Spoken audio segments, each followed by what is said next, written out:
The only thing more powerful than my fist is my smile. Could stop a charging elephant in its tracks with just one grin. But I won't be flexing that smile all that much today, because instead, we're going to be clowning on some more degenerates in the card collecting community. These assholes deserve some spit, and I'm gonna give it to them.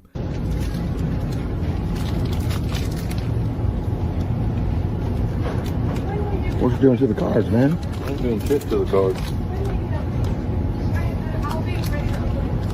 You just feeling them all?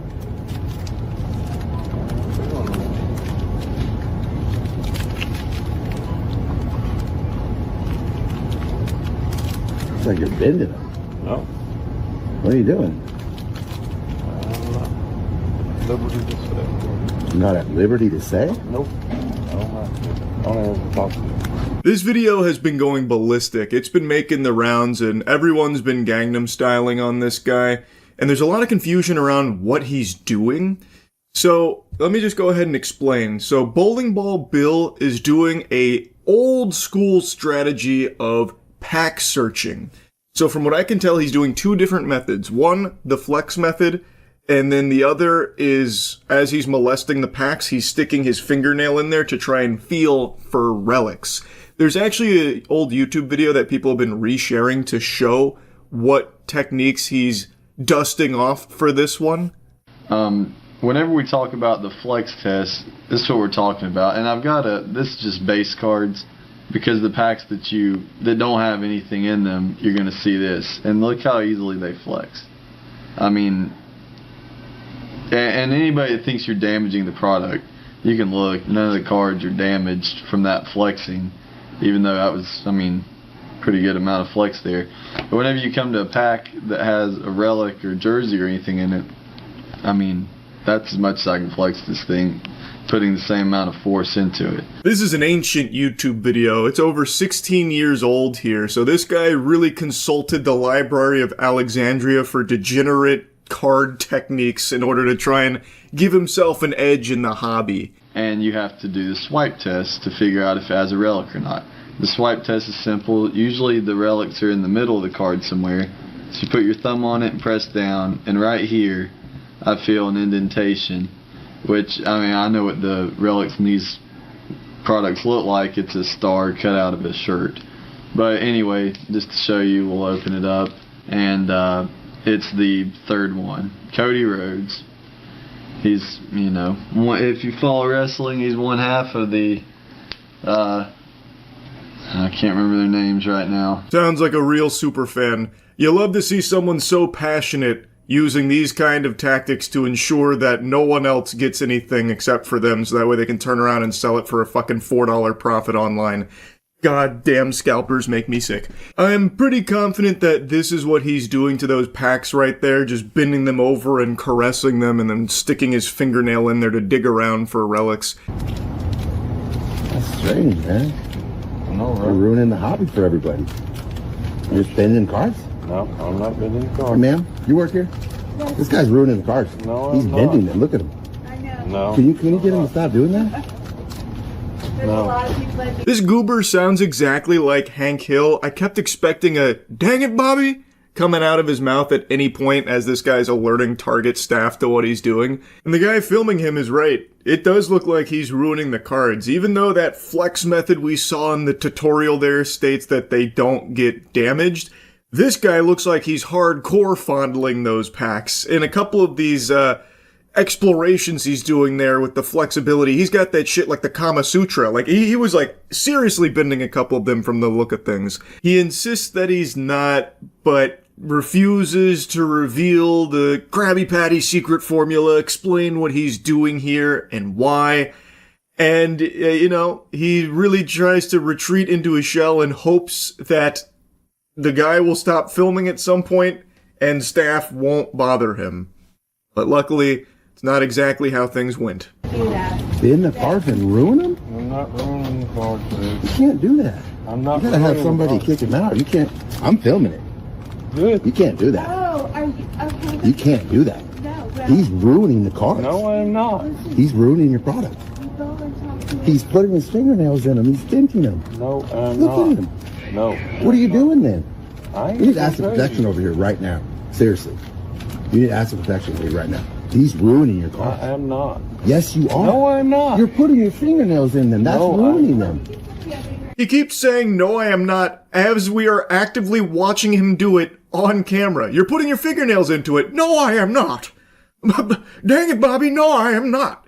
As he is still doing it while staring this man directly in the face. He is looking right down the pipe of this camera while he's doing it and saying, nope, not doing that. I don't know why he's even trying that angle. He is dreadfully failing the persuasion check. We can all see what's happening, and he is still actively probing every single fucking pack that he can get his grubby mitts on. Every time he tells a lie, his gut extends another inch. Yes, you're ruining them right now. You don't ever need to be back in here again. You're ruining the hobby for everybody who buys a pack there. That's a $15 pack you're ruining. Can I get you over here, please? Please, somebody get over here. You're a pain in the ass, you know that? You're a bitch for doing that. You're ruining the cards, man. No, I'm not. This is a hobby that people spend their money on, and you're ruining it. I'm not ruining Yes, you are. it. No, I'm not. Then what are you doing? If you're not ruining the cards, then what are you doing? Checking for hits? That's even worse. Look at this, man. You're the worst kind of human there is. These are kids that are going to buy this.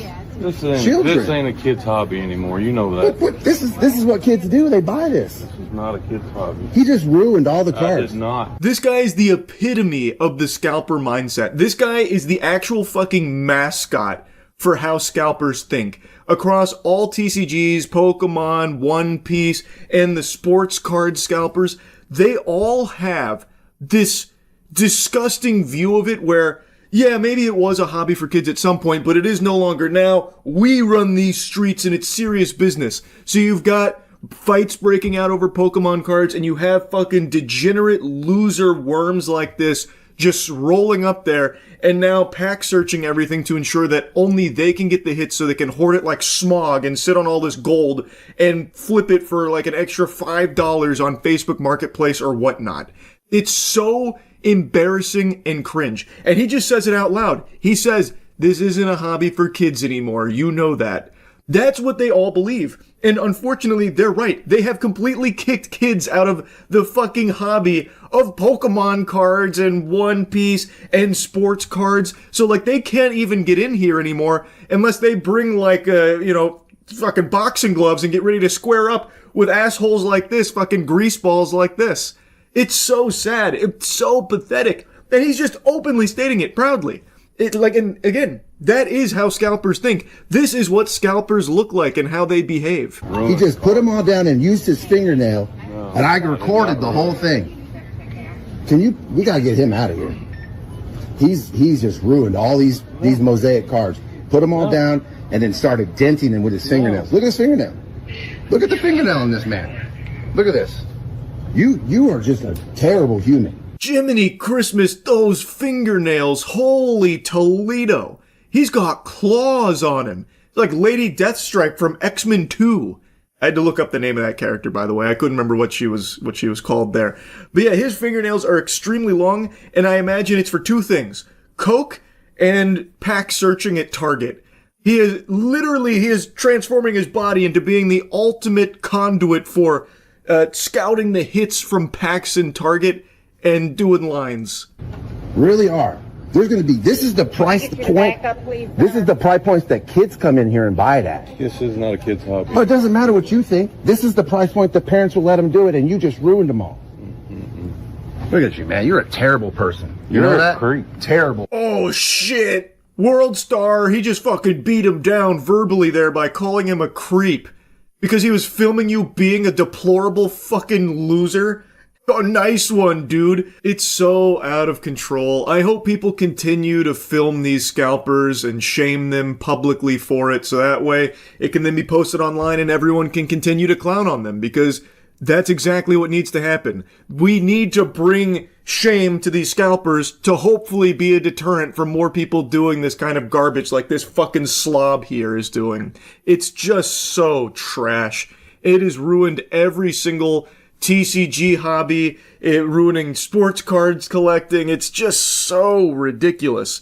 And God damn it, I think this asshole came over and put an eyelash in my eye now too, because now my eye's bothering me. Anyway though, that's really about it. See ya. I have made so many videos over the last few months covering Pokemon card related crime.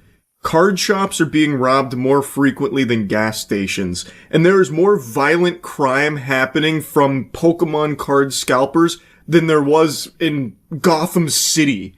Like, I think even Batman would be having his work cut out for him trying to put the kibosh on these degenerate loser scumbags. Before diving into the meat and potatoes of the latest Pokemon crime I want to cover in this video, I want to give you some good news at the top here. I'll give you the dessert before force-feeding you the vegetables.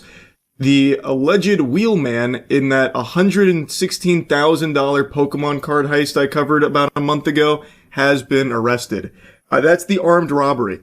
Yeah, about a month ago, at a place called Pokecourt, there was a group of dudes who went in there with guns, and Team Rocket was just waving them around, threatening people, and breaking glass to steal all of the card product, as well as taking money from the register.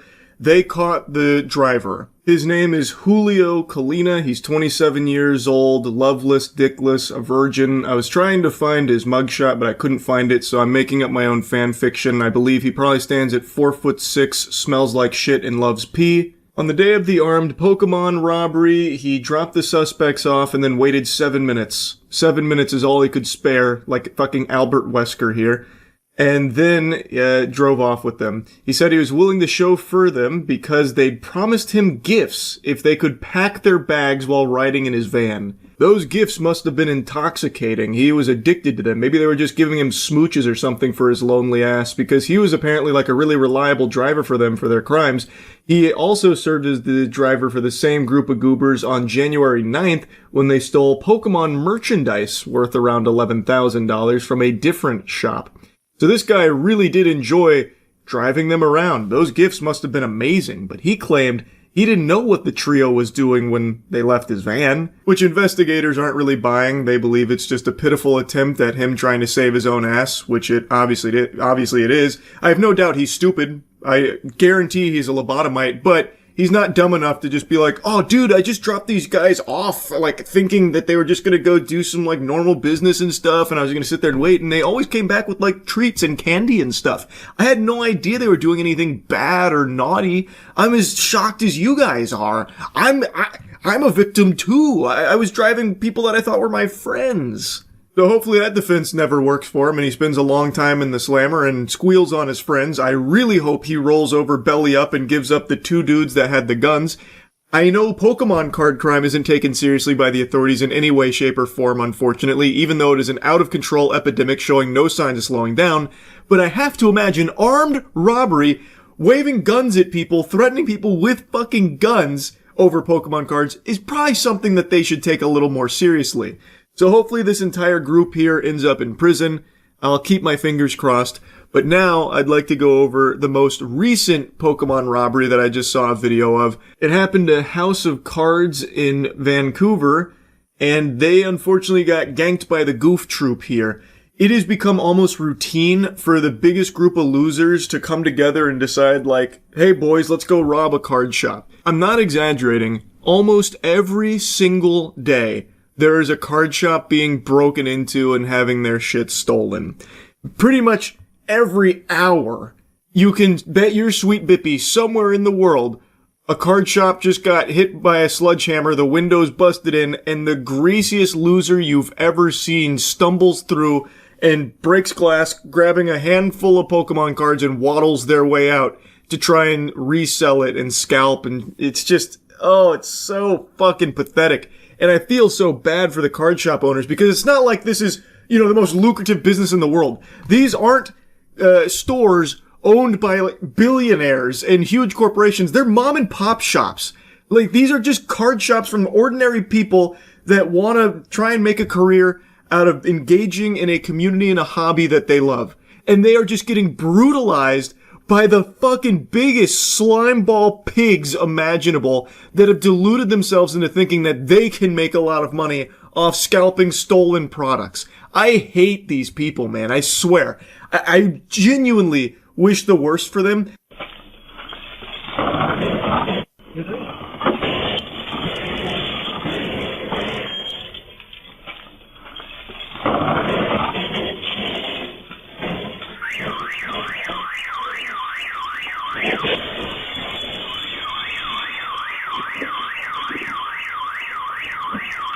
The way the big guy at the end was moving like Frankenstein's monster, I thought that chunky douchebag was about to eat shit while trying to get through the window and just cut himself all on that glass. But he made it through seemingly injury-free, and then these assholes just start storming the store and basically grabbing everything they can find.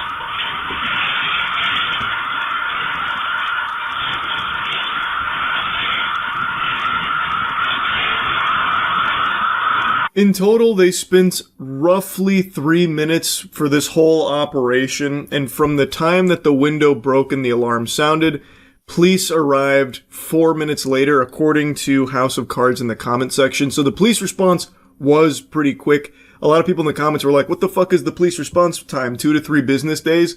But according to House of Cards, it was actually very fast. And it's not like fucking GTA where the police can just spawn in on top of them the second that the, third star gets activated here.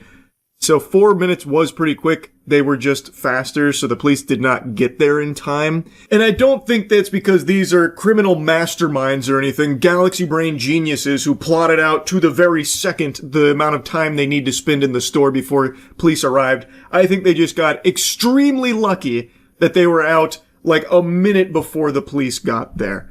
I truly don't think that had anything to do with their planning at all. Their plan was very simple. Rent a car, steal a plate, hit glass with a hammer, put a hook in it, and rip it off.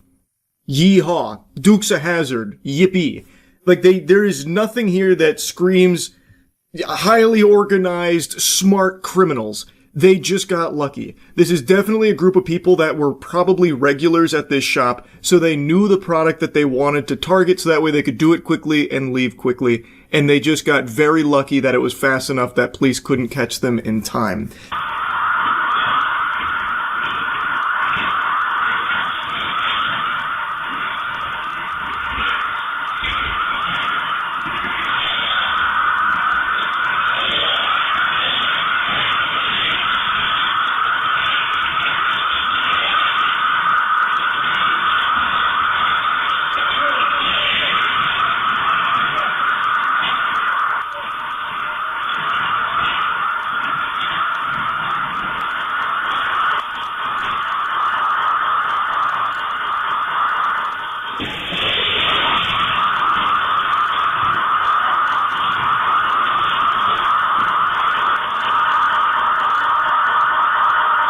Every day I pray that human beings find the strength within them to resist purchasing scalped products. The only fucking reason these crimes happen so often, so frequently, is because people are buying them. And by buying this scalped and stolen shit, it only enables this behavior even more from other people out there.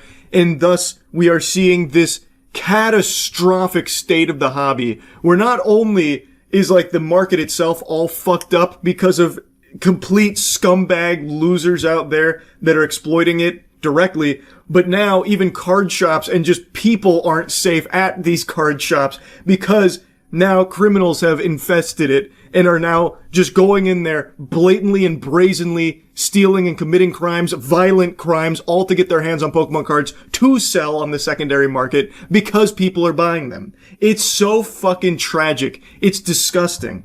And I really hope authorities will start to look at this more seriously. It's out of control. It's completely out of control. Like, it feels like they don't really pursue it all that hard. Like, if they don't actually catch them in the act, then they probably don't catch them at all, except in the case of the wheelman from the armed robbery. They did follow up on that, and I hope that becomes more commonplace of them trying to follow through on these investigations to catch these people. Because, again, I have no doubt these three guys that went in there and stole all that shit, have been in that store numerous times and have probably been caught on camera scoping it out.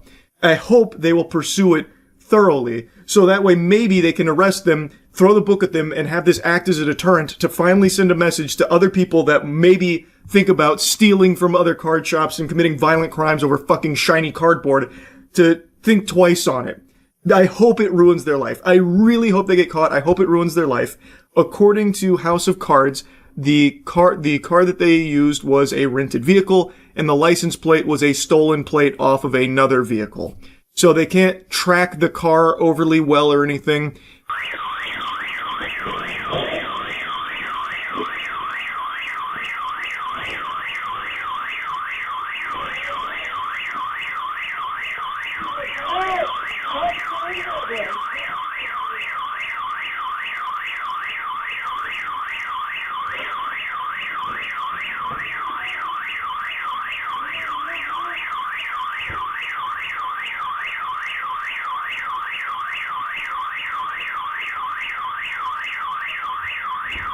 Complete pieces of shit, useless, worthless worms. It's also kind of adorable, though, how one of them, the tiny guy, couldn't find black gloves for the crime, so instead he borrowed his mother's mittens and threw those green things on his hand there.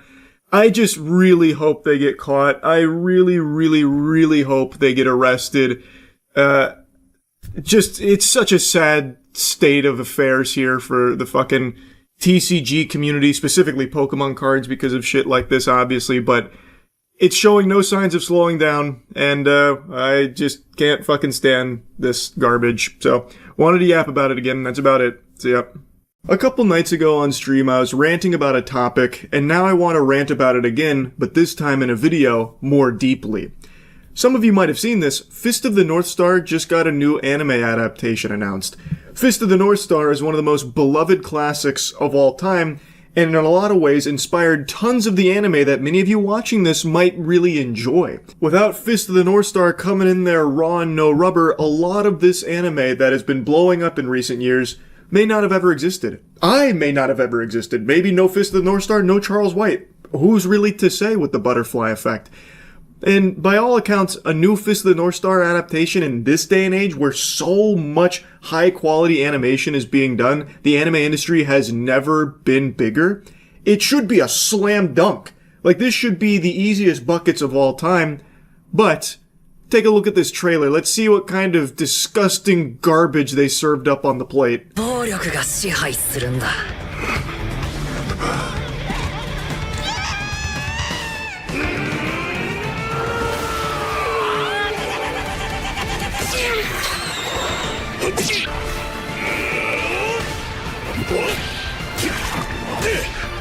お前はもう死んでいる。 Yep, the ugliest looking CG you can possibly find. It's just downright disrespectful to Fist of the North Star. Fucking Marvel Rivals porn is more respectful to the IP than this abomination. It is revolting to look at. It is very clearly the cheapest option. Half of the shots in the trailer don't even have backgrounds. It's like they're just fighting in the void Squidward goes to be alone. Like, that'd be fine for, like, a stylistic shot for a fight, but, like, so many of the action scenes, they don't even have backgrounds, I imagine as a means of saving money on the budget. I'm gonna take a brief pause to thank the sponsor for the video. Big thanks to Mecha Break for sponsoring this video. Mecha Break is a high-speed, high-octane, action-packed third-person mech shooter that's free to play, has multiple game modes such as 6v6 hero shooter, a 3v3 deathmatch, and Mash Mac, which is Mecha Break's unique take on the extraction genre. You can choose from 13 distinct mechs, or strikers as they're called in-game, each with unique playstyles like Brawler, Sniper, and Support. You can customize your pilot and mech to explore an interactive space station hub and dive into dynamic large-scale battles. Many of you remember the beta from a few months ago, and now that the game is finally here, there have been some huge upgrades to make it a more refined and deeper experience. So you can download Mecha Break right now for free on Steam or on the Xbox console storefront. Once again, big thanks to Mecha Break for sponsoring. Now, as I was saying, it's not good looking. This kind of animation just reminds me of colliding action figures into each other. It doesn't really do much. It's just really boring and awful looking. This obviously wasn't very exciting for most fans of Fist of the North Star, and immediately drew parallels to the infamous 2016 Berserk anime adaptation. That is probably one of the most hated anime in recent times, because Berserk is one of the most beloved classics, of course, again, and it got treated in a similar way that Fist of the North Star seems to be, where it got a CG anime adaptation that nobody liked. Berserk 2016 is the most visually offensive thing I've ever had the misfortune of looking at. It's so bad, even ISIS wouldn't claim responsibility for it. But don't worry, I'm going to break it down piece by piece in this in-depth analysis at why this anime is fucking garbage. We'll start this off with the key and most important point for everyone to understand. Everything is wrong. I mean it, there's not a soul on the planet that can watch this without getting the need to vomit. Just look how ugly it is! Who is this even made for? I don't understand. Fans of Berserk, and by extension now Fist of the North Star, are not gonna want to see one of their favorite properties look this bad. I don't think there's a soul on this planet that enjoys this style of animation. It is just unanimously spit upon. Fucking the meme of Mario goatseeing himself is more visually appealing than this. And I'm not here to say all CG anime is bad, because that's just not true. Trigun recently got a CG anime that did look good and was very solid. Most people were pretty happy with it, as I understand it. I thought it was good. Not all CG anime is dog shit, but this is. The Berserk 2016 quality animation, which seems to be what Fist of the North Star is directly using. It feels like they almost asset flipped Berserk 2016 and slapped Fist of the North Star skin on it. That is an objectively bad style. It looks cheap. Most of it's even like still images. Berserk 2016 tried to blend 2D with 3D, so it was constantly conflicting as well. Like, it was just this fucking dichotomy of disaster.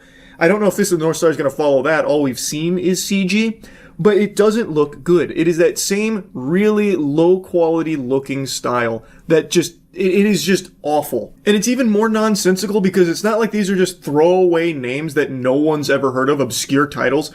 Berserk and Fist of the North Star are extremely influential properties. I don't know why they get this treatment, especially considering how big the anime industry is now. It is huge. Billions and billions and billions of dollars. And some of the most, like, nothing burger anime are getting beautiful adaptations. You'll have shit come out of nowhere that no one's ever heard of with ridiculous titles like, I was bullied in high school but then magically whisked away to a medieval MMO where everyone's made out of candy, and I learned that my 10th grade English professor had a fart deficiency. And then you'll watch the trailer for it, and it looks like a fucking Demon Slayer level movie. Like, the animation is that crisp with all the bells and whistles for something nobody gives a shit about and no one's ever heard of. Meanwhile, Fist of the North Star gets this treatment. It gets the shaft. It is incomprehensible to me. What are your thoughts on the CGI trailer for the new Fist of the North Star remake? Everyone's saying it's going to be like Berserk 2016 all over again. I've actually got the hottest take on that. I saw the trailer. And I'm gonna be real brave and say it's gonna be worse than Berserk 2016. It is so insulting how they keep disrespecting the classics with this style. Like, look at how ugly that is. I saw a tweet. A buddy of mine sent me a tweet that said, anime studios, when they're tasked with adapting The Summer My Boyfriend Turned Into a Pencil Eraser I Shoved Up My Ass, and it's like the most beautiful animation you've ever seen. And then anime studios, when they're tasked for adapting the most beloved classics ever, and then it's this dog shit. And that is super true. There's just no excuse for why Fist of the North Star gets this. Especially after the reception to Berserk 2016, and this looks just as bad, if not worse. Meanwhile, that rooster fighting anime gets shitty CG that somehow looks way better than this. Okay, hey, let's not get carried away. That rooster anime looks amazing. And yeah, it actually does look better than Fist of the North Star, animation-wise.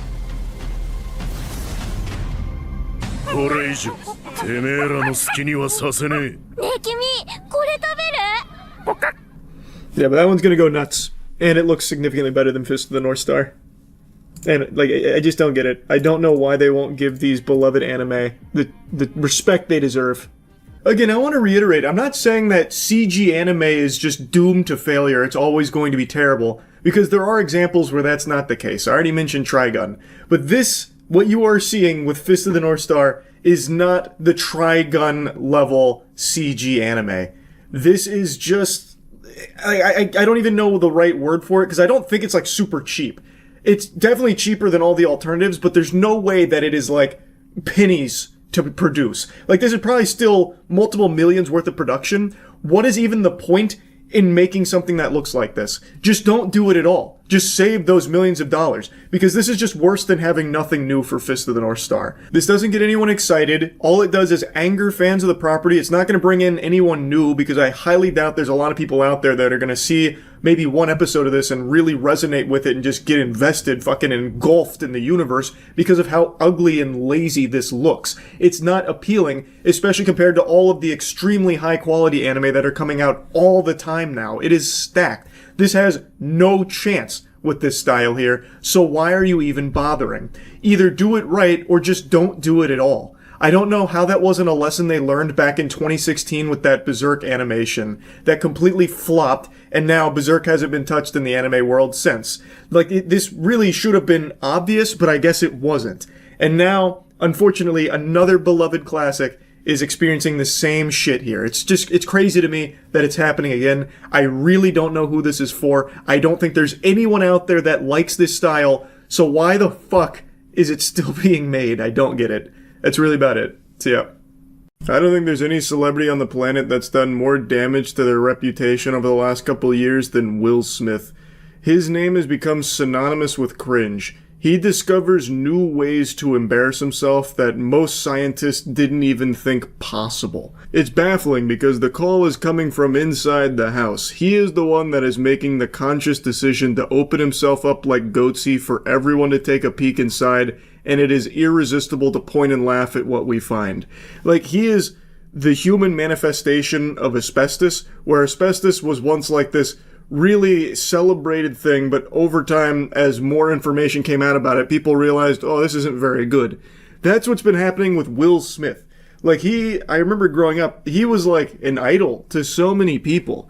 And over the last, I'd say like 5 to maybe like 6 or 7 years, he has just become laughable. It just seems like he's stuck in a perpetual humiliation ritual of his own making. And now, his new thing is promoting his tour with AI images of concert goers. So I don't know how many of you know this, Will Smith is on tour right now, he's back making music, and he's got some finger-wiggling boner jams like, I Like Pretty Girls. And he's on tour right now, and he just posted on his official YouTube channel a clip that features an AI-generated crowd. I had to mute the audio, obviously, but there are definitely real people that are going to his tour. I don't think the number is as great as him and his team want it to be, so for their promotional material for the tour, they resort to showing AI-generated crowds cheering and going ballistic for Will Smith, and it's blatantly obvious that it's AI. This is some turbo insecure activity right here. Like, this is an actual, like, midlife crisis meltdown moment where he's like, the numbers aren't where I wanted to be. Let's go ahead and fudge it with some AI-generated crowd reactions that love me. It's so fucking odd. I imagine you can see a lot of AI here already. There's, of course, real people that are spliced in here too.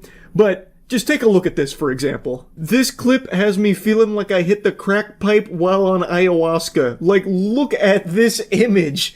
Like, here, we'll just start zooming in a couple of different places. Like, here, look over in this direction. What in tarnation? What the hell are you even looking at when it comes to this? Who is this? Looks like the scary monster that would chase you around in an amnesia horror game. All the people around her too are all anamorphing. If you go in any direction in this section of the video, this is exactly what you'll find. Over on this side of the freak show in the Sea of Monsters, things get really weird. Everyone has completely blended into some, like, amorphous blob. There's one guy here in front of this gray shirt man that looks like Asmongold got hit with, like, an anvil that flattened him. And then if you go above him, you'll find, like, a Neanderthal with his arms pumped up and Jeffrey Epstein taking cover behind him.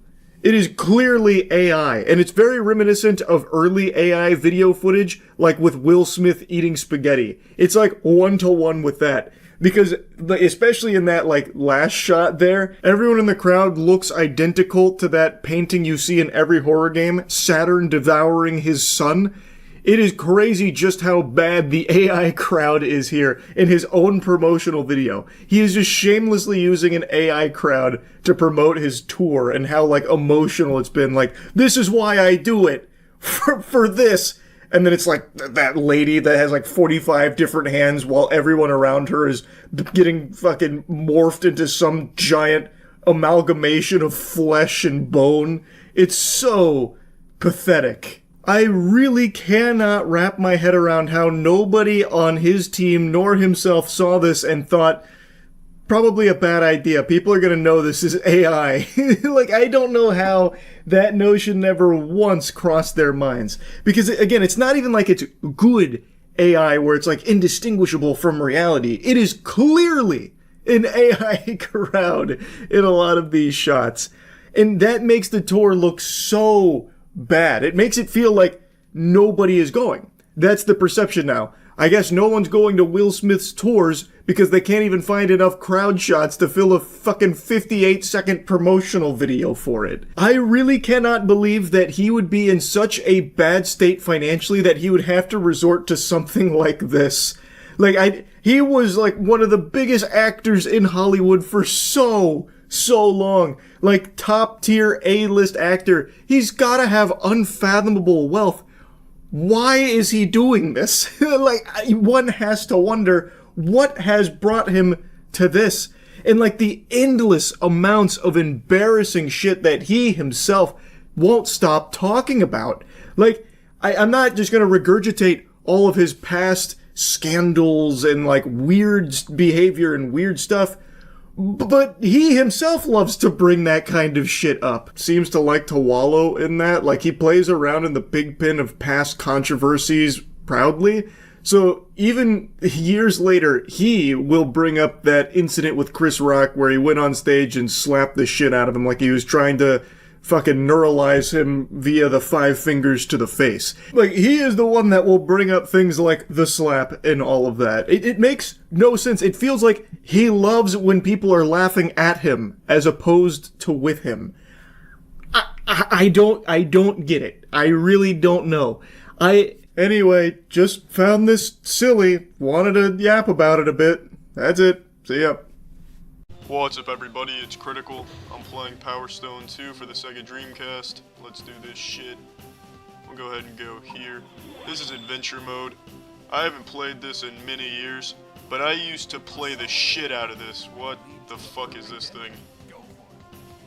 Like, if you pissed yourself every time you played the same game multiple times, I could have fucking opened an aquarium and filled the tanks with my piss and put animals in there. Why I'd want to do that is beyond me, but it could have been done. I could have done it. I kinda remember the controls. There's only like 2 or 3 buttons you needed to use. Oh, there we go, in the water. That's what I remember. I got 1 attack. That's all I need. That's just all I need. How do I pick up items? There we go, I've got an umbrella. This will be your undoing. Your demise. Shit. The power of the stones. What is the special? There's the special attack. I was looking for it and I found it on the controller. Missed it the second time. Still got the KO. I'd ask you if your asshole is shitty, but I think we all know the answer to that question. Yeah, now there's a groovy celebration. Some sizzling dance moves for our asses. If all humans moved like this, aliens would want nothing to do with our planet. This is a Sphinx. You thought you could sneak that by me, didn't you? Well, I saw right through your disguise, Sphinx. I spy a Sphinx. Who wants to be a millionaire? Me. That is a Sphinx. Final answer. It's just taking a casual stroll through the desert. May as well be Armageddon for me. Just trotting along, leaving me in the wake of fucking shit. How am I supposed to do this? It's got Cyclops up there shooting beams at me. This is bullshit. This Sphinx, even its name is bullshit, is bullshit. I'm not sure why Jack decided to wrap himself in a double figure-8 fisherman's knot, but I guess to each their own. I've got you this time, you son of a bitch. Yeah, your vertical leap ability is wasted. Alright, you know what? Fuck it. I'm taking Excalibur. Let's do it. You can't handle it. Oh yeah, here we go. The business is being dealt. Son of a bitch. Oh shit, shit, shit. Run! Run! Fuck. It's like a fucking record on a turntable. There's no escaping that. You just gotta flee the country at that point. You just gotta lead the nation. You might as well lead the world while you're at it. Because you're not getting away from that. You could call me Hammer Von Hammer user. You've been flattened. I have also been flattened. What the fuck is going on now? Oh, a little aerial combat, alright. I'll get you with the Eagle's peck. You're just not ready for it, shit. Ooh, an umbrella. I'll get you with the open umbrella special. Come here. Oh, fuck. Collision. I got the umbrella back, though. Soft landing. You don't have a chance. I've got you now. Oh, you can't handle it. Oh, you couldn't handle it. You just couldn't handle it. Another K. Oh, that's a little more than a KO. That's fucking slaughter right there. I knocked him off of this bitch. I eat Sphinx legs for breakfast. Yes. Oh, perfect. Is it fucked in here or is it just you? Bomb. Perfect. Take this. Oh, fuck. Shit. Damn it. No, no. Oh, that was close. Shit. Alright. This Sphinx is impossible. I'm just gonna play arcade mode. Fuck this. I lost track of my character. Where am I? Oh, here we go. Take this! Oh, nice catch, Jerry Rice. Ooh, there we go. That one landed. I'm dishing out the punishment. Oh shit, napalm strike hit the deck. There's a stealth bomber in the area. Oh, you bitch! Oh, you bitch! No! Shit. Perfectly timed. Yahoo! Oh, what the fuck is this? Is this a xenomorph masturbating? Or an alien shoving its claw in its reproductive organ hole? It's certainly odd. But not as odd as a prime number, bitch. Fuck, I wasn't paying attention to my health. Oh shit. If this alien blows a load and even a fragment of the sperm touches my character, I'm KO'd. 2 is the only even prime number. Yeah, that's second grade mathematics, you pile of shit. Ooh! Look at that left hook! Holy shit! Sphinx, let me tell you something. Just let me tell you something. Go fuck yourself.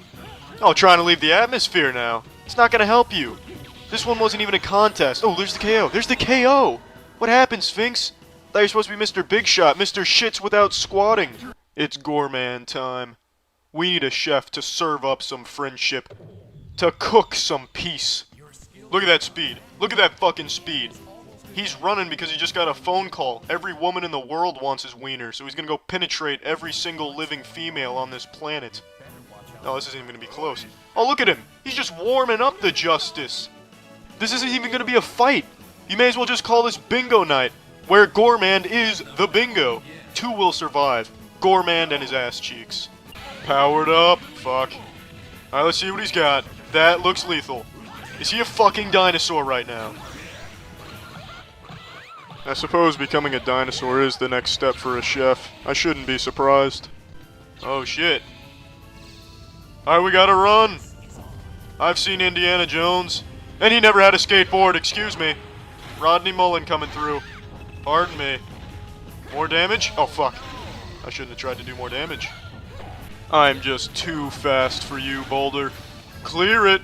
Fuck. I've got you. Yes! Take that. Yeah! My special recipe.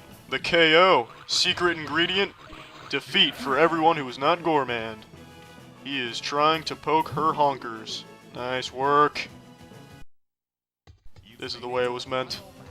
Gourmand with his woman, his wife, Ayame. Just the way it was planned.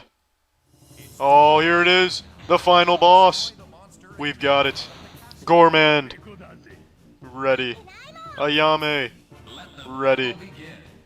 I've got you covered. Nice work. Oh, what the fuck, Ayame? We're on the same team. Why would you attack me? What the fuck? Ayame, stop! Stop hitting me with the flamethrower. What are you doing? Hit him with the pan. Oh, shit. Ayame, what the fuck? You're working with the enemy. Let's go.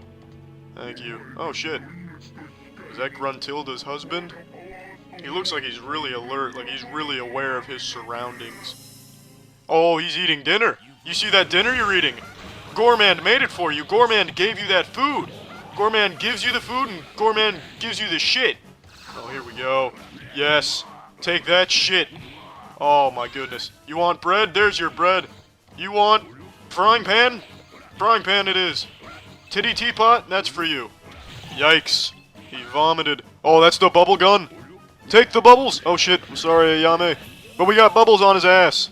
I've got you now. This is the dish of dizziness. It'll make you dizzy. Yes. Let's go. Move out. Ayame, what are you doing? What the fuck, Ayame? Shit. How do you even shit, Ayame? You don't have an anus. She's the final boss, not this giant ogre.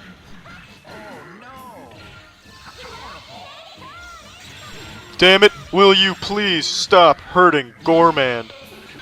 Yes. One more hit should do it. Unless Ayame decides to put me in a headlock and drop a nuke on me. There it is. That's the KO. We did it. Nice work. I'd say we made a good team, but you tried to murder me on several occasions. But we still got the job done. Oh, look at him. Look at him. Oh, he's giving up the power stones. We got it. And I get to finish the game as a dinosaur. That's incredible. I wouldn't be surprised if Ayame pushes me out of the rings. Oh shit, the pots are going out of control. Luckily for Ayame, not only is Gormand an ultimate chef, but he is a world-class pilot. Alright, I completed the game. Alright, I'm done playing this. Well, that's the end of this video. Remember to rate the video, comment the video, and subscribe if you want to see videos similar to this one. See ya. What's up, everybody? It's Critical. I'm playing Cooking Mama, People for the Ethical Treatment of Animals edition. Let's do this shit. Make a Thanksgiving feast, prepare the fetus. Pluck the turkey, click on the feathers with your mouse, pluck them from the dead turkey. This must be the fucking Jack Bauer of turkeys here. What am I doing, poking him in the face? No, grabbing him by the feet. Oh shit, the feathers are falling. These feathers don't belong to you, turkey, you fucking thief. Call the president, tell him the interrogation is going according to plan.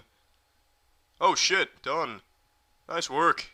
56 points, that's a lot of points. Remove the internal organs using your mouse, stick your hand inside the turkey. I'm sold, don't need to read the rest.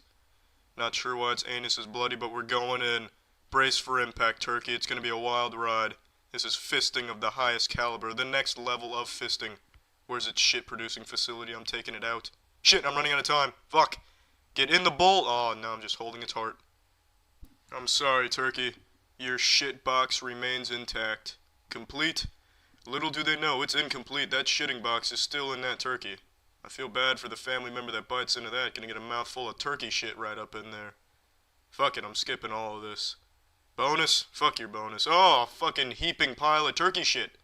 I could have skipped this step had I successfully removed the shit-producing depot inside of the turkey. What are you doing, cracking some eggs? Let's do it. Not sure why the hand's making the crip sign, but I don't give a shit. We're cracking this. This bowl is an asshole. Oh, there we go, crack the egg. Get in the bowl, there it is. You wanna fuck something, egg? Why don't you fuck the bowl? Come here, egg. You too. Oh, son of a bitch. 2 eggs, 40 points. Keep your hands inside the roller coaster at all times. We got fucking 40 points. This looks too easy. I'm the karate cooker. I'm kung fu cooking in this bitch. Some baby vomit? Slide it in there. A sponge? The meal would be bland without it. Bubbling mucus? No meal's complete without that. Some eggs? That's real food. That's fucked up. Is this arrow pointing me to ancient treasure? Oh, give it a stir! Oh, shit. Fuck, whoa. In my stirring excitement, I almost clicked bookmark and share. Oh, alright. You think you can just turkey shit anywhere you turkey want because you're a turkey. No, sir, not on my watch. This turkey shit's going right up the turkey asshole it was shit out of. I've been shoving turkey shit up turkeys' assholes for years. I call it tossing the turkey toys. Fuck. Not all the shit made it back in the turkey's asshole. Remove the head. Well, since you asked so nicely. Am I about to samurai slice this shit off? What am I doing here? Oh, there we go. Hit it with a Yoshimitsu overhead slash. That'll make it quicker. Good ass cheeks. That was a buzzer beater. My goodness. That's fucking phenomenal. Cook the turkey. Alright, here we go. Oh, wow. You don't see that in food magazines for a reason. People would look at that and instantly cream themselves, especially after it develops those blisters. That is appetizing. Chefs must be scratching their head at, oh, just look at that. Makes your mouth water just looking at it. Looks delicious, scrumptious, nutritious. What everyone's wanting from their local deli. Make the giblet. What are we making after that? Some macaroni and fuck? Little Red Riding Hood is looking pissed. This turkey is tough as nails. It's had its head chopped off, its asshole fisted, its organs taken out, and yet he still maintains eye contact. This turkey must have been the Hulk's sparring partner before it was captured. Where the fuck did they find this turkey? In Hercules' living room? He is still just staring a hole through the fucking chef. That looks like the face of a galactic thumb war champion. Alright, what's next? Alright, one of these again. Alright, here we go. Let's do it. Oh shit, I gotta do this. Let's throw in a FedEx package, an asteroid to enhance texture, nitrocellulose for taste, motor oil. Now that looks like a delicious mixture. What is this? Oh wow. We are flipping this shit here to help it reach apotheosis. Now that is a succulent gravy mixture. Oh, that is incredible. Strain the gravy. Alright, what are we doing here? What is this? We salt and pepper in this bitch? I guess not. What are we doing then? Oh, what was I thinking? We're sticking our hand right in this acidic solution. Oh, fuck. I didn't even manage to pull the pigeon out of that shit in time. A Thanksgiving meal has never looked this delicious. Wow, that is fucking juicy. Alright, what do we got next? What is this? Alright. Mash the tofu. Just fucking drops a cinder block of tofu on my lap. Oh shit, this isn't tofu, it's silly putty. Yeah, look at this. See how high I can throw the silly... Oh shit. Move my mouse off the damn... There we go. Damn it! Son of a bitch. I only got to play with the silly putty for a couple of seconds. Shape the tofu turkey. Are these bubbles? Alright. Alakazam. Mobile command, this is not working. Oh, there we go, never mind, I got it. We are shaping this now. Oh, this is shaping. If you've ever seen something being shaped, then you've seen this. That looks good. Alright. Baste the tofu turkey. There's some anal discharge and Godzilla's wart. Oh, just exchanging phone numbers between the two of them. That's lovely. This tofu turkey's being basted like it's never been basted before. Fucking taste the baste. A flawless performance. Cook your tofu turkey. Alright. Time to cook. Perfect. What's next? Oh, complete. Alright. Completed it. What's next? I guess she loves turkeys now. Did I just complete this? I think I did complete this. And I guess she went back to slaughtering turkeys. Alright. Dominated that shit. It only took like, what, 10 minutes? Damn. Alright, well I'm done playing this. Well, that's the end of this video. Remember to rate the video, comment the video, and subscribe if you want to see videos similar to this one. See ya. It's been well established that the universe is infinitely expanding, but I'd argue expanding is the wrong word. You see, I think the universe is running away as far as possible from one man, Vasily Kamatsky, the God Hand, the slap that could overthrow empires. Vasily Kamatsky is the hardest slapping organism in the entire universe, I'd wager. We don't have like a fucking tournament of power Dragon Ball Z style that we can run to test for sure, but I'm just going off of pure instinct saying that I don't think anyone has the pure carnage in the palm of their hands like Vasily does. It's incredible, and I'm happy to say, in the newest slapping tournament, Vasily Kamatsky makes a triumphant return to the battlefield, defending his title as the world's premier slap god. Now, again, the whole video is fucking great, but I'm only going to be showing you certain slapping clips from it, and I recommend you check out the full video if you're interested in seeing more. And with that being said, let's get right into round 1 where Vasily comes in raw and no rubber. Ебать куни накануне. Какой у тебя вес? 70 килограмм. У тебя сколько? 177. A real David vs. Goliath matchup if David was really into Marilyn Manson, tattoos, and body modifications. Over 100-kilogram difference between the two of them, and this man still has the nutsack to step into that octagon. Nothing but respect for this young man. Absolutely inspiring to get in there, looking certain death in the fucking face and willing to throw hands with him. It's amazing to me. They say there's 9 circles in hell. I'd argue there's 10, the 10th circle being repeatedly slapped by Vasily Kamatsky's hand.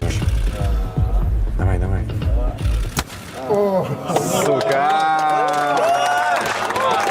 A glancing blow, the beard just brushed it right off. He didn't even hit Vasily Kamatsky's skin, I imagine. It couldn't even get through his fucking force field of hair.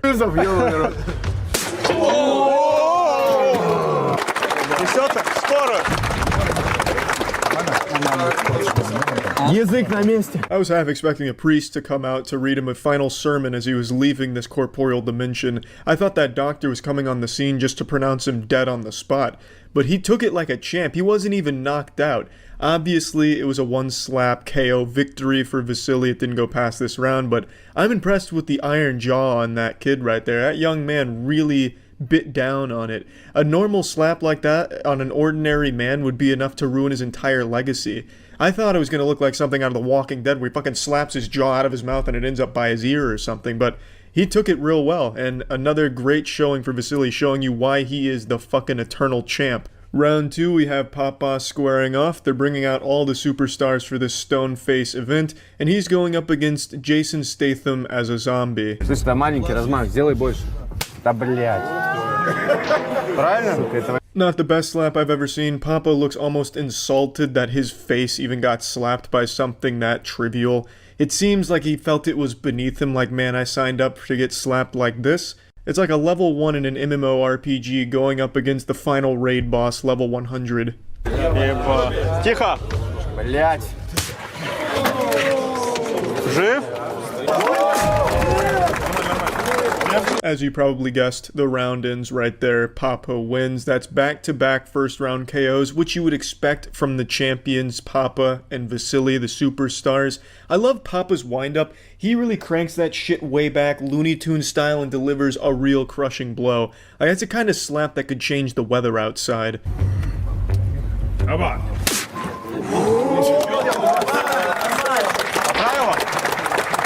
Now, we were introduced to this character in the last slapping episode. I genuinely think he's one of the most intimidating looking men on the planet, and this only further proves it. His opponent cranks it way back and gives a big slap, even following through like a fucking 3-point basketball shot, and he still barely moves.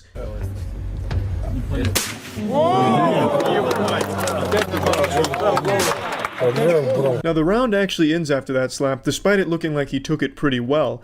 He actually used a forbidden technique that you're not allowed to use in this Olympic game. He turned his head. You can't do that, that's illegal. And then when they asked him to, keep going, he said no, because it's his instinct, and I get that. It's obviously the instinct to try and dodge a fucking furious slap coming your way at Mach 5, but you can't do that in this Thunderdome.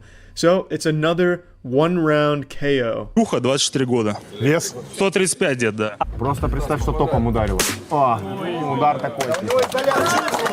Нормально. Now, when I first saw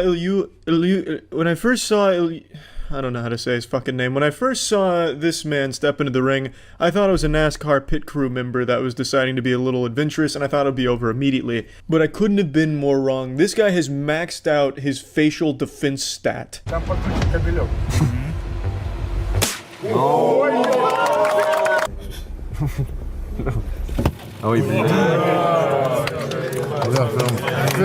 Yeah, his offense isn't that great. He's going for like Austin Power judo chops on his neck, which does work because he says it made him very dizzy because it gets him in his nerves around his jaw and his neck.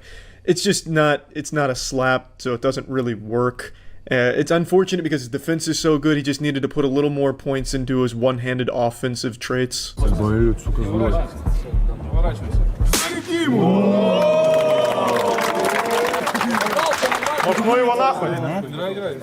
They stop the match because he complains about his cheek and wants to see what it looks like, so they take a picture and show him, and he's horrified of the bloody pulp his cheek is becoming. There's a clear bruise outline of this man's fingers across his cheek. It's gonna look like a fucking tattoo of this man's hand on his cheek, which he doesn't want, so he calls it right then and there, and that's the end of that match. But he went longer with this guy than anyone else we've ever seen. He put up a great fight and his defense was really well done. It's just a shame that he couldn't get the offense working for him.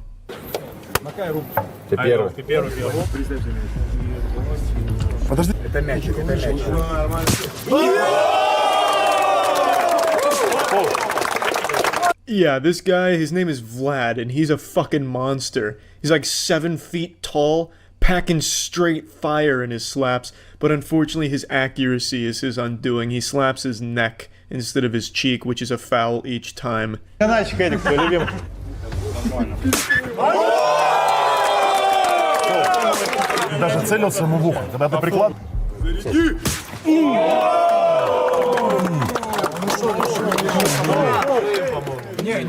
Yeah, unfortunately Vlad just can't control his power. He's got like a railgun of slaps, but the targeting system's malfunctioned. He just keeps fucking slapping the Adam's apple off of his opponent, which is 2 fouls. His opponent says, nah, that's enough, 2 fouls, you're done. So he just takes it, walks away with the win. Not that he didn't earn it. His opponent fired back with some straight meat on Vlad's cheek, but it's just a shame that Vlad couldn't aim his slaps appropriately. I would have liked to see this go more rounds.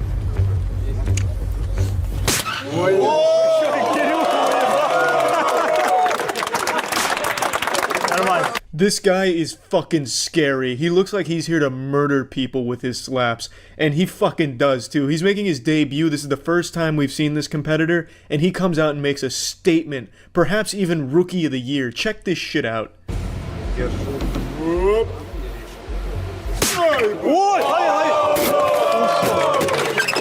Все, я думаю, все. Ты как? Все. Knocks his fucking lights out. For a brief moment, that man's soul left his body. He just gave him an exorcism through slaps. Fucking slapped the memories out of him. Brutal. I believe his name is Oner. I don't really know how to say it, but my god, you know how to, you could feel his presence. If he entered a room, there'd be something unholy in the air with his slaps, those hands of his entering. It's fucking crazy that a rookie came out here and delivered that kind of performance. He's one of the security men, just like the other like giant guy that I think is super intimidating and haunts me in my dreams. He's another one of the security guys, so I have to wonder where the fuck they're recruiting them from. These people, these security guards, are monsters. They were born for slapping, and I love that they're bringing them into the mix. Now, I'm really excited because the way they hyped it up, and if the captions are accurate, I believe Vasily will be going up against Oner in the next one, which will be just an incredible clash of the Titans. But either way, a fantastic slapping tournament yet again. This was the Stone Faces slapping contest, and it was fucking great. That's it. See ya. What's up, everybody? It's Critical. I'm playing Chivalry Deadliest Warrior Beta for the PC. Let's do this shit. I played a lot of Chivalry Medieval Warfare, but I've only been playing this beta for like an hour, hour and a half. So I'm still getting my feet wet. Look at these noodle arms pump. This is how running is meant to look. This is what nature wanted for us. Enemy sighted. Let the dance begin, come on. I'm ready to rock and roll. Alright, you want to run away? That's fine. You can't escape me. You can't escape these noodle arms. I'm the fucking noodler. You think you can get away from the noodler? Yeah, fuck the Riddler. I'm the new Batman supervillain. Instead of asking Batman riddles, I'll ask him about noodles. Son of a bitch. Alright, I'm gonna try the Viking this time around. Spartan's not really working for me too well. Here we go. Incoming! Thank heavens that didn't hit anybody. Oh good, that missed as well. Awesome. Where'd my shield go? Did it just disappear? Excuse me, gentlemen. I seem to have misplaced my frisbee. Just trying to retrieve it. I guess my shield decided it didn't want to exist anymore. I have no fucking idea where it is unless it just dug a hole over here really quickly and I just can't find it now. Will you gentlemen please leave me to my business? I'd like to find my shield, please. You fucking bastard. Alright, fine. I'll take you to prom. Let's go get a little privacy away from everyone else. Just one-on-one. You still following me, champ? Yeah, there you are. I have no idea where I'm going, but I'll get us where we need to go. Awesome. You're on thin ice, mister. Oh, looky here. I get my shield back. I guess I had enough of hanging out with the Earth's mantle. I'm about to run this dude over like a freight train. I am absolutely going to dust his furniture. Goodness shitting gracious. It's like I just watched a star go supernova. How is he still standing, let alone swinging? Oh, you better be counting your chickens.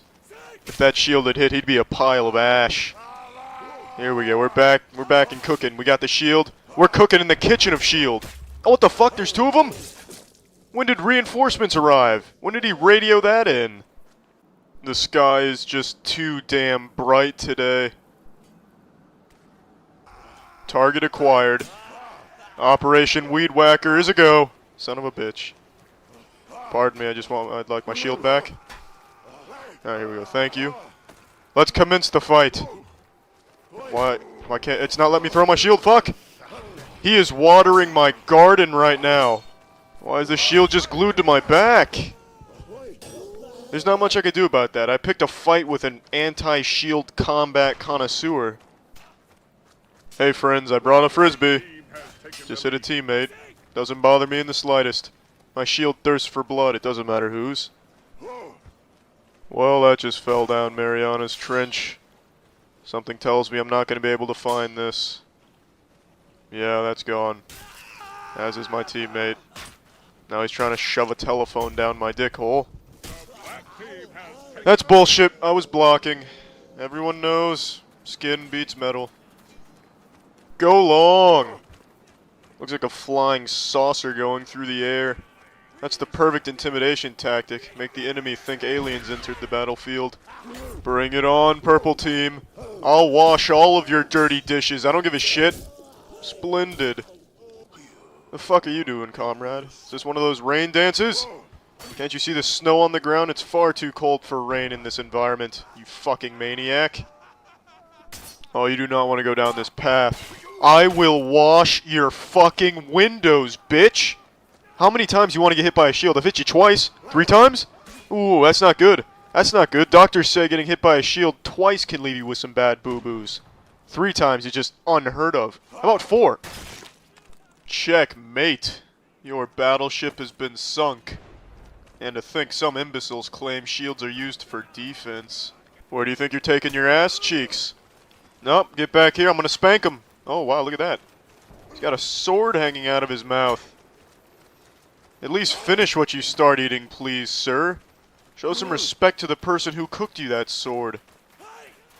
Oh, here we go. I'm going to compliment your titties. Why the fuck can't I land the shield now? It's like 3 in a row. Oh shit, damn it. He's trying to pay my bills. Move. This is getting absurd. I have at most 0 kills and at least 13 deaths.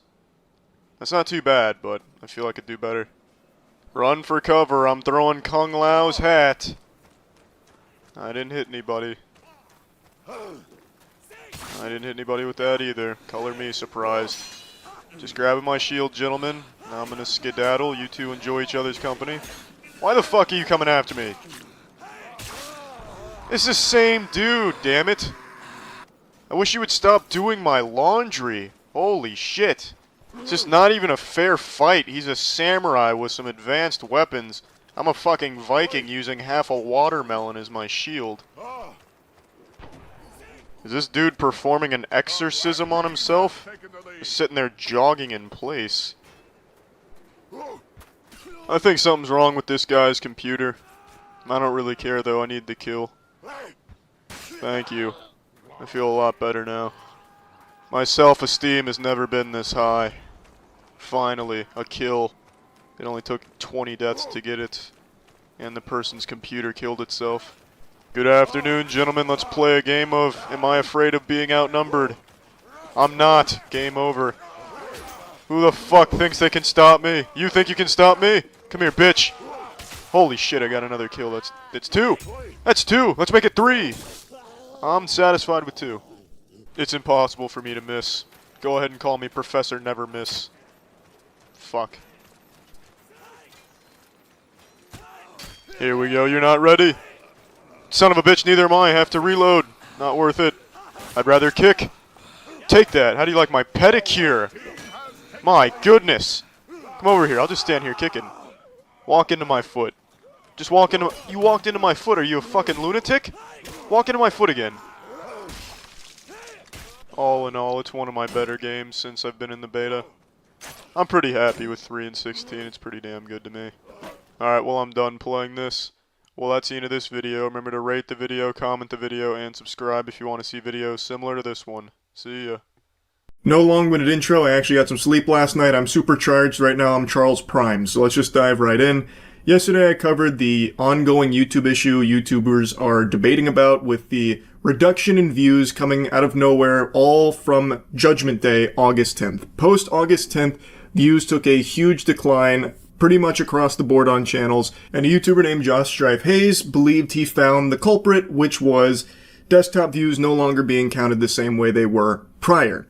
This led to a bit of a debate between him and the Spiffing Brit, where the Spiffing Brit, another huge channel, disagreed and believed that that was, you know, a bunch of malarkey, that was a bunch of fish paste.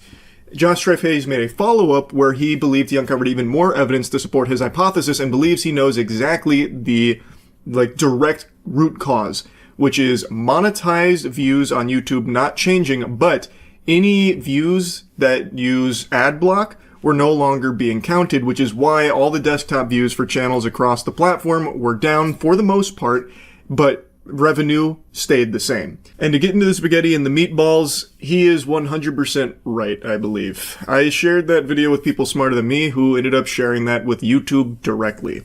And they kindly requested to not share their direct feedback, but I believe I can mention that they confirm his hypothesis for the most part. Now, right off rip, I want to address one of the most popular theories about this that people were speculating on, that this is YouTube getting rid of bots, banishing bots to the Shadow Realm, because we did just see Twitch do that, and they took like a fucking massive hit. Everyone saw them get clobbered when they lost all the bots there for like a day. So people thought maybe the same thing just happened on YouTube. It does not appear to be the case. It doesn't seem to be YouTube getting rid of bots that has caused this reduction. It does seem that Josh's hypothesis, being ad block, is the correct one. That is the winning racehorse here in this theory that explains why so many channels have seen a huge drop in views, specifically from desktop. These channels, despite seeing low computer views from August 10th onwards, had not seen a drop in revenue. And I think that was the key, because that means it's likely to do with unmonetized views or ad block. However, when YouTube is watched through an ad blocker, these adverts don't play.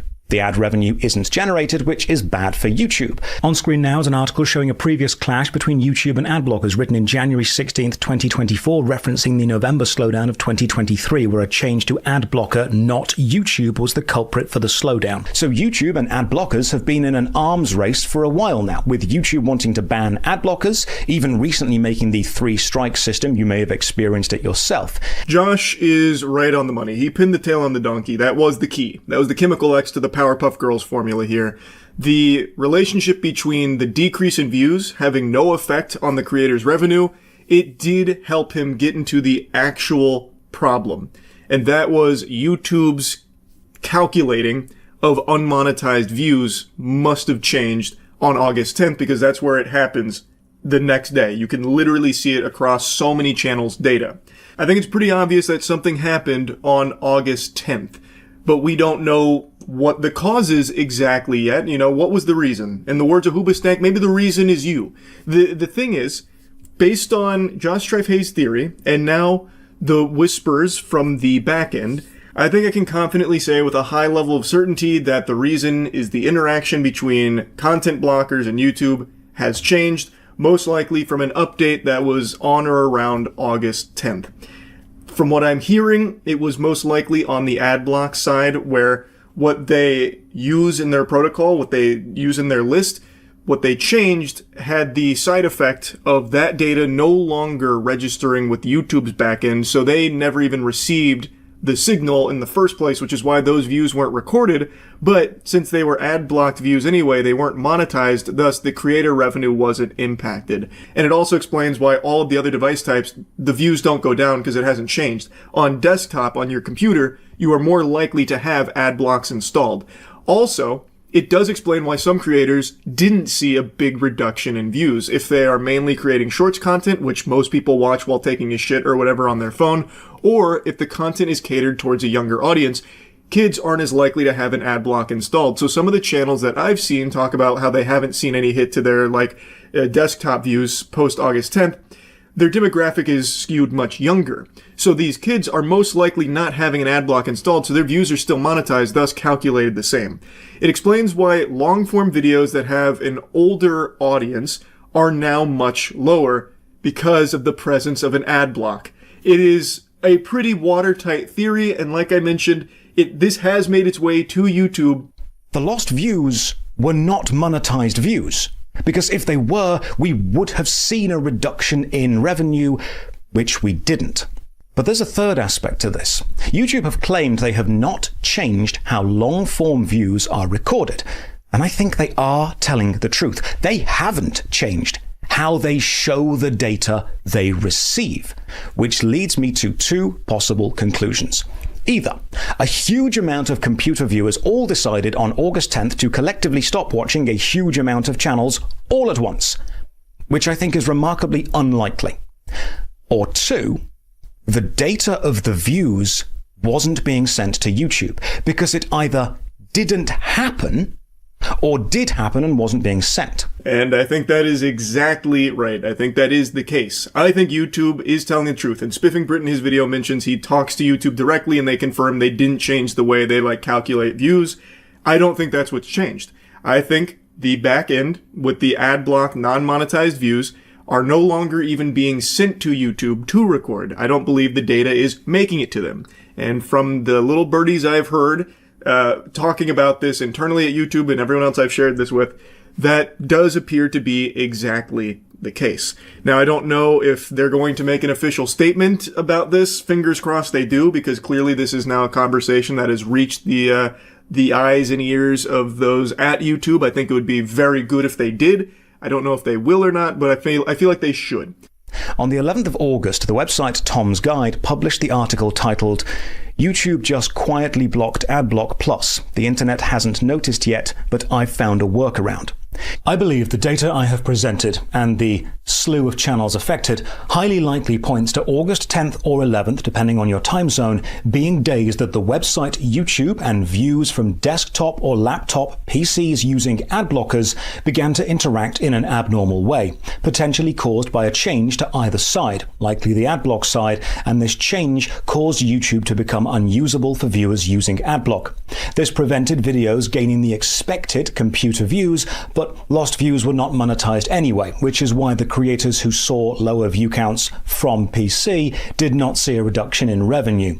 I believe what we actually found was a small bit of digital data fallout from the software arms race between YouTube and ad blockers. This really is an impressive investigation from Josh Strife Hayes here. So he found data to confirm that post August 10th, the next day, there was apparently site-wide outages for people with ad blocks, reporting that they couldn't even use the site that day. So he extrapolates based on this that perhaps the culprit was the ad block made the site unusable, so maybe the viewers couldn't even view the content, which is why there was such a drastic drop in views. However, I believe it's a bit deeper than that. I believe that whatever ad block change happened on or around the 10th or 11th, that made it so that way those views were no longer even being sent to YouTube to record on the back end. I don't think it was just like it's down for a day or two, that's why the views are low, because if that was the case, it would have trended back up, but it hasn't, or at least not in like a way you would expect. It doesn't like go back to the previous patterns falling in line with the normal correlation. There is actually even a public post from YouTube where they do have like a brief mention of ad block and inaccuracies of reported view counts. So on this section here about like what could cause some creators to report a drop in views. Outside of like the obvious ones they point out, like maybe you just blow ass, like maybe you're just like a turbo dweeb and shit like that. They do have this one here with the ad blocks about how it can impact the accuracy of the view count tools. Channels whose audience include a higher portion of users utilizing such tools may see more fluctuations in traffic related to updates to these tools, which I think is exactly what happened here. This has been a long, ongoing battle between YouTube and ad blockers. They've tried all kinds of tactics like shaming viewers, like, we see you're using an ad block. Do you want to go to hell? That kind of thing. And this appears to be just the latest development in this. This is like the fucking Krogan versus Solarian war here. YouTube trying to sterilize us with ads, but we're desperately pushing back to try and have the platform not be ruined by it. And now I think that what we're seeing here with this huge view drop post August 10th from desktop views is the result of ad blocks updating, and whatever update they changed on their back end caused YouTube to not record any views that were experienced from users using those tools. I don't think YouTube changed anything on their back end. I think the spiffing Brit is telling the truth when he says that YouTube told him that they didn't change anything. I think that is honest. I don't think they did. I think it is on the ad blockers end, which is something Josh Strife Hayes also mentions. It appears to be that whatever they updated has now had the unfortunate side effect of no longer having those views calculated for the channels that they watch, because YouTube is not even being sent that data in the first place. It doesn't even get that signal. But anyway, that's kind of the explanation for everything as I understand it, and from everything that has apparently been talked about from the internals of YouTube as well. Really incredible work from Josh Strife Hayes to get to the bottom of this. I'm hoping the YouTube will make an official statement in regards to this, because now it's become such a big conversation piece that it is even leading to like drama on the platform to a certain extent, which, you know, it's just, it could easily be stopped if YouTube would just be, you know, not as tight-lipped about shit that they do have knowledge on in regards to these kind of topics. But anyway, I guess we'll see if they do. That's really about it. So yeah. There's Useless, and then there's Pam Bondi. Cockroaches have more respect from people than Scam Bondi ever will. She's just been fired. Hallelujah, time to butt chug some brewskis in the bathtub tonight to celebrate this wonderful news. Pam Bondi famously shut down the conversation about Epstein, stating that we need to focus on the Dow because it's over 50K, stating that it's ridiculous to be talking about Epstein when the Dow's over 50K. That's what we need to focus on. And now look at us, Pam. Who could have seen this? Dow's under 50K and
I don't know you, but I know enough to guess with a high level of confidence that you've been angry before.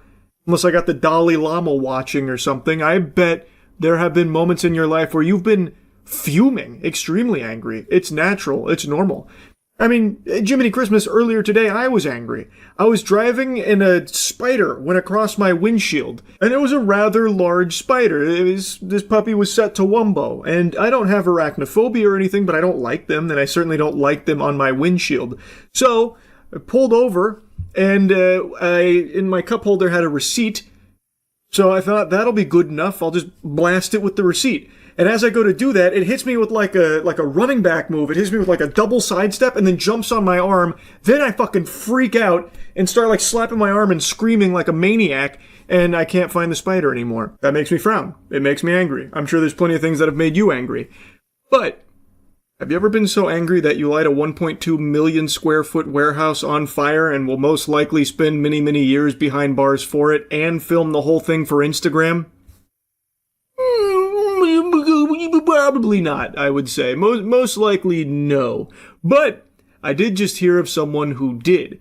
And it is a fascinating story because the anger makes sense. Like the reason why this employee was angry, I think a lot of people can understand.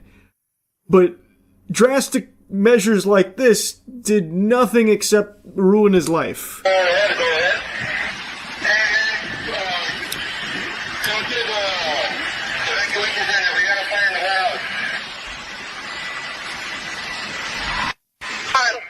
Should have paid us enough to fucking live. You know, we may not get paid enough to fucking live, but these bitches dirt cheap. All you had to do was pay us enough to live. All you had to do was pay us enough to fucking live.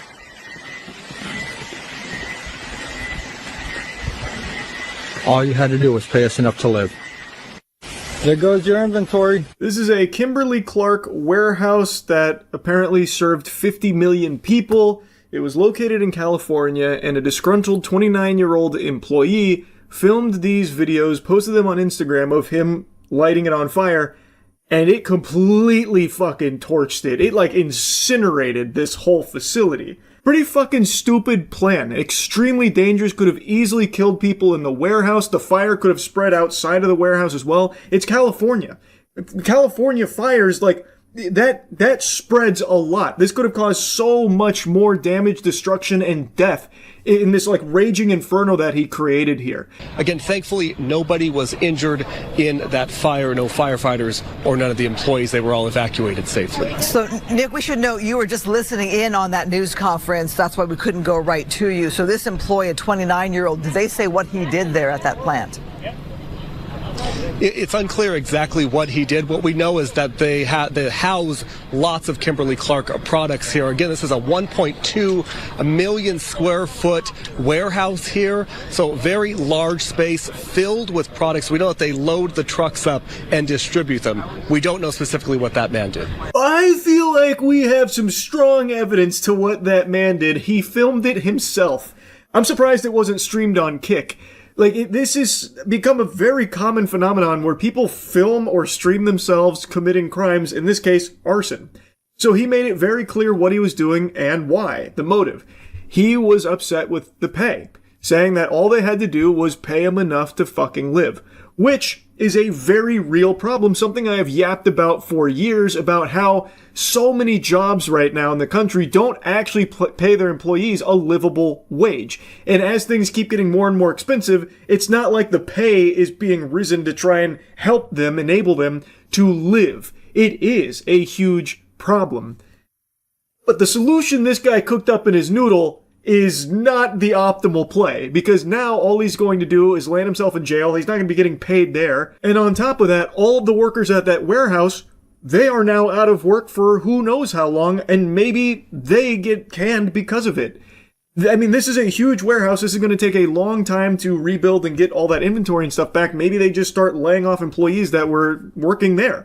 So now he has also ruined other people's income on top of that. So it's not exactly like the best plan that he's cooked up here, as shocking as that is to hear that arson didn't save the day. It is an issue. His anger is understandable. but this didn't do anything to solve it. It's not like that this company is all of a sudden going to have a come to Jesus moment like, oh, we didn't know that by underpaying our employees, it would make them frustrated. But now that an entire 1.2 million square foot warehouse been burnt down because of our folly, we will change our ways. We now see the light. Our third eye is open. Enlightenment. Time to raise everyone's pay. It's just not going to happen. Do is pay us enough to live. Chilling video posted online by the suspect appears to show the moment a massive warehouse fire was deliberately set. All you had to do was pay us enough to live. Investigators say the man behind the camera is 29-year-old Shamel Abdul Kareem. He was believed to be an employee of Kimberly-Clark. However, it is confirmed that he is an employee of NFI Industries, the third-party distributor of Kimberly-Clark. Officials say he had posted grievances online before igniting the Ontario, California warehouse on fire. Now, I've actually seen people applauding this, saying that they need to start a GoFundMe ASAP so that way they can donate to him because he's a hero. He's standing up to capitalism. Finally, enough is enough. We need more of this across the country. That's fucking ridiculous. That's like actual dangerous, stupid brain. Like, people are saying, oh, wah, wah, wah, crying over all this lost product from, billion-dollar corporation, that kind of thing. I don't know how people can be so, out of tune with reality. It's not even about, lost products or anything. It's about how easily people could have died in that, how it could have spread way beyond just that warehouse, and how this doesn't even really affect the company all that much. They have insurance. You know who this actually affects? Is the employees that are most likely going to be out of work here while this facility is out of commission and under maintenance, so they're going to be out income, and he just threw his whole life away for this, and it's not going to do anything to actually help people get a livable wage from this company or anything like that. It's just reckless, dangerous, jeopardizing tons of people's lives and safety and the area around him. This could have caused a huge fucking problem. Like I said, it's California. Wildfires spread wider than Kash Patel's butt cheeks. In that area, this could have easily spiraled way out of control, way beyond just that warehouse as well. This is just not something anyone should be Anyway, there is something other people have pointed out as a very surprising element to the fire itself, that a warehouse of this size housing this much supply, apparently this accounts for 3% of West Coast volume for toilet paper in particular, from what I was reading. I don't know if that's confirmed or how true that is, but it is a huge facility that houses a lot of paper product. And one thing people were noting is that the fire suppression system didn't really do a whole lot to stop this. And I was doing a bit of digging because they definitely have a fire suppression system. I don't know if they maintain it, maybe it was malfunctioning. From what I read, it apparently was working. But because he started multiple fires in multiple locations, it just wasn't effective at stopping the spread. So that's how it was able to get so out of control. And also, apparently the alarms were working because they were able to get the employees out. So I do feel like the systems were functioning how they were supposed to. It's just must have started a lot of fires that overwhelmed whatever system they have there. Or maybe they just don't have the best system there. I couldn't tell you, but I saw this earlier today, and I just had to yap about it. It was fucking crazy to see. And the fact that he filmed all of it, gathered his own evidence against himself, and freely posted online, that's become so common now. People love to film their own crimes. And this is probably the biggest display of that I've seen so far. Anyway, that's really about it. So, yeah. I told you, it's only getting worse, man. Yesterday I made that video going over the silly, goofy fight over Pokemon cards at a restock, which, again, Pokemon restocks are basically the purge at this point. You're not actually even going there for product. You're going there to either get your teeth punched out or your skull caved in. It's just become a place where it's a PvP-enabled zone, and people throw hands and try and get as much Pokemon product as they can, just gluttonously consuming it to try and turn around and sell it for a profit. And in the video I made on that yesterday, I said that it's only a matter of time before someone gets killed over it. There's already been a shooting over Pokemon cards, and I'm sure there will be a murder around the corner. And it turns out that that did already happen. I just learned about a case in Chile where a 20-year-old woman who is a Pokemon vendor was kidnapped and killed by a couple looking to rob her of her Pokemon cards. So they kidnapped her, and murdered her in her apartment and stole her Pokemon cards. Now, there's no English outlets reporting on this case as of right now, so all of the information I'm getting comes from Chilean sources directly, which I have to translate. And on YouTube, they only have auto-dubbing available, which I find to be pretty unreliable. I don't think it's entirely accurate, but I've checked some people in Chile that are relaying the information as well that corroborate a lot of what the auto-dubbing is saying. So the story is true based on all the information here. Just certain elements of it might be a bit incorrect, like the value of the Pokemon cards they stole. It's reported that this couple robbed and murdered this woman for 3,000 pesos worth of Pokemon cards, which is not expensive. That's not a huge value there. They didn't get the fucking one piece or anything. They basically got like 2 hamburgers worth of Pokemon cards. So like I feel like maybe that number is incorrectly translated, or maybe they truly did do all of this over that little amount. Like the Pokemon card hysteria is completely out of control, so it's possible it really was over just that little amount. But no matter how expensive the Pokemon cards were, it doesn't justify murdering someone for them. That is a vile, evil action. And they have been taken into custody. They have been arrested. They are being charged with robbery and robbery with homicide. So, fingers crossed they get maximum punishment here. Another important part of this investigation is precisely to reveal the amount of Pokemon cards that were ultimately stolen from the victim. We are talking about Camila Dominic and Olortig Quispe, as Florencia was telling you, a young woman who is only 20 years old, and this incident is being investigated as a robbery with homicide. Unfortunately, and this is what the family is asking for, the body of this 20-year-old woman has not yet been found, but all the evidence that the prosecution has at this time leads them to a single answer, that a homicide occurred inside the apartment of one of the defendants. Her name was Dominic Camila Olortigwe Quispe, and she was reported missing for quite some time. Investigators believe that she was murdered in one of their apartments, this Chilean couple. They, based on some of the other reports that I read, as well as what I was watching from broadcasts, they found surveillance footage that shows them taking her into an apartment, and she never leaves. Unfortunately, in addition, the 2 defendants, 2 people, a man and a woman under 30 years old, are also being held in preventative detention. Now, what happened? This young woman was selling Pokemon cards in a community of young people who exchanged these cards. She was moving around trade show, card, where she had an approximate value of cards worth around 3,000 pesos. This would be the method of procedure. What? Why? The reason why the defendant would... So they kidnapped and killed her to steal 3,000 pesos worth of Pokemon cards. What the fuck? This was the first report I watched on it that gave the general overview of everything that unfolded. It was a couple.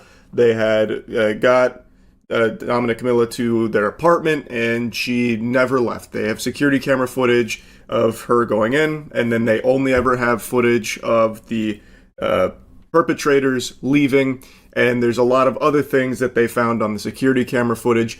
But in this report, they said that the value of the cards they stole was 3,000 pesos, which again, that's literally buying like a handful of gummy worms. That's not a lot at all. But in the other report I was watching, they say 3 million pesos, which is quite a bit more. Not that it changes anything here. Having someone's life taken over Pokemon cards is completely unacceptable, and this couple should 1000% never see the light of day again. They should be locked in a hole for the rest of their lives. This is a genuinely evil action that is unforgivable. But I just wanted to show that since there aren't any English sources that are reporting on this as of this moment, I have to rely on translations, and they're not entirely accurate. So the story does get a little muddy, so if there's any things that I'm messing up, I apologize, but this is a very serious story, and one that I just can't help but yap about, man. The state of the Pokemon hobby couldn't be worse. Robbery, because the victim's belongings were allegedly stolen. A cart that she usually used to move her folders which contain these Pokemon cards that are valued at close to 3 million pesos. And finally, that is what also leads the prosecution to part of the evidence used by the prosecution to indicate that a robbery occurred here and that they later attempted to, or ultimately killed, this 20-year-old woman. We must review the words of the prosecution that refer to this case. Sendum, the victim is seen entering the apartment with the defendant, and only the defendant is seen leaving on several occasions. And the defendant must have entered with the defendant, and always taking the victim's cart, where she had all her letters, which were the ones with the greatest value. The auto-dubbing is just really falling apart. It's sucking major ass here. But from what I can piece together with this broadcast as well as what I've read, is that on the security camera footage, they know that Dominic Camilla was in the apartment. She went into that apartment. And they also know through the security camera footage she never left. But the couple did on numerous occasions and had even left with Milla's belongings. And what she said there with letters that had the most value, I think they were talking about the cards. They left with her Pokemon cards, the greatest value Pokemon cards, and they have evidence of that through this footage. And there are also videos where the defendant is seen entering the supermarket to buy these garbage bags and packing tape. According to the prosecution, these security cameras are key to the investigation, and they are continuing the investigation based on these records, which show the defendant's constant comings and goings from an apartment on Monjita Street in the Santiago commune, where the victim was allegedly taken, and from which apartment the victim never left. These records are important because the body of this young woman, who is only 20 years old, Camilla Dominic, has still not been found. They are also alleging that through the security camera footage, they saw that this couple was getting trash bags and tape and bringing it into the apartment and just very suspicious shit like that. That is extremely shady.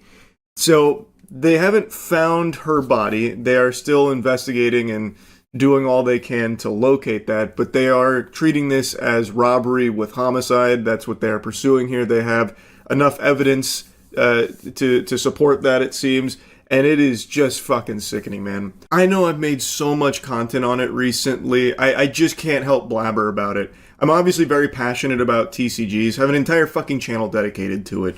So seeing what's happened to not just Pokemon, but just TCGs across the board really sucks. And in Pokemon in particular, it is really in the shitter. It is just terrifying. People being beaten to a fucking pulp, people being shot over Pokemon cards, and now even people having their lives taken over Pokemon cards. And again, there's other examples of scalpers going crazy and all like, you know, trying to get their hands on the same stuff to try and flip for like a fucking $5 profit over the years. But for Pokemon in particular, it has become just deplorable. Like, Team Rocket doesn't beat up Ash Ketchum or shoot Pokemon trainers to get their hands on the Pokemon, and they certainly don't murder people over it, but the fucking Chilean Jesse and James here certainly do. It's scary, and it's only getting worse. Like I said, it has spiraled totally out of control now. It's heartbreaking hearing about what happened to this woman in Chile. So anyway, I just wanted to talk about it a bit. That's really it. So yeah. It's so weird how every single game that comes out right now needs to have some kind of grand debate about it. Like, controversy needs to surround every game as gamers desperately try and find something to hate about every single title that comes out. And the latest argument leaving bodies in its wake has to be the dumbest I've seen so far, with people pretending to care about the absence of swimming mechanics in the new Mafia game. I'm starting to think maybe those 5G towers actually did do something to people's brains, because this shit is fried. A clip went viral on Twitter where they showed that Mafia: The Old Country doesn't have swimming.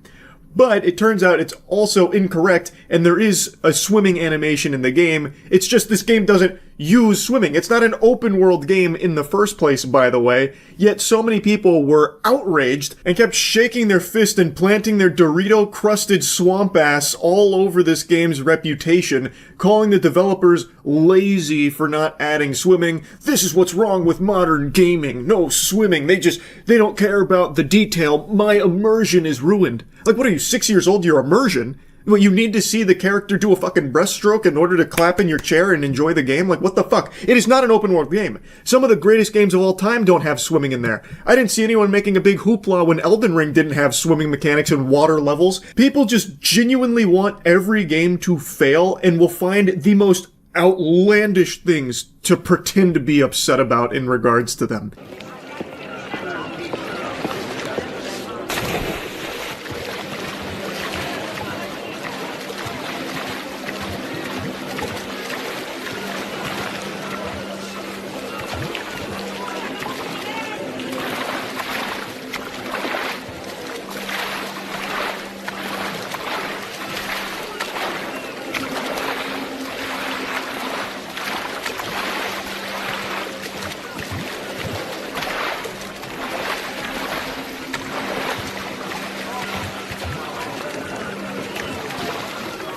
I know that was devastating to look at. What you just bore witness to was gamers 9/11. No swimming in Mafia the Old Country. Instead, an invisible wall prevents you from frolicking in the sun and splashing around in the water. It's heartbreaking. It's horrifying, actually. I'm gonna have a conniption. Who gives a fuck? This is not an open world game. It is not a series that has ever been known for its swimming. In fact, in the entire Mafia franchise, there is one game that lets you swim in a limited capacity, and it's Mafia 3, the one everybody hates. Like, this is ridiculous to pretend that this matters to you. I don't understand. It's such a stupid thing to get up in arms about, especially because this game is doing exactly what a lot of people have been crying about wanting more of. It is a $50 game, by the way. It is not the overpriced $70 or $80 experiences now that we've been getting fucking shoveled down our throats. It is $50, meaning it is a reasonably priced AAA game, which is extremely refreshing. There's only a handful of these, like notably Expedition 33. And it is also a linear, single-player game with a huge focus on its narrative. Exactly things people have been demanding more of in the AAA space. Now this comes out and people still aren't pleased because they can't go into the deep water. They can't go live out their immersive fantasy of being a mob-associated mermaid. Like, this is stupid. Why bloat a game like this with mechanics that aren't even utilized like swimming? But here's the thing, what's even more fucking crazy. They did add swimming animations to it for the sake of immersion. It's just you can't go out into the sunset like that. You can jump into deep water and you will swim before being brought back to shore.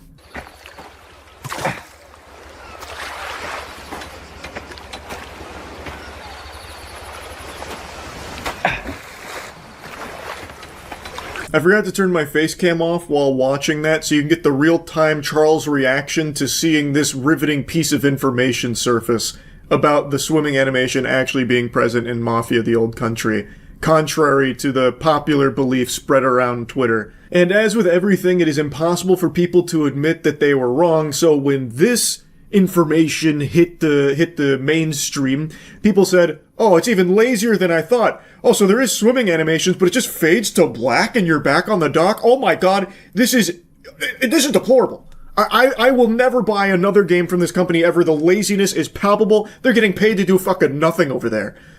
When this is like literally the exact thing tons of other games that are beloved do. Try swimming in Arkham Knight or something. See what happens. It's exactly the same. It's just, people are so desperate to find the most trivial things to harp on for a reason to hate a new game. And this isn't even a game I have any interest in playing myself, by the way. I initially thought it'd be fun to play through, but then when I watched some other streamers play it, it didn't really seem like I'd be overly invested in it. But now, out of pure spite for this controversy, I feel like diving in. It's just so infuriating. Because, I mean, like I said, this game does a lot of things that people have been begging for in the space for a while. Reasonably priced, story-driven, single-player. Like, it is people have been hoping for more of those, and now it's here, and it's still not good enough because the swimming wasn't up to their standards. It's just craziness. I find it hard to believe that these are real people. I just have a hard time coming to terms with losers like this actually existing.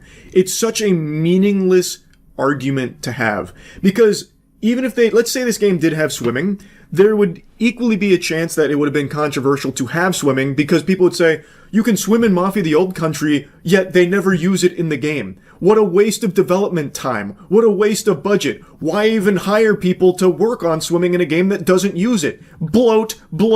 Like, it could have easily swung the other way, too, if they did have swimming. Like, I've seen that complaint plenty of times from games that offer a ton of mechanics, many of which don't even get utilized. People say it was a waste of time, a waste of resources and money. So, you can't really win. Like, the absence of swimming here is like the most useless shit ever, because in so many games, like I mentioned, you can't swim. It's not like this is exclusive to just this, and it's not exclusive to just modern games either. Go back 10 years, 20 years, whatever. Some of the best games ever made do not have swimming in them. Like, it is just an immutable fact. If a game doesn't require swimming, if it doesn't necessitate having swimming mechanics, why bother putting them in there? It doesn't even do anything for immersion anyway. The only place where you could have swimming and not really need a focus on it would be in like an open world game, which this is not. It is a story-driven, linear, single-player game.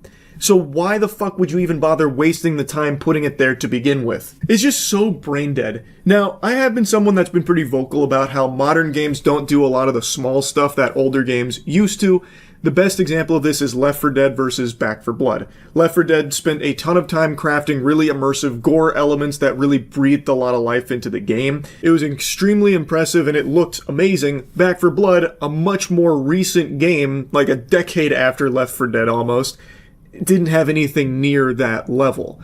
And it's not just this example, like there are just so many modern games that don't do what a lot of the earlier games did when it comes to like destructible environments or like small things built in the game. Even just super simple stuff like having a plethora of animations that could possibly play depending on where you shoot an enemy or something. Nowadays, instead of spending all of that time and money on those like small elements, they'll focus more on like the big ticket stuff, the big picture things, as opposed to like these really small handcrafted details that used to be more prominent in earlier games.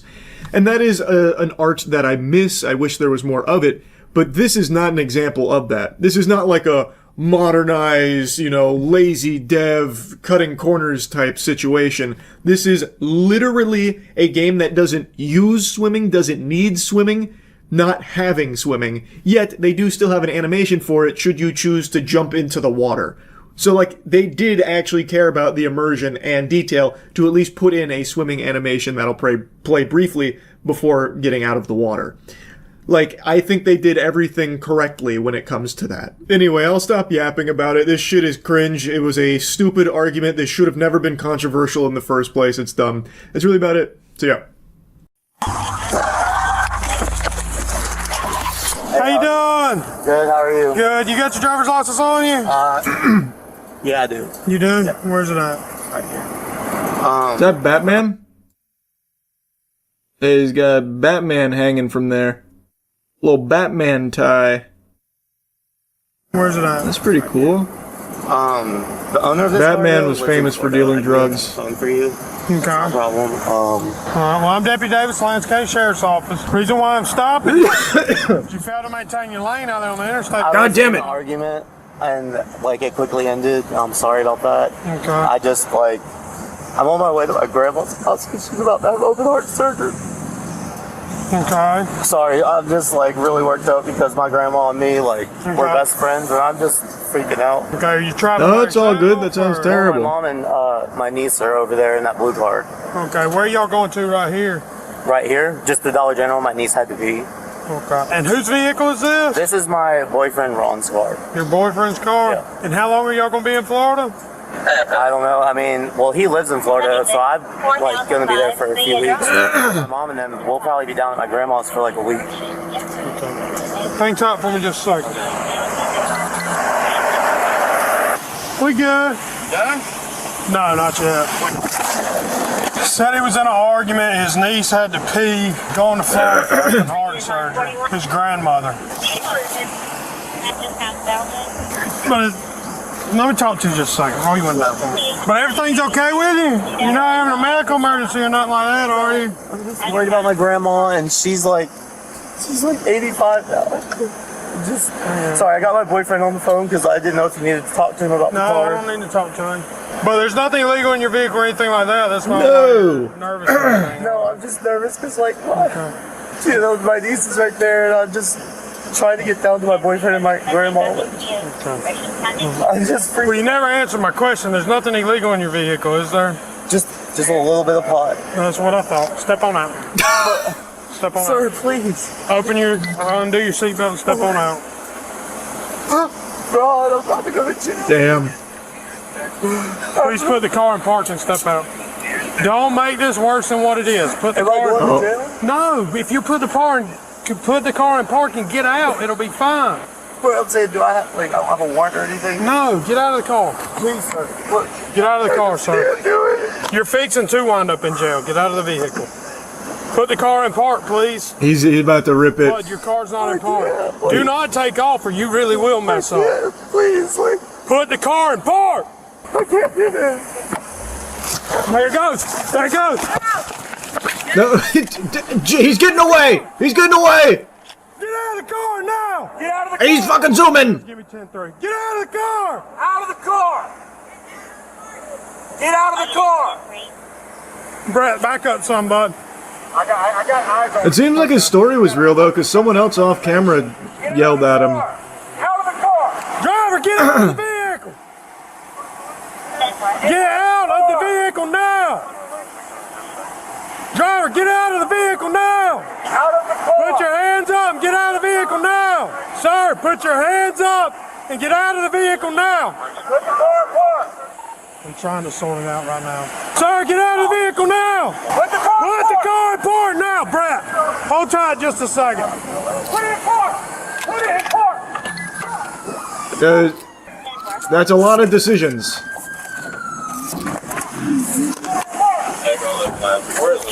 He's got the sticks up.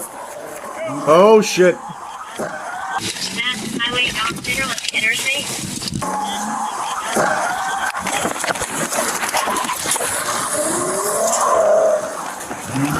Is that how you're supposed to deploy that? Because I thought that still had the condom on. Is that not just still in its wrapper? I feel like perhaps like you take that off first, right? You rip it. Well, no. Like when he grabbed it here is what I'm saying. It's still in this, so I assumed like he'd be taking it out when he grabbed it from the trunk. But he's not. He ran over with it still covered. Or maybe that's just how it deploys. I don't know. Couldn't tell you. Maybe it doesn't matter.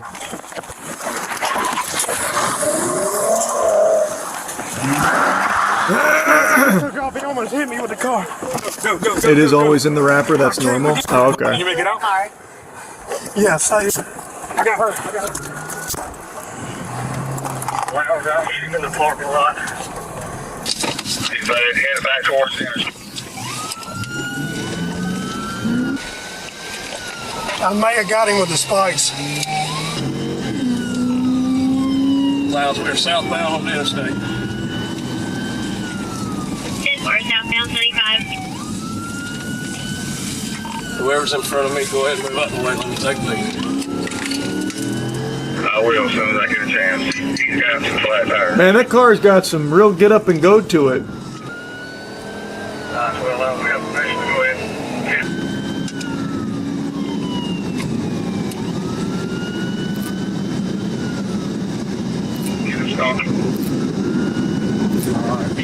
Oh, wow. Yeah, those two flat tires really making themselves known now. He's got a black right tire that's bent where I'll take off that. Fast check up top. We're the 9 southbound speed about 100 miles an hour. Let's go ahead and give us some units in the files on Wall Street. Jesus. I'm thinking about your state patrol. Take 2, I go ahead. Go ahead, 2. Go ahead and take him out. He's all over the road. He's like 10 feet from one of the other vehicles. Oh, that's the pit maneuver.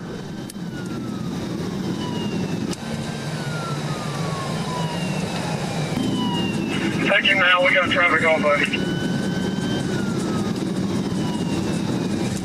Oh, he's blocking it! Oh, he's blocking it! Oh, he's about to pit maneuver himself, actually. Holy. Well, fascinating. Good lord. Lies, every time I try to pull up next to him, he's trying to hit me. Wait till we get past the semi.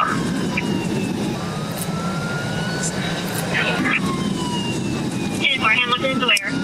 Is there a state patrol? Let him take primary. Let him take primary.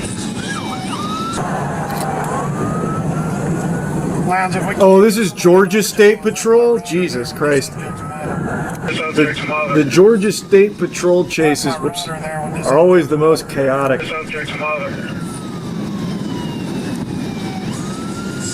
This cop car probably has fucking wings on it or something to glide. Clear level, right there.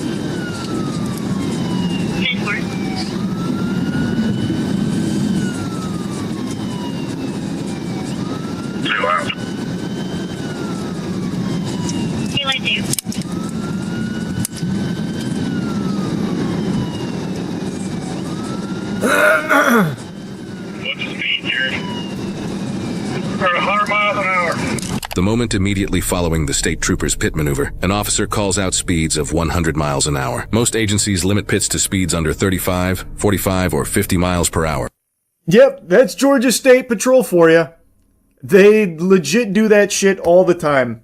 That's crazy. That is diabolical. It risks literally everyone's life on the road when they do that. Genuinely. And I was just saying that too, man. The Georgia State Patrol chases are always fucking crazy for that reason. They, like, actually treat it like it's burnout. I imagine this guy probably got hurt or worse. Probably won't finish that. That's brutal. No, he doesn't. Really? At those speeds? But make exceptions for cases involving lethal force. High-speed pits are risky by nature, but some argue they increase safety by limiting the duration of a pursuit, pointing out that long pursuits are often the most dangerous. What's the speed, Jared? We're at 100 miles an hour.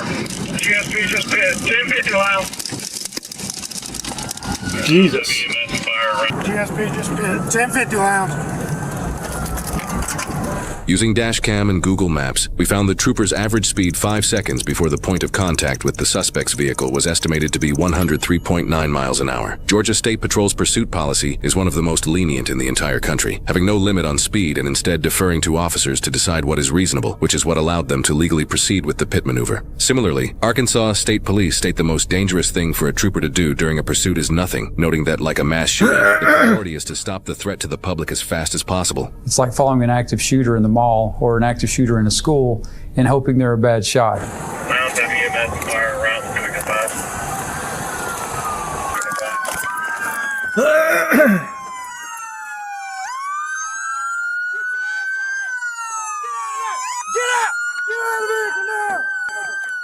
Damn, he really did tank that. What's that car's crash safety rating? Holy.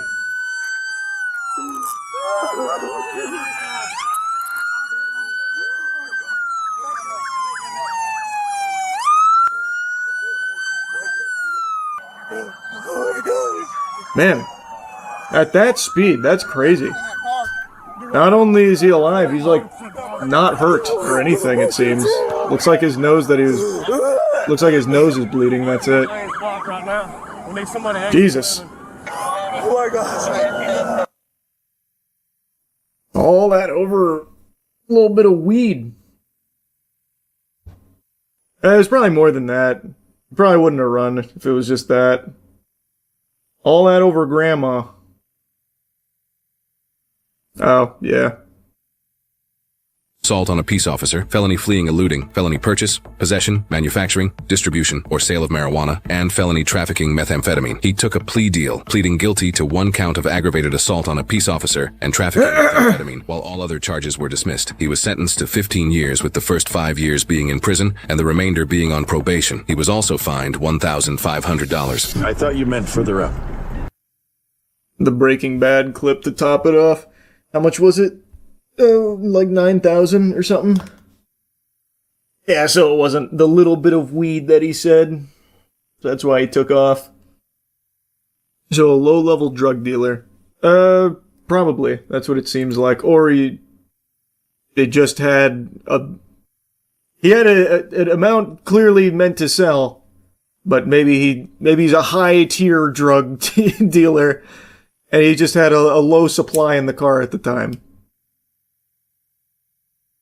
But yeah, maybe he's level 1. Personal use, his face showed tons of picking. I don't know, man. Almost 90 grams. Personal use, quite a bit in the car. Maybe for grandma. Could be for grandma. See the Godzilla -0 trailer? No, I forgot that came out. This is just... The last one was so good. One of my favorite movies of that year. Phantom Blade 0 devs dropped a behind-the-scenes video with new gameplay. The amount of work they're doing has gotten me even more hyped. Exciting.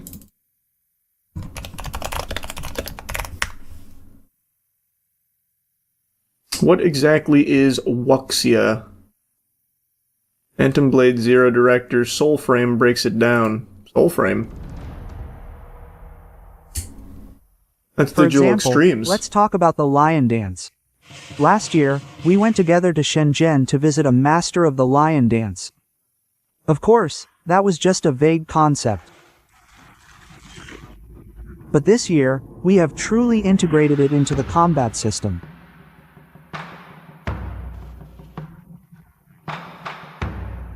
The lion's movement is abstract. You can't just make it a 4-legged lion because there are 2 people underneath.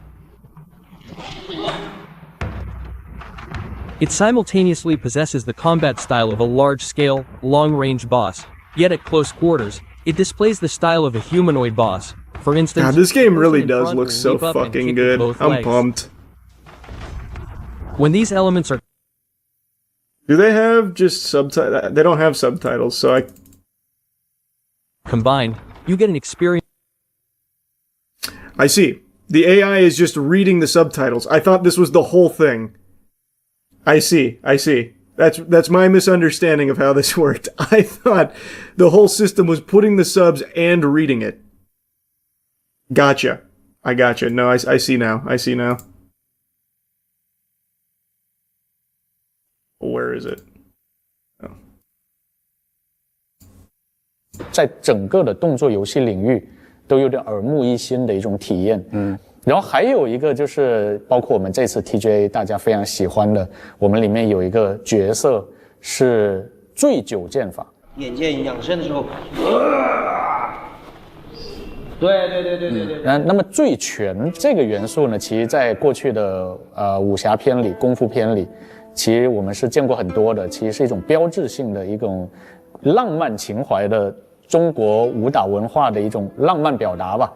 那么我们这一次呢，就做了一个这样的 boss， 他就是能够不断的通过喝酒来积攒他的某个能量，醉了以后呢，他的身法也比较飘忽不定，他的攻击也比较飘忽不定，他的剑会从各种意想不到的方向打过来。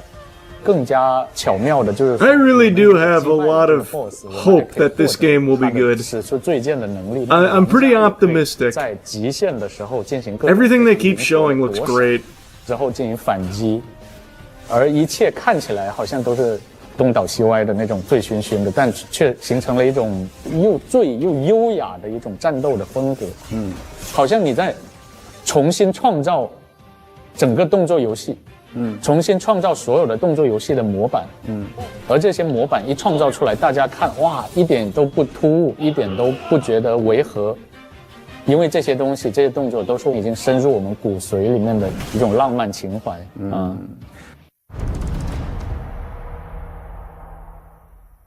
我们就常说武侠，对吧？它其实有2个层次，一个是武，一个是侠。那武是什么呢？武就是外在表现，就是所谓的动作。这个武打的表达，我们去年的时候应该是探访了很多门派。Man, that's just like some old school shit right there. Like going to the locations to learn the shit and then bringing it to the studio. I love that. Games used to do that a lot more often. I like that. 回到咱们这动物层里面来，把它转化成游戏的数据。其实我们今年又有更多的这样的研究和发掘，就是如何把中国的传统的这种武术，还有传统的武侠电影、功夫电影里面的一些表达方式，能够用到游戏上来。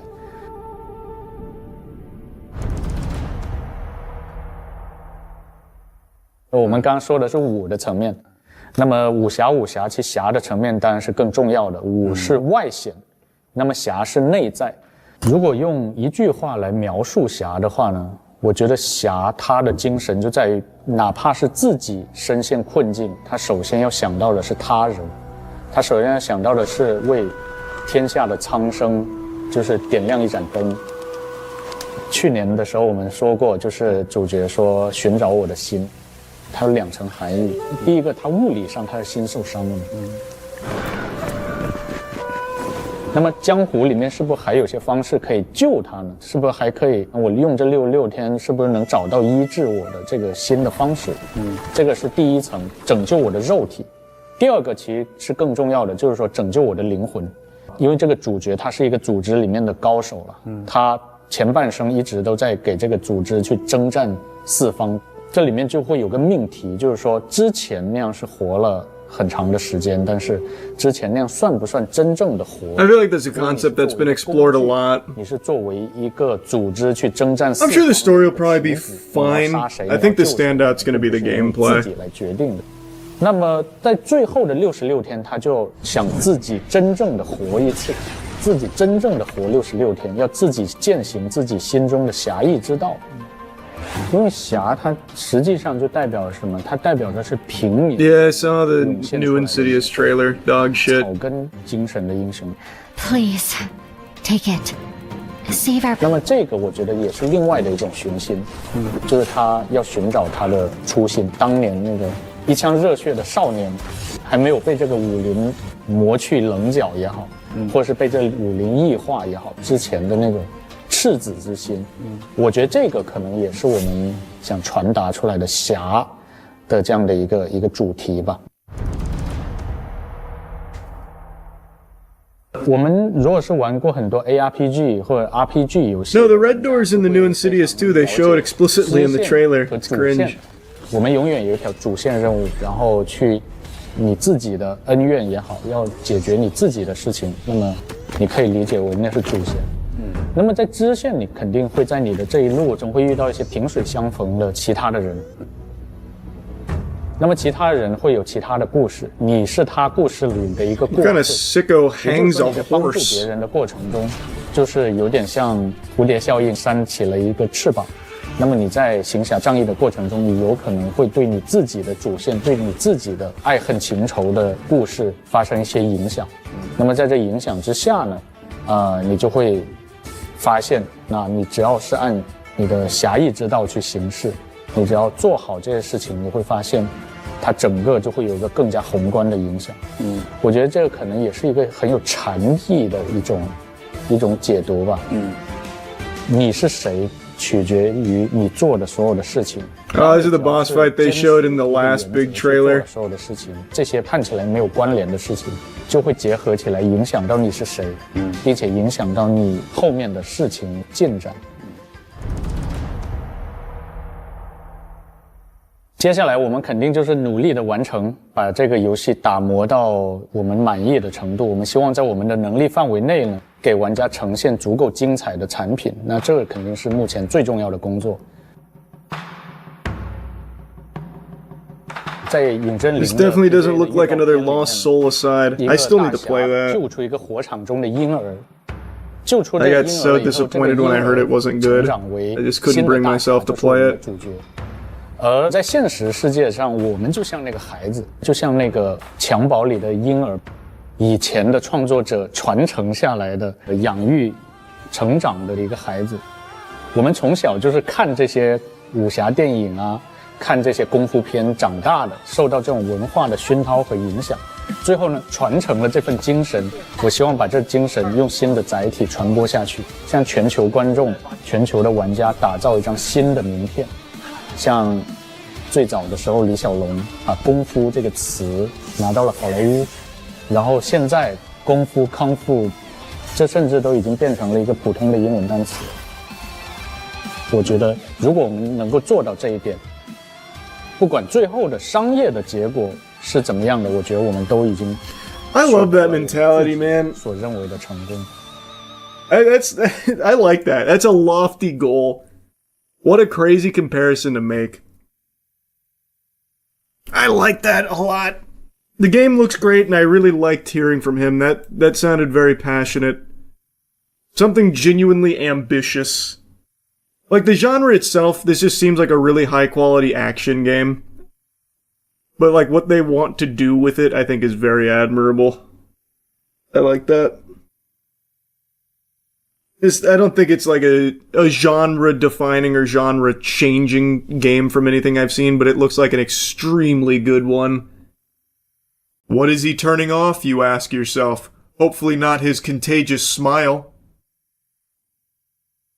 Don't worry, that's going to be sticking around. What won't be sticking around, what I'm turning off, is pretty much every way of donating money to me.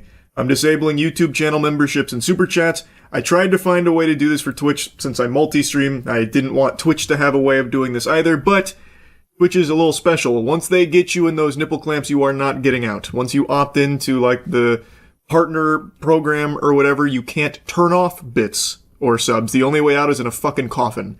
But I do think I found a solution for bits where I set the minimum so incredibly high that I imagine nobody's going to spend that kind of money, I would hope. But for subs, I can't get rid of that. If I could, I would say toodaloo, give it a strong slap on the ass, tell it good game and goodbye. But from what I can tell, there's a lot of hoops to jump through in order to accomplish that, so I'm just urging you, don't sub or anything like that on Twitch. And the reason why I'm disabling all of these things and discouraging these things is because I just don't want people to donate money to me anymore. I don't want that. I'm putting the kibosh on it. I felt uneasy about it for a while, but I convinced myself that I could deliver something that made it valuable for people that were donating. So, like, YouTube channel memberships. I had all these big ideas for content I'd do at the farm for members, but what I didn't account for is just how much we do at the farm and how time-consuming that is, so I haven't been able to film any of that. So you are basically paying money for nothing. And it's not just YouTube memberships that were getting a bad deal. Twitch subs, too. All you get there is some emotes. Whoopee!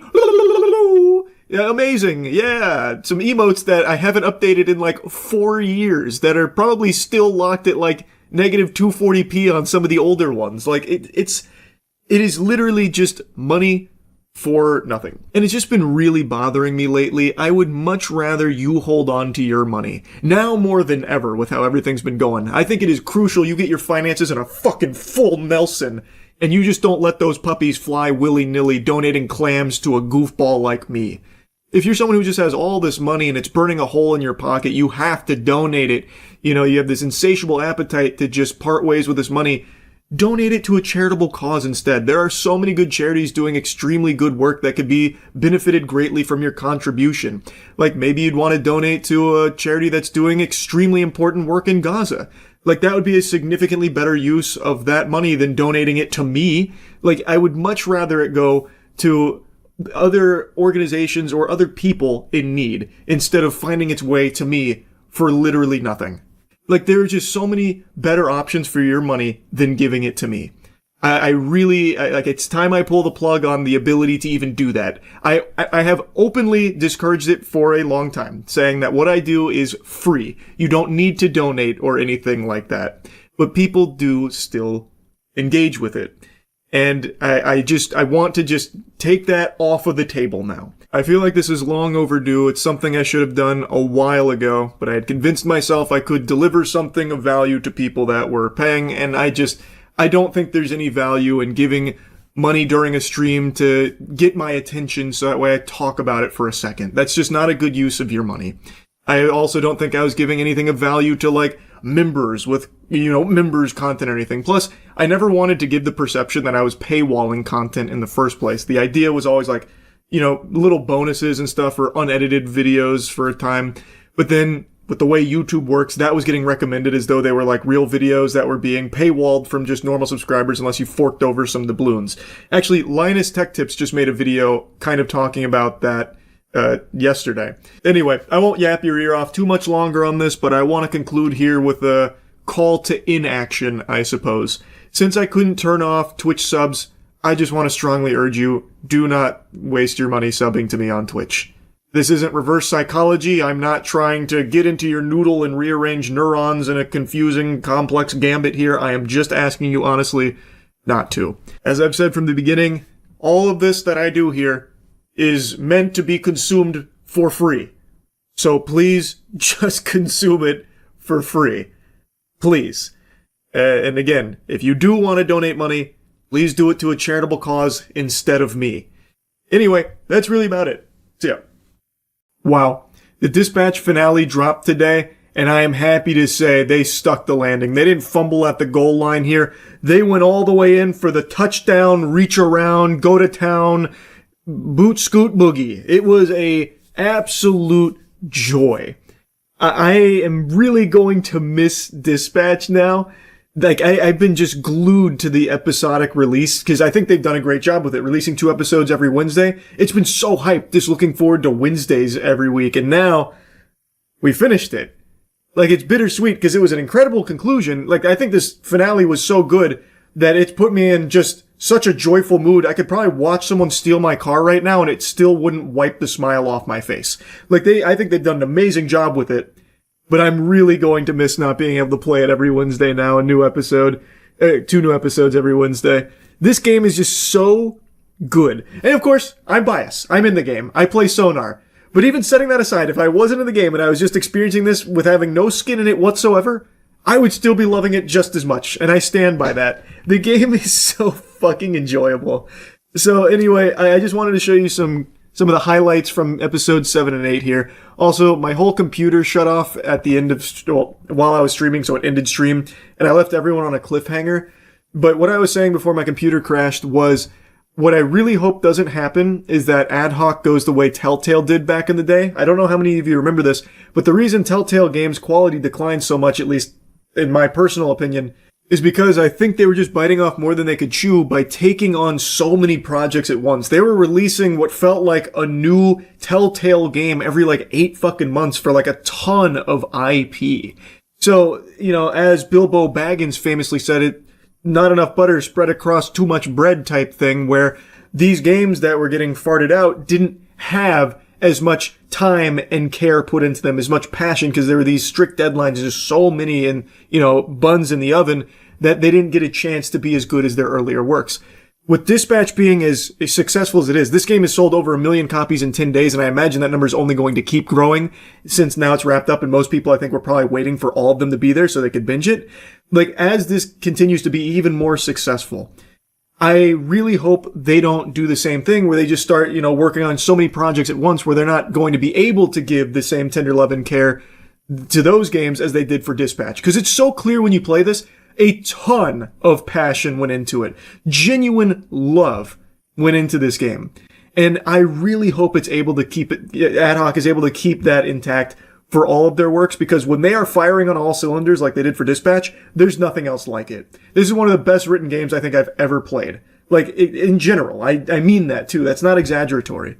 So I'm very excited for more of Ad Hoc's work in the future. I'm praying, fingers crossed, we get a season 2. And that's not just for selfish interests of having another voice acting job with reprising my role as Sonar, hopefully.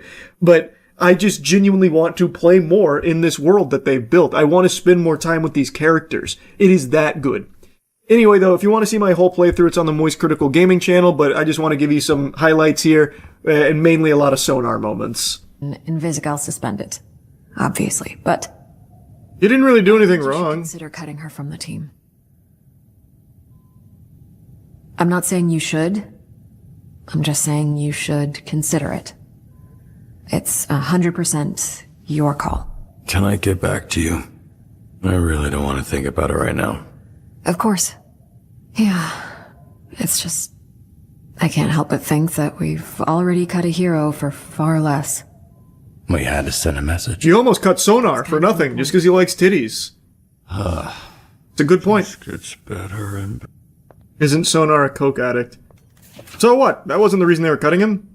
Robert explicitly mentioned boobies. The coke was secondary.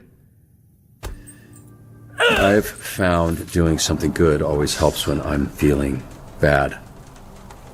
We're fortunate to have that opportunity. Something Chase never took for granted. So, let's get to work. Time for a good shift. Sonar, you mind doing everything? You can kind of solo the whole city now. Pretty quiet day. The whole city's grieving. Sonar, why don't you get out there and cheer everyone up with some magic tricks? The hell just happened there?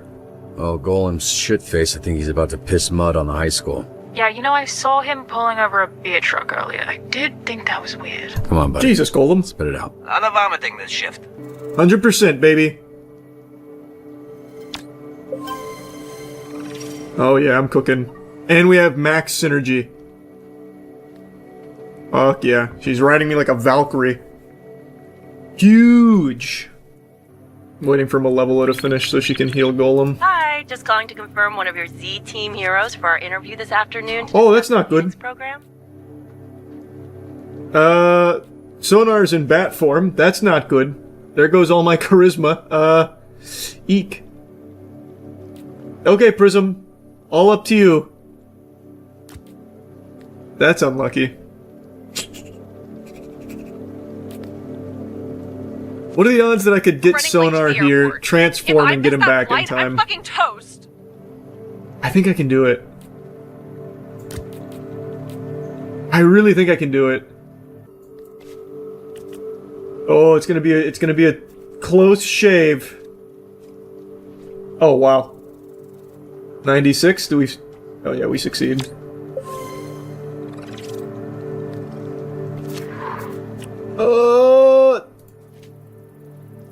Hold on. Actually perfect. Literally perfect. Am I the biggest brain dispatcher in the business? Holy shit. Actually immaculate. Wow. Hello? Truly built different. Is this thing working? Shit. Sorry, Robbie.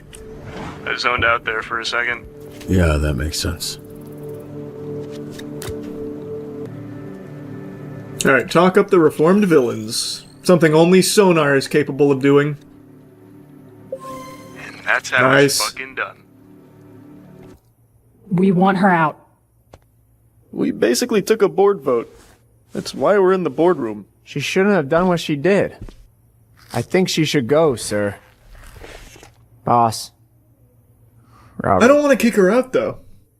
But I want to go Blonde Blazer. All in on Blonde Blazer. Just me. What you didn't know was what Chase was willing to put on the line for you. And so please don't throw all of that away by walking away from this. From us. They're right. I don't deserve anyone's forgiveness. Anyone's help, anyone's love. Because I can never repay it. Nothing I do will ever make up for what I've already done to you. I'd hoped getting the astral pulse back would help. Oh, the theory was right. I couldn't even do that. She was with Shroud in the beginning. Oh, anyone, anything. Okay. 100%. Least of all me. I was there that night. Yep.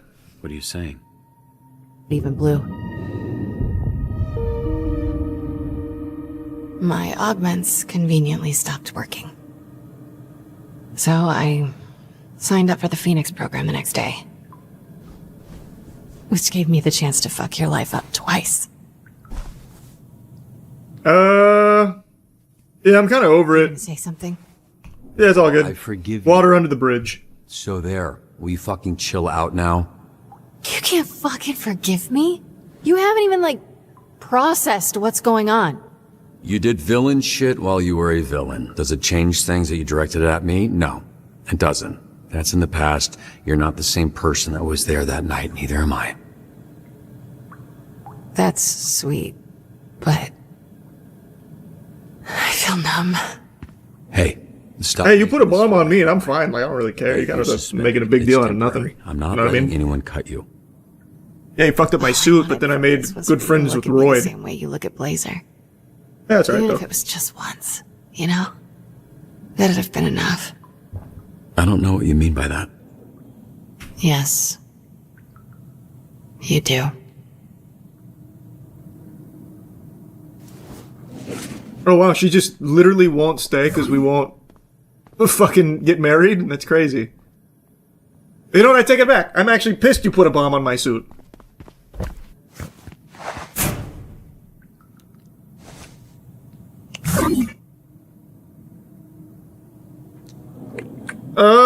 But I did. Yep.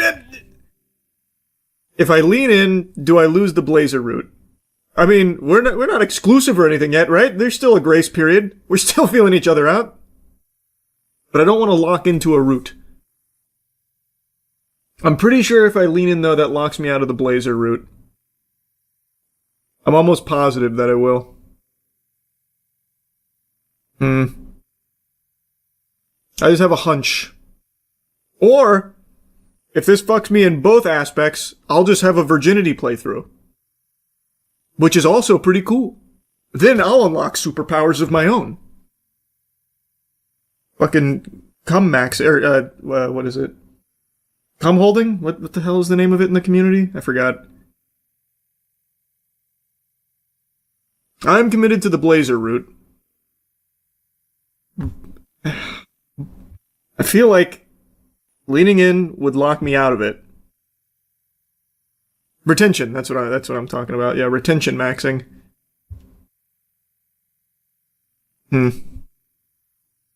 I don't think you can do both, is the thing.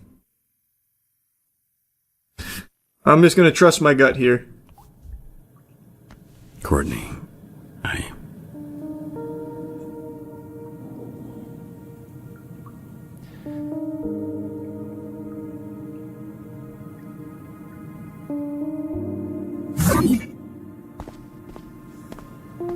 I'm trusting my instincts. could you two do me a favor and shut the fuck up? I want to start a bar fight. You got a problem? Is that you? No, it's not me. He's got long hair. I know what's going on. Cheers, fellas, to the fucking drink. To 5 minutes with the tightest ass in all of LA County. Yeah, motorboat those butt cheeks. Oh, hey. Right. End up blowing air right up her butthole. What's up? You don't like asses? Glass him. Might as well. Bar fight? Oh, not as far as I was gonna take it. Good on you, kid. Let me replace that drink. That guy is definitely Shroud.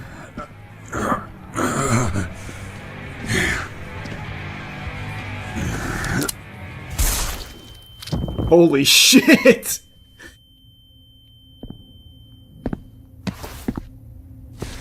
Obviously, you two don't need an introduction. With pleasure. Damn, Coop is back! The past. Spit! With the pulse. Hockaloogie! I'll control this city and restore balance. Oh, that didn't go far.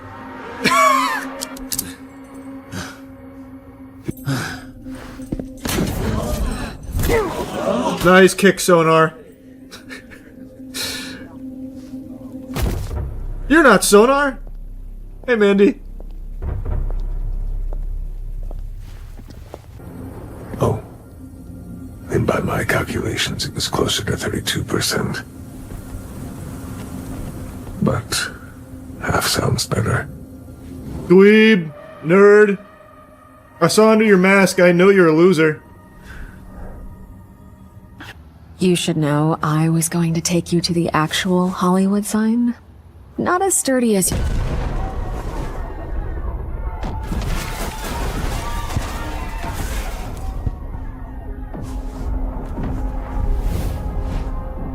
Get me in front of my computer. I'll start dispatching sonar. Only he can handle this.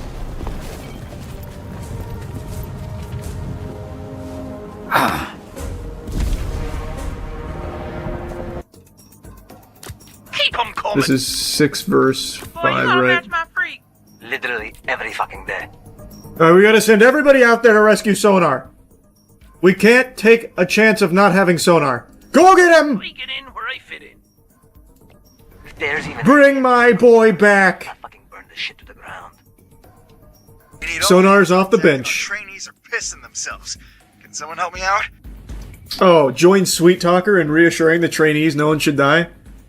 I mean, that's just Sonar solo, right? Like, I don't need anybody else, right? Even with low morale, I feel like Sonar solos this. But maybe I should just do this to be safe. Nah, if Sonar can't solo this, then they don't deserve to have a good pep talk. Oh, easy Sonar. Ease nerves with a red ring roast. Yeah. Don't mind if I do. Alright, gang's all here. Some of you in worse shape than others. Flawless run. I moved their Mecha Man suit to the rec room. Here. Take this.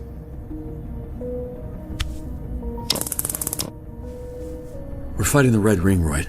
I'm not walking home from fucking yoga. All I got, brother. Hey, don't listen to her kind of bullshit, okay? Keep her tied up.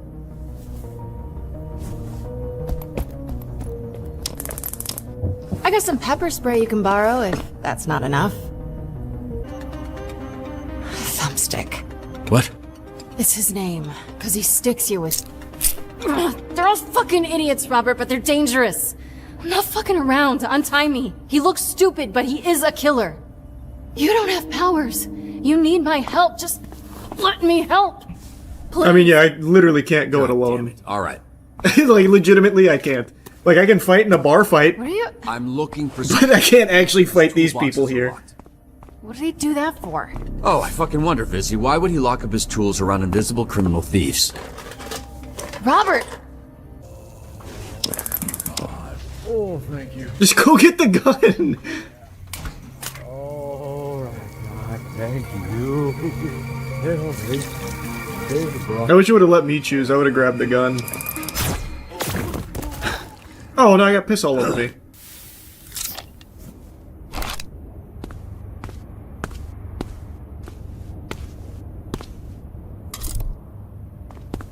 Hey, nice job. Nice job. Why are his nuts out? Oh, thought that was normal. You mind helping him? Why would you crinkle cut your balls through your zipper if you don't have... What are you asking me? Can you just put his dick away? Feels like the dignified thing to do. Dignified for who? I know the guy a little, and it's bad enough he's unconscious. Yeah, here, I'll do it. I'll put his cock away, you're right. Piss everywhere. Thank you. That was very decent of you. Oh, perfect. I'm putting piss in my open wounds. Well, actually, I don't think it matters so much. It's sterile, right? Yeah, because you were totally in control of that situation. Crazy, right? It's like real big, but super quiet. So cool. So fucking cool!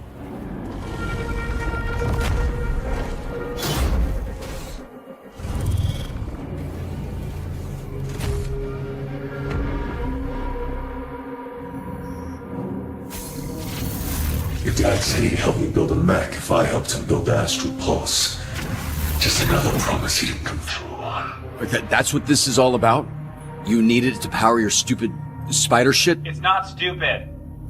Come on, kid. Using the pulse to power a mech is like plugging your cell phone into a nuclear reactor. No. I'm gonna use the pulse to change the world. That plan is gonna be hard to pull off after I kill you. Fuck! JoJo's Bizarre Adventure Part 2. They don't like that.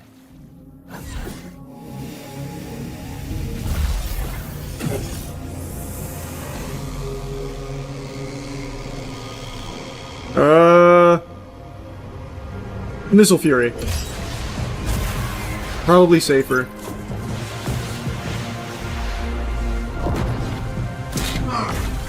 Alright, I chose wrong. Ah, fuck!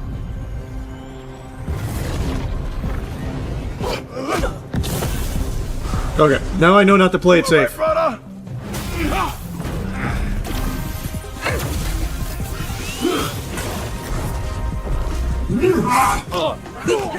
Oh, he's not punching nuts anymore. The cross body block, that's my boy.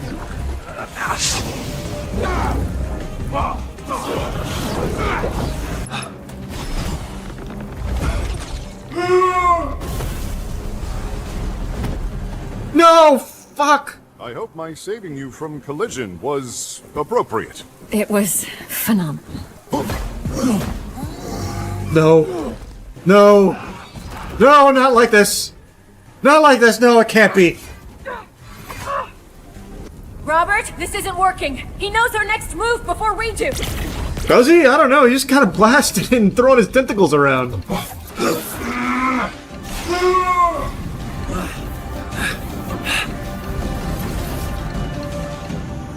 I've never been more insulted in my life. You fire me, a literal assassin, for some moronic bumfuck bat boy? What? He shits in the parking lot. Did you know that? Ask the cleaners how much guano they come across. I'll apologize. Look.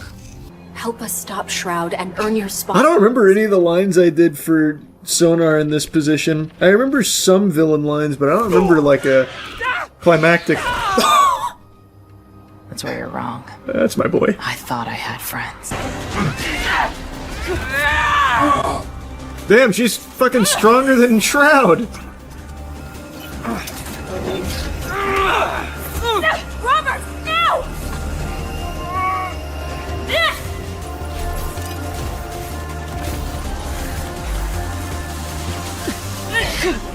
Oh, shit.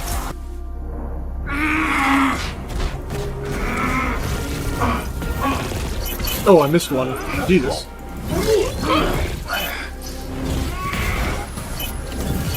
Oh, it's like Osu! Fuck! He wasn't letting me move in that direction.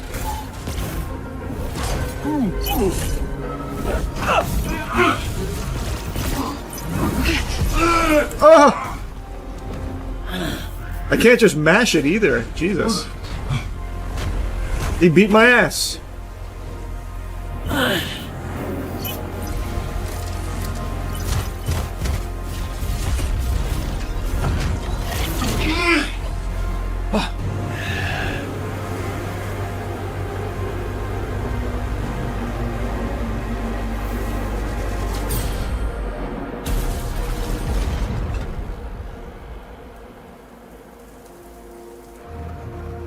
Shroud's got a new suit now? What the fuck?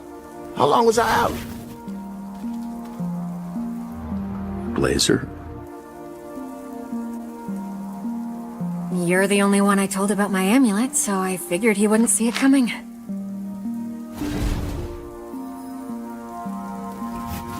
Holy shit. Look at you. Oh, look at you. Oh shit, yeah, look at me. Shit, no, look out. That's cute. I was wondering why the amulet wouldn't work for other people when it was revealed. That makes sense. Come to your stupid dog. You all hear that? I've been through all the game theory on this moment 1,000 times. I'm not steps ahead, I'm miles. So, don't fucking test me. I have to cheese it. I wonder. Fuck. I feel like I gotta give him the real one. I can't. Here, we'll just do both. I'll just make it easy. I don't want to cheese it too long and think too hard. I'm just gonna give them both. Just take both. What the fuck is this, Robert? You said you wanted the Astropulse. I gave it to you. One of those is it. They look fucking identical, Robert. Look, you're right. I can't outsmart you. Because, you know what? I'm not a smart guy. So, the only way to keep you from knowing what I'm doing is to not have any idea what I'm doing. Which is how I feel all the time. Banger. I trust my gut and I take my best guess. Just like you used to do. Before you plugged all those fucking Christmas lights into your head. Before you were afraid to make your own decisions. Elliot. Maybe we wait till we get home? Shut the fuck up!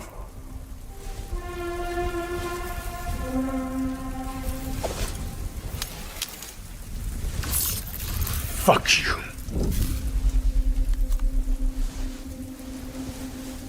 Upright. You son of a bitch! Don't be mad. You lost. It happens. Sorry, kid. We both lose.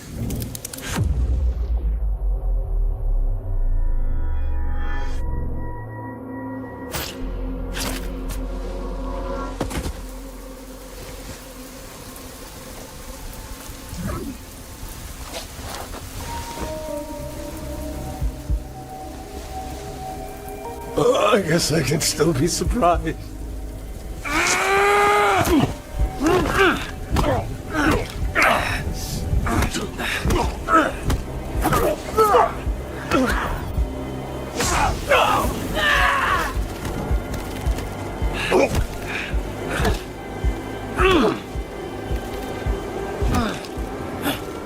So I get to choose to kill him, right? I have to be able to, right?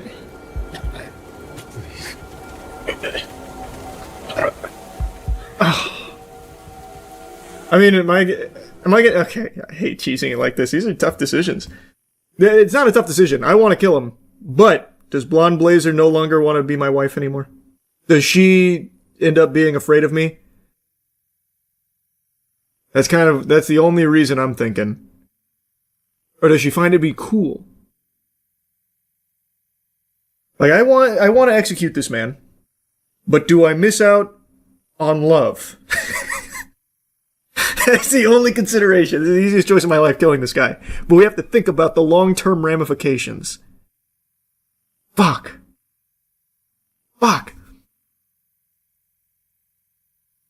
Be like if I kill him, she won't love me. But if she doesn't love me with my hands a little dirty, then so be it. And it is what it is. He's dead. If she can't handle me at my dirtiest, she doesn't deserve me at my cleanest.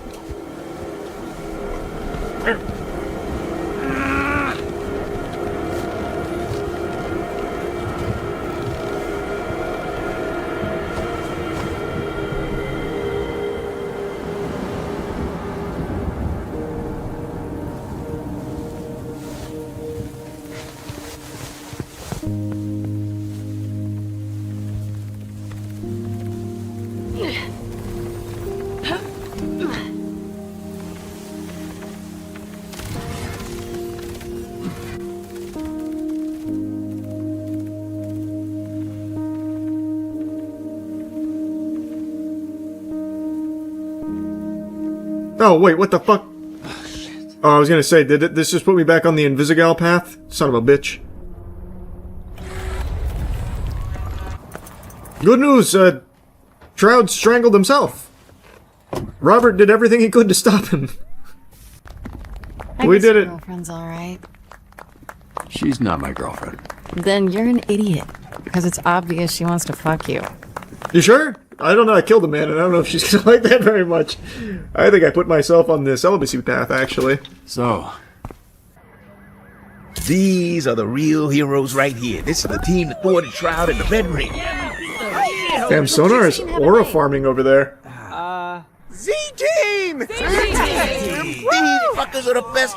For his issue. Right, the whole being on the brink of death issue. That's the one.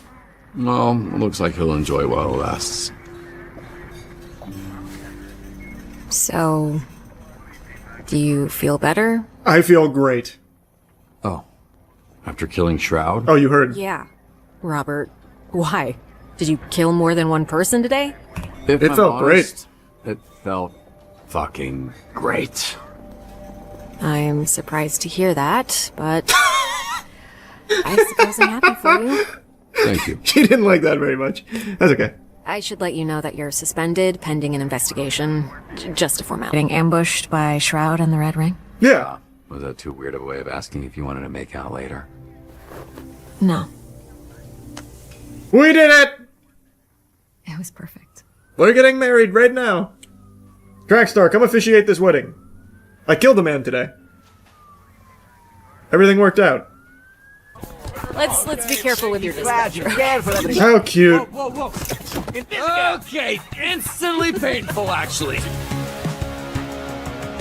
That was such a banger of a game. Holy. I thought it was going to end on a cliffhanger. I did not see how they were going to wrap it all up satisfactory in 2 episodes, but they did an incredible job with it. That was so fucking good. Oh my god, that was so good. Oh, so if you don't support her is when she goes the villain route. Got it. Only 24! Oh my god.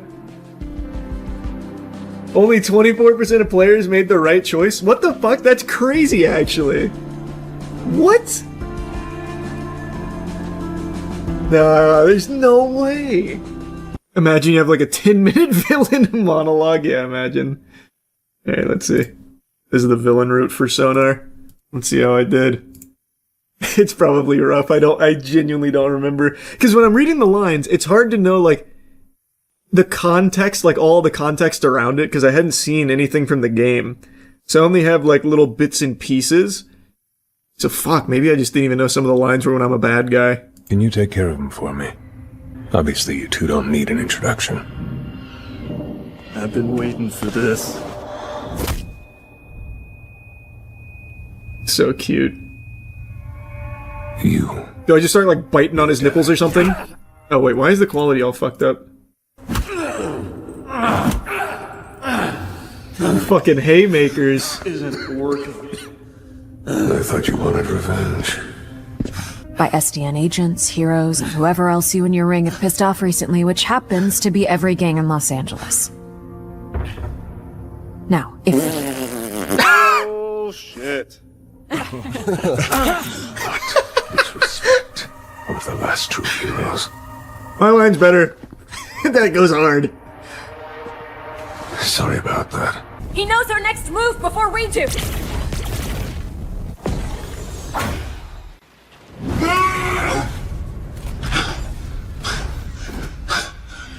Robert Robertson returned. I fucking warned you that cutting me was a big mistake. Boy, I guess you're probably realizing that right about now, huh? It sounds like me when I had my old mic. You're actually so dumb, dude. You know you're stealing toilet paper from the office? I'm sorry. I really am. Sonar, stop. Oh, look, Dad. Mom's home. Hey, we're your friends. Please, this isn't you. Help us stop Shroud and earn your spot back on the Z team.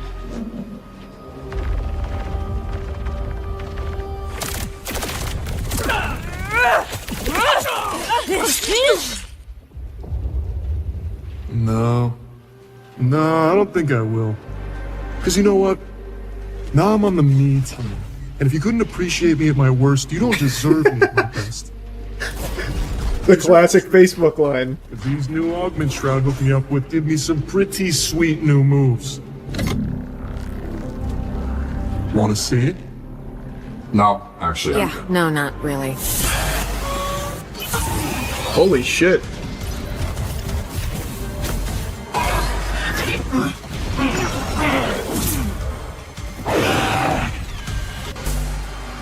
You also say that when you kill Shroud.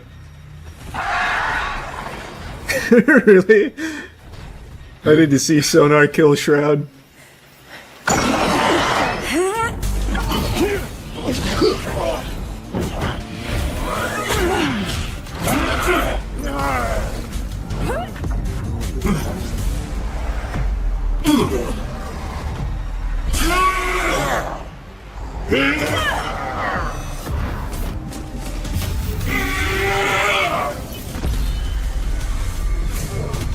I think I like the underground fight more.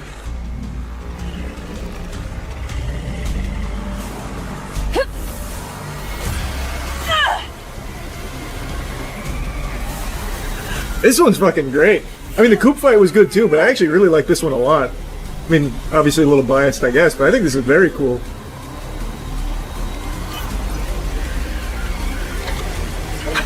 That's perfect.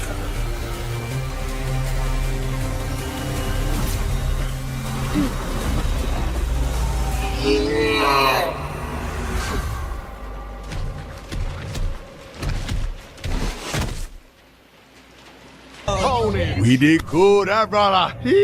Z-Team saved the Damn, day. he didn't do He didn't do whatever path leads you to Sonar killing him. Choke damage, but I don't care.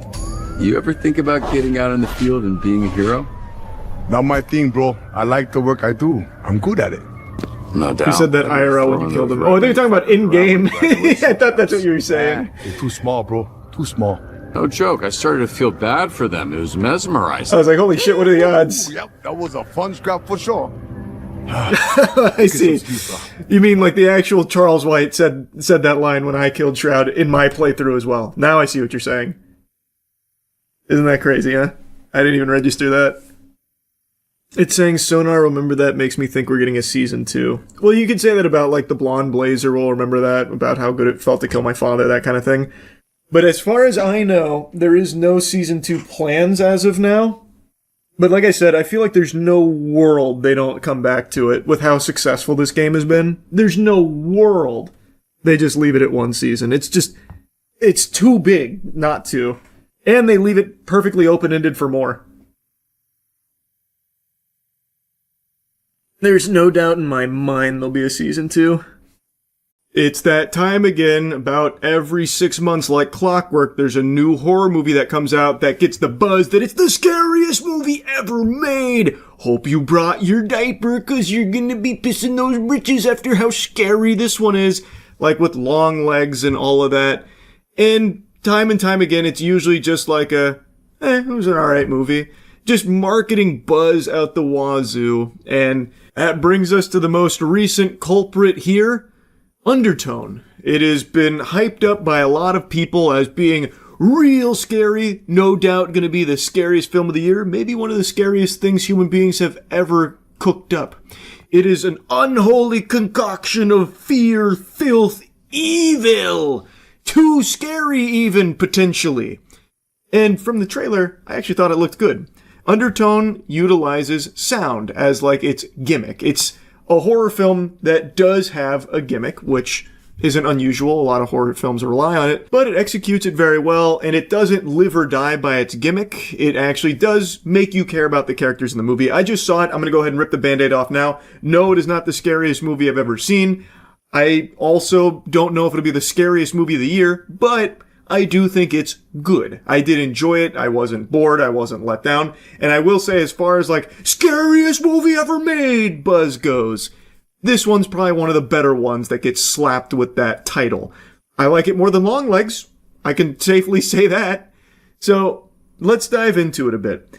Immediately, I want to talk about the gimmick because that is going to be the bulk of what you experience here. It is about a podcast host, and they go through the creepy stories for their podcast and figure out if the paranormal's real. One of them's a skeptic, the main character that we follow, and her co-host is more willing to believe in it. Not that that overly matters. Also, we are going to get into some spoilers here because some of my complaints, they do get spoilery, so I'm going to give you fair warning now. But anyway, we follow Evie. Justin is the co-host who is just kind of there to like reinforce that, oh man, this might be real, where Evie's like, well, actually, this might just be psychosis. That kind of thing, which I think is a fine dichotomy. I think that they bounce off each other well on the podcast, but that sets the stage. It is all about audio for the most part, and it is a slow burn of a movie. In fact, like the first 40 minutes, nothing's happening outside of setting the stage for the main story that we dive into, which is a mysterious email that Justin receives as the subject for their podcast episode. It comes from a mumbo-jumbo email sounding like a 10-minute mail address, and it was attached with, it had 10 audio files attached and some gobbledygook in the base of it. So they decide to go through it, which I think is also a little weird the way they set it up. It didn't narratively make sense. This is apparently a very popular podcast, and yet he just randomly clicked on an email that just said lol. He even said, like, I got a weird email that said lol. So I clicked on it, and there was 10 audio files there with no actual information or anything. So we're going to listen to him for the episode. It feels like a bit of a leap there. But anyway, it then dives into these audio files, and we learn about two characters in these audio files, Mike and Jessa. And some really peculiar stuff is happening in their relationship, potentially possession. I don't want to spoil everything, so I'm not going to get into like full-blown spoilers or anything. I just want to make that clear right now. But you are now listening to basically a potential possession. And Evie is, of course, not really believing it, thinking it could be a hoax or rational explanations. Justin, on the other hand, starts like researching, and we get like a lot of lore. Like we learn a lot about what's going on in these audio files, and I think the movie does a really good job of making you care and making you feel tense. Even though it's not actually showing you anything, you're just hearing these audio files. It's also shot in a really creative way. It's not just static shots on Evie. The camera's always slowly moving, and you see like maybe some things in the shadows, or maybe like some of the things you're hearing in the audio maybe aren't in the audio file, but it's actually in the house Evie's in. It does a really good job of playing with audio as well as using some good camera shots that make things interesting and eerie. Like, I do think it's shot well, and I think they utilize sound very well, and I really wouldn't be surprised if they actually hid things in the audio that only certain people will pick up on, or if you like run it backwards, which was like a core component of this movie, where they run certain audio things backwards and it tells them more of the story and more of like the haunted shit. Now, the big thing is Evie's mother is in rough shape and on the verge of passing away, and Evie is taking care of her. She is basically in a coma, and Evie cares for her. And as we're learning about this story through these audio files, weird things are happening with the mom, the house, and Evie. And here's where things start to show a few cracks. When they're outside of like the audio, when you're actually following Evie around her day to day, it is a little boring. There is moments where it just feels like kind of a slog, but I don't think it's like to the detriment of the film, because it does set itself up as a slow burn, and I think it does fine there. But when it starts trying to show you some scary stuff instead of like have you hear creepy things, I think it falls into horror movie cliches big time. Like, it uses some of the most standard shit that you've seen in horror movies, just tropes out the wazoo, like the classic teapot, or Evie likes to draw with crayons, so then she drew something weird. She drew something scary out of the crayons. What?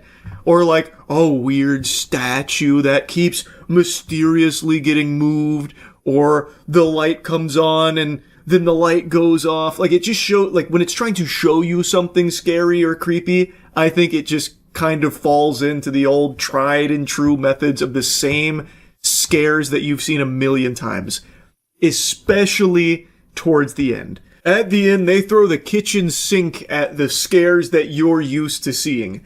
So as shit's popping off and they're receiving phone calls on the podcast from people like laughing because it's the bad demon going, ha ha ha ha ha ha ha, ho ho ho ho ho ho. You shouldn't have listened to all the files. Are you dumb, you doofus? You listened to all 10 files? Uh-oh, guess we're gonna fuck ya. Like, it's literally taking like a victory lap, and they use like the standard cliche demon filter where it's like, go ba boo ba, goo boo boo ba goo ba, you listen to the 10 files, ha boo ba ga ba goo ba, you da da da hoo ba. It's, I don't know, it gets so silly with that. The movie is by far at its best when it's utilizing sound, because I think it actually does a good job at that. And I really appreciate that it wasn't afraid early on to be slow and have these really slow camera shots where you're questioning yourself if you're seeing something there or hearing something there or not. And I do think there was a couple of times where they got creative with like building up tension. So like there's like some really quick, there's a scene where she closes something real quick and there's like a brief flicker on the reflection where I think you could very easily miss something scary that happened in that reflection. I think that's when the movie's doing its best work. When it's utilizing sound, which the whole thing tries to build around, and when it's being unapologetically slow with creative shots that actually do build tension.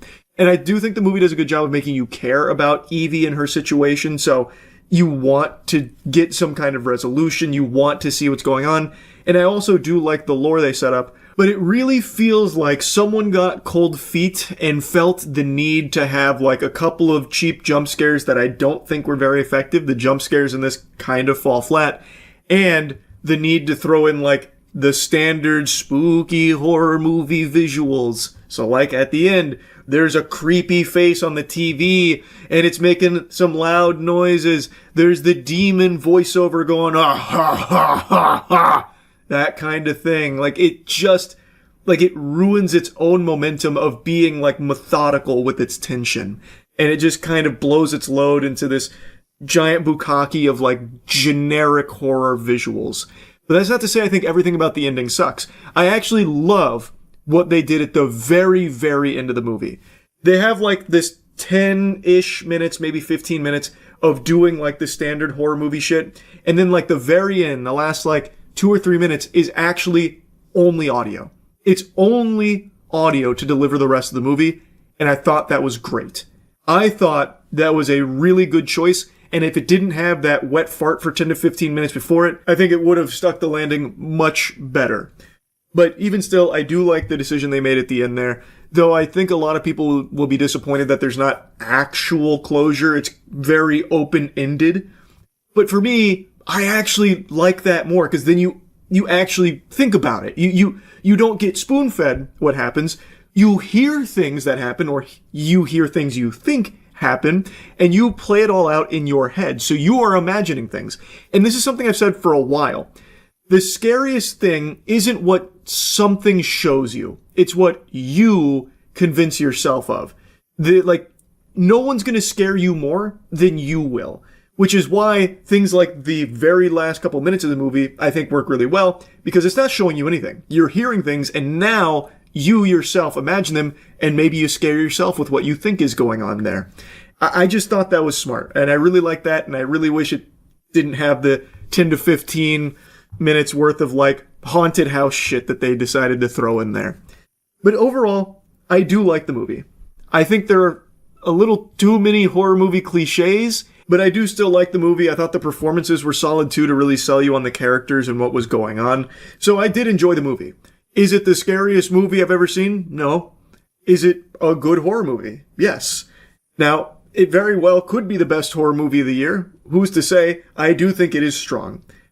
I just wouldn't go as hog wild as everyone else seems to be going about, like, it's too scary, it's the scariest movie, no doubt, holy shit.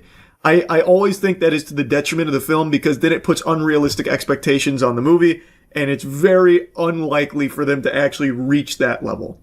But if you go in with normal expectations, I think you're going to be very pleasantly surprised with the film. I think you're going to enjoy it. I thought it was good. So yeah, overall undertone I thought was solid. That's really about it. So, yeah. You ever seen a 31-year-old man shake his hair dry like a dog? Have you ever seen a 31... Have you ever wish you would do you so bad you'd do anything? AI is here. Did you know that? You're welcome for keeping you abreast on everything that's happening. I'm here on the cutting edge. I'm going to do something I don't normally do. Talk about AI. I just learned that Amazon has gone whole hog into using AI to dub their anime instead of using voice actors to perform for it. From what I understand, it's been going on for a minute now, but it's mainly been for Spanish dubs of anime, where they're just churning out the most soulless, flat garbage imaginable. Much to the chagrin of pretty much anyone with ears, it is not received overly positive from what I can find. And now I just learned that they are doing it for English dubbing as well. Instead of hiring voice actors, Amazon is electing to instead just have AI do it. And the results are fucking terrible. So they just did this with Banana Fish, and it is actually unwatchable. You are better off just putting it on mute. And I mean that sincerely. It's not a subjective statement. It is provably terrible. Like, actually just genuinely bad. And not even like the biggest, most brainwashed, brain-dead, troglodyte, homunculus, chode-guzzling AI defender would possibly try and cope by saying it's not that bad, because it actually is. It makes the show unwatchable if you're trying to listen to the AI-generated English dub. Just watch it in its original form in that point. They didn't bother to hire voice actors because obviously it was significantly cheaper and faster to just use AI. And I remember they had actually toyed around with this idea back in like March or maybe it was May, I can't remember, where Amazon was just being very bold about it, saying like, yeah, we want to speed up localization, so we're going to be using AI to start dubbing our anime. As advertised, they were true to their word. It has arrived, and boy howdy does it blow major ass. This shit sucks farts through a crazy straw. It is bad. I would love to show you some clips, but I know that would get the video taken down if I showed you clips. I highly encourage you to not watch it, though. I know hate watching has become like almost a religion at this point for a lot of people.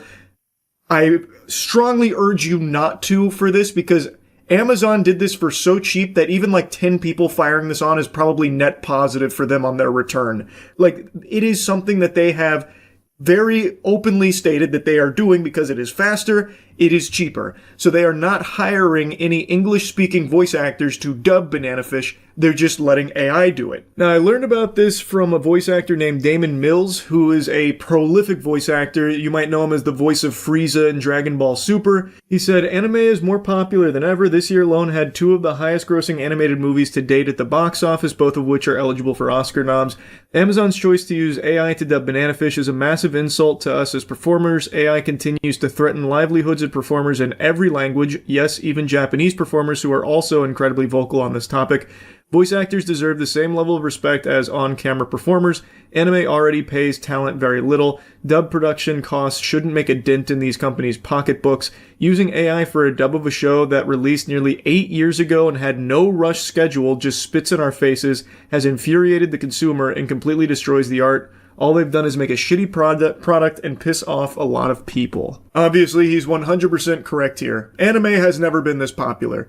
The new Demon Slayer movie, the new Chainsaw Man movie, both of these films went fucking nuclear in the box office here, blowing the titties off of like everyone's expectations of what an anime movie could do at the box office.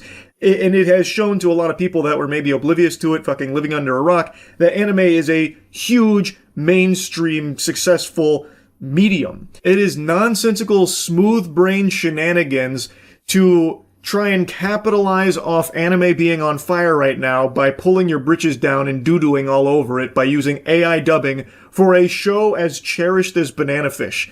This show was extremely popular, and as Damon Mills mentions, it aired 8 years ago. Like, it's been around for a minute. There's no rush for the English dub. It's something fans have wanted for a long time, and what you have provided them with is a carcass. You gave them a rotting corpse of what they were hoping for. With no exaggeration, it does ruin the show. It becomes more of a comedy. Like, it's kind of like Ghost Stories, except at least the Ghost Stories English dub, they were all laughing and having a good time. There is soul and passion in there, even though it is very silly on purpose. It's still real performances from real people enjoying it and putting real work into their craft. This is just a complete affront to God. It is bad. Even if you love AI, if you sat down and tried to watch Banana Fish with the AI English dub, you would probably turn it off in the middle of episode 1. It is unwatchable. It ruins it. And this is very clearly the direction that Amazon wants to push, is AI as like a replacement for voice actors. I know everyone's like, "Oh, that's never gonna happen. Don't be so doom and gloom. That's such an exaggeration," every time I mention that. But it's very clear. They are investing so many resources into being able to replace as many people as possible for as cheaply as possible, which is the entire purpose of AI in this field right now. Because it can do this, albeit very poorly, it can do it, and it will get better at it. And it will save them a ton of money. Instead of hiring real English-speaking voice actors, real talent, they can instead just spend 12 hours one day just having AI crank out the dub for it and just fucking send it. That is what they are doing, and this right here is their first real push to make it, like, normal. And I imagine other companies will be following suit, which super sucks because it is a worse product. It is enshittifying things for the sake of saving money. It is literally trying to erase voice actors from this entire business because they're just going to do it as cheaply as possible if Amazon can prove that it's profitable. And then what you're served on the platter is just nothing burgers. Just all AI trash. Like, and I know people love to celebrate and wiggle their finger. AI is going to replace all the voice actors, yippee. And I don't understand how we've reached that point. Like, that is such a stupid thing to be fucking celebrating, as if you're going to be safe. Right now it's focused on, like, the creatives, because I guess they can save a lot of money on their bottom line pinching pennies by just trying to replace as many people in, like, the voice acting space or, like, the art space as possible. But it's going to come for you too, goober. And in the meantime, before it replaces you, it's going to be giving you worse content. Like, I don't know why you'd be happy about that. Just because other people are miserable, it makes you happy. It's just the saddest, most pathetic fucking existence. This is the cheapest option. This is the laziest option. And now all of a sudden people want to pat companies on the back for it because it hurts some voice actors they don't like. Crazy. It's actual lunacy. Actual baby brain Neanderthal mode. Also, Damon Mills briefly mentioned, like, on-screen actors. And I think this is also going to be going for on-screen actors as well, and it's something I said even like 2 years ago. In its current form, the AI tools at companies' disposal aren't able to fully replace flesh, blood, and cringe on the big screen, like the real human beings performing on camera. It also can't replace voice actors either, but companies have deluded themselves enough to think that it can, and they believe that people are receptive enough to the slop that they just won't care. It'll just be endless consume like fucking zombies in front of their screen, and they'll just swallow the AI dubs with a smile on their face. Hopefully they're wrong, but they're confident enough that they'll use AI in its current form to replace voice actors going forward, I imagine. However, they haven't taken that plunge into on-screen actors yet, but I have no doubt in my mind they will. As they continue to pour endless oodles of cash into this sector, into this technology, I imagine in the next 5 to 10 years, most on-screen actors will just be AI generated. Just like we're already seeing the subtle shift in the music industry, for example, where there was that $3 million deal they just signed with some AI weasel, where they just generate a couple of songs, and now they've got a $3 million record deal with a legitimate record label. I think that same phenomenon will be happening in the movie industry as well as TV. Because with AI, they can generate anyone they want and have them do anything they want for significantly cheaper than hiring real human beings to do it. You wouldn't need stunt coordinators, you wouldn't need makeup or anything, you just AI generate it. It would save them millions of dollars, and then you could have new movies and new TV shows dropping starring fucking Marilyn Monroe, Humphrey Bogart, Abraham Lincoln, and King Tut. And companies, they will flock to it. They already are. They're already putting so much money into being able to do this kind of shit because it saves them so much money. And it increases the rate at which they can just fucking spit out slop for people to just turn their brain off in front of and be hypnotized by. So, it's awful, but I'm not surprised. This is something I think a lot of people have seen coming, and now it's here. And it fucking sucks, just like everyone expected it to. Amazon is the first company taking the very bold plunge with having a very popular anime Banana Fish be AI English dub, but they won't be the only ones. That I am very confident in for a prediction. The sole purpose behind these kind of tools are to replace the actual human workers. It's not good. There's no real positive spin you can put on it. It sucks. It does suck. And I just wanted to yap about this some more because we are watching it spiral, and it continues to only get worse with this kind of shit. That's about it. See ya.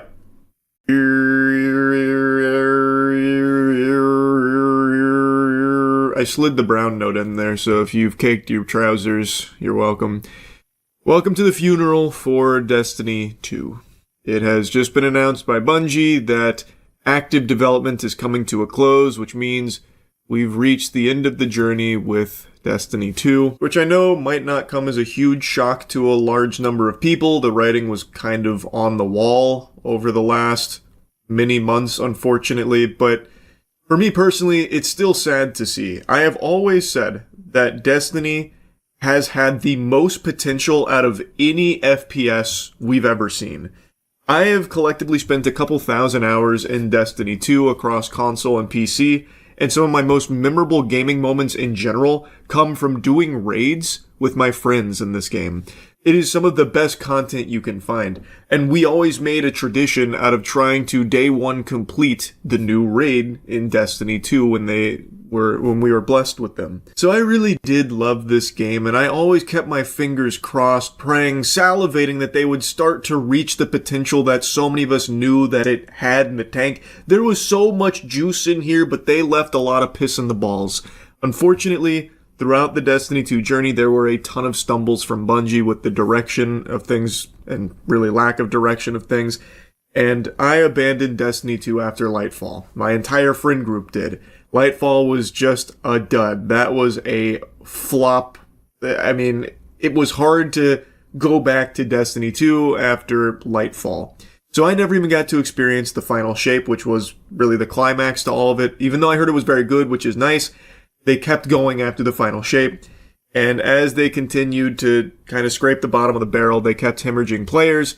And if you look at the Steam charts, you can see that decline steadily happening over many months. And now it was in a state where it really was just on life support. And it was pretty clear Bungie wasn't putting like a ton of resources into trying to like revamp Destiny 2 to get players to go back to it or get new players in. So it really isn't surprising that this is happening now. So let's go through the announcement, but also I want to mention something else since I brought up Steam charts. Bungie's other game, Marathon, is actually doing worse than Destiny 2 by player numbers, by raw player numbers on the Steam charts. So it makes me wonder, how is Bungie going to stay afloat in the meantime? Because it doesn't look like Marathon has a strong enough player base to support them. Like, they're right now teetering on fucking high guard numbers. Is that enough to allow Bungie to press forward? Like, maybe, and perhaps I'm overthinking it, maybe it really will just be Sony with more infusions of cash. Maybe they're able to just still run off of everything they built with Destiny. I don't know. But to no longer have Destiny in like an active development state, it will continue to hemorrhage. And then they only have Marathon, which is starting to tread water, like dangerously fast. So what keeps them going in the meantime while they work on their next project? I guess that remains to be seen. For almost 12 years, we have had the joy and honor to explore the Destiny universe with you all. Through all the ups and downs, surprises and triumphs, building Destiny alongside our players has been a monumental privilege. While our love for Destiny 2 has not changed, it has become clear that after the final shape, we have reached the time for our shared worlds and Destiny to live beyond Destiny 2. As our focus turns toward a new beginning for Bungie, we will begin work incubating our next games. To that end, on June 9th, 2026, we will release the final live service content update for Destiny 2 to begin that new journey as a studio. Though active development may be concluding, we will ensure that Destiny 2 remains playable, just as the original Destiny is today. Many changes in this final update will aim to ensure that Destiny 2 is a welcoming place for players to return to. We're proud of Destiny 2, the places it took us, and the legacy it has created. Because of you all, our universe is vast, built on years of shared stories, adventures, and victories. From the Cosmodrome to the Pale Heart to the Lawless Frontier, we have forged lifelong memories and friendships with you all. We are incredibly grateful to everyone who made that journey with us. From the deepest part of our hearts, thank you, and we'll see you in the stars. A pretty nice send-off message, to be honest, and they're dropping a final content update to it in order to try and leave it on a high note, which I think is commendable. I also appreciate that they are going to keep it in a state where it is playable. That's extremely nice, especially when so many other games just close their doors when they're done with active development. So it's good to see them put resources into ensuring that players can always still go back to Destiny and experience it. But speaking of that, one thing you can't do in Destiny, and one thing they made a habit out of doing that I was very vocally against, is the rabid sunsetting of content. For example, you actually cannot play the original Destiny 2 campaign anymore, Red War. That's been gone for a long time. So when Destiny 2 launched, the campaign that you played, that I played when it first came out, has been inaccessible for mini moons now. And there's plenty of other examples of content that has been sunset that you can't access as a player anymore. So a lot of like the shared stories and shared experiences that are mentioned here in Destiny are already just fucking relics of the past. They're already extinct. You can only see them in YouTube videos or when you close your eyes and have a wet dream. Which is just something I've always felt is sad when it comes to Destiny 2, because there's a lot of content that you played and maybe really liked that they eventually just poof out. But the biggest, saddest part of all of it is just, again, how much potential was left on the table with Destiny 2. Like, it did have a good run. Like, it had a very strong run. It's not like this was like some underrated hidden gem no one knew about. Destiny 2 had a really strong, very loyal, very dedicated player base. But I feel like along the way, they kept stumbling. And they kept going in directions that the community didn't want. And then they have to reel it back to try and win them over again. So it always became this like tug of war, this push and pull where, you know, you take 2 steps forward, 3 steps back, and then you take 2 steps forward and then 3 steps back again. But there was always that hope that they would finally start to learn these lessons and be able to deliver on what Destiny 2 could offer, because there was always glimpses of it. There was some incredible content, amazing raids, amazing ideas, but then it would always be bogged down by the next thing they do that goes in the wrong direction. Like, there was just so much there, and it is sad to see that it won't be realized now with its final content update rolling out soon. But they are saying that they're currently working on their next projects, and maybe that's Destiny 3. I think that'd be extremely hype if it was, taking everything they've learned from Destiny and Destiny 2 and just blowing our ass out with Destiny 3. And that's not delusional hopium from hitting the crack pipe or anything. Like, to me, that feels realistic and feels like something that's kind of a no-brainer. Destiny is a juggernaut of a franchise. This had more staying power than 99% of games. They've made unfathomable amounts of money through Destiny, no doubt in my mind. But just through so much mismanagement over the years and being aimless numerous times, especially after the final shape apparently, which again, I'd already checked out after Lightfall because that was just so much of a blunder. But the point is, it wasn't because of lack of interest in Destiny, it was just they were making bad decisions with it and really kind of backed themselves into a corner with the final shape apparently. So I think Destiny 3 could very much be on the menu for something they serve up next. I feel like it should be. Because again, there is still so much potential there that they never fully tapped into and realized and really delivered upon. Again, there were only ever those like moments of them like starting to find their flow state, but they never stuck with it and stayed there. Like, there is nothing that is even like Destiny. There's not an alternative. Like, the Guardians here aren't going to go flock to another game now that's just like a Destiny replacement because there isn't one. You can't find a Destiny 2 game that isn't just Destiny 2. It doesn't really exist. So to me, it makes sense to do a Destiny 3 because there is still very clearly a ton of players and a ton of demand for it. And you would now have a clean slate to do it right, with every lesson that has been learned over this decade and some change, however long it's been now, 12 years, you could really nail it this time. Well, hopefully, I don't know. That might be hopium speaking there. But actually making a Destiny 3, to me, just feels like the natural next step for Bungie. But I guess we'll see. Anyway, just wanted to yap about it a bit. That's it. Yep. Just wanted to give a little eulogy to Highguard. Sure many of you have heard the news of its passing. They are shutting it down, so it truly is a certified goodbye guard situation here. The writing was on the wall. The last update we got with Highguard wasn't exactly joyous. It was about the layoffs that they were experiencing, where they let go of the majority of the development team, so it felt like it was just a matter of when as opposed to if they pulled it off life support. It had been hemorrhaging players and they didn't have the confidence to see it through, to see if they could find a community that would fall in love with it through like updates and tinkering around, which I'll reiterate, I find to just be so vomit-inducing as a norm in this industry, where they'll put millions of dollars into these projects, and if they don't instantly become the next fucking Fortnite or something, they just call it curtains and like, oh, doom and gloom, we're dead, is what it is. On to the next one. Like, they don't even really like try.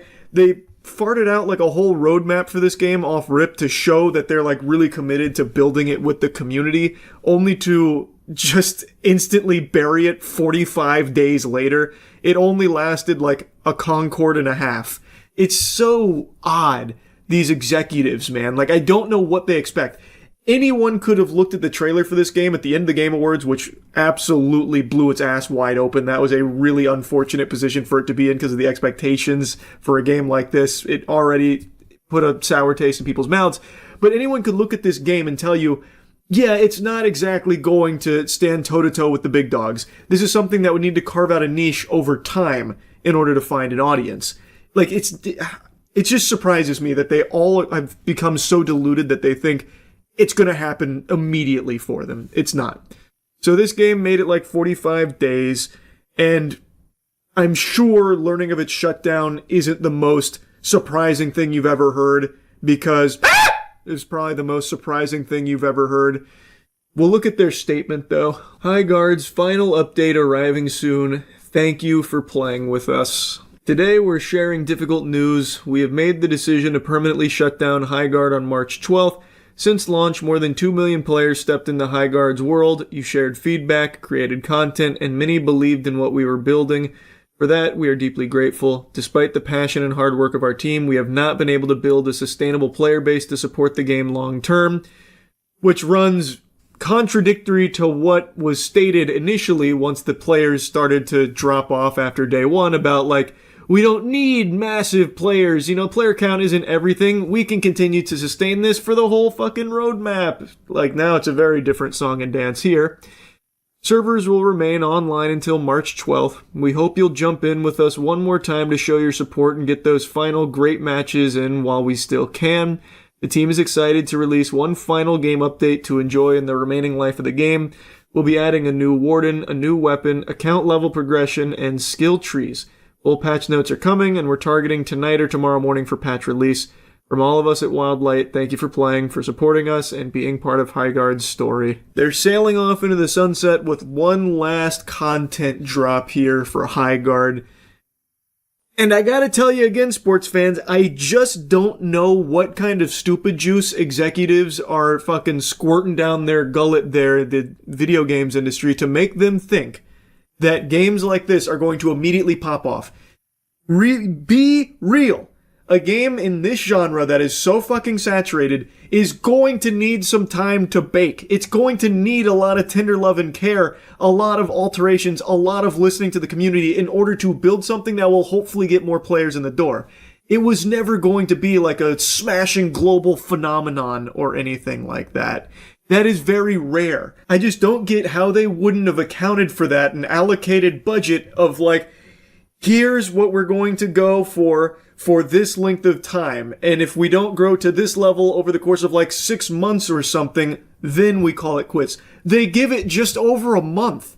Like, it never stood a chance. Even setting aside the blunder of the Game Awards for Highguard, even if that didn't happen, it probably would still be getting shut down right now, or maybe it would have even happened earlier, because at least the Game Awards put a lot of peepers on it, and even though it was like, people just looking the clown on it, it did get a lot of people in the door initially to try it, to the tune of almost like 100,000 concurrent on day one. So maybe if that didn't happen, it wouldn't have even come close to that, and they would have shut the doors after 3 fucking days or something. Like, oh, it's over. Okay, everyone go home. Pack your bags. You're fucking fired. It didn't work.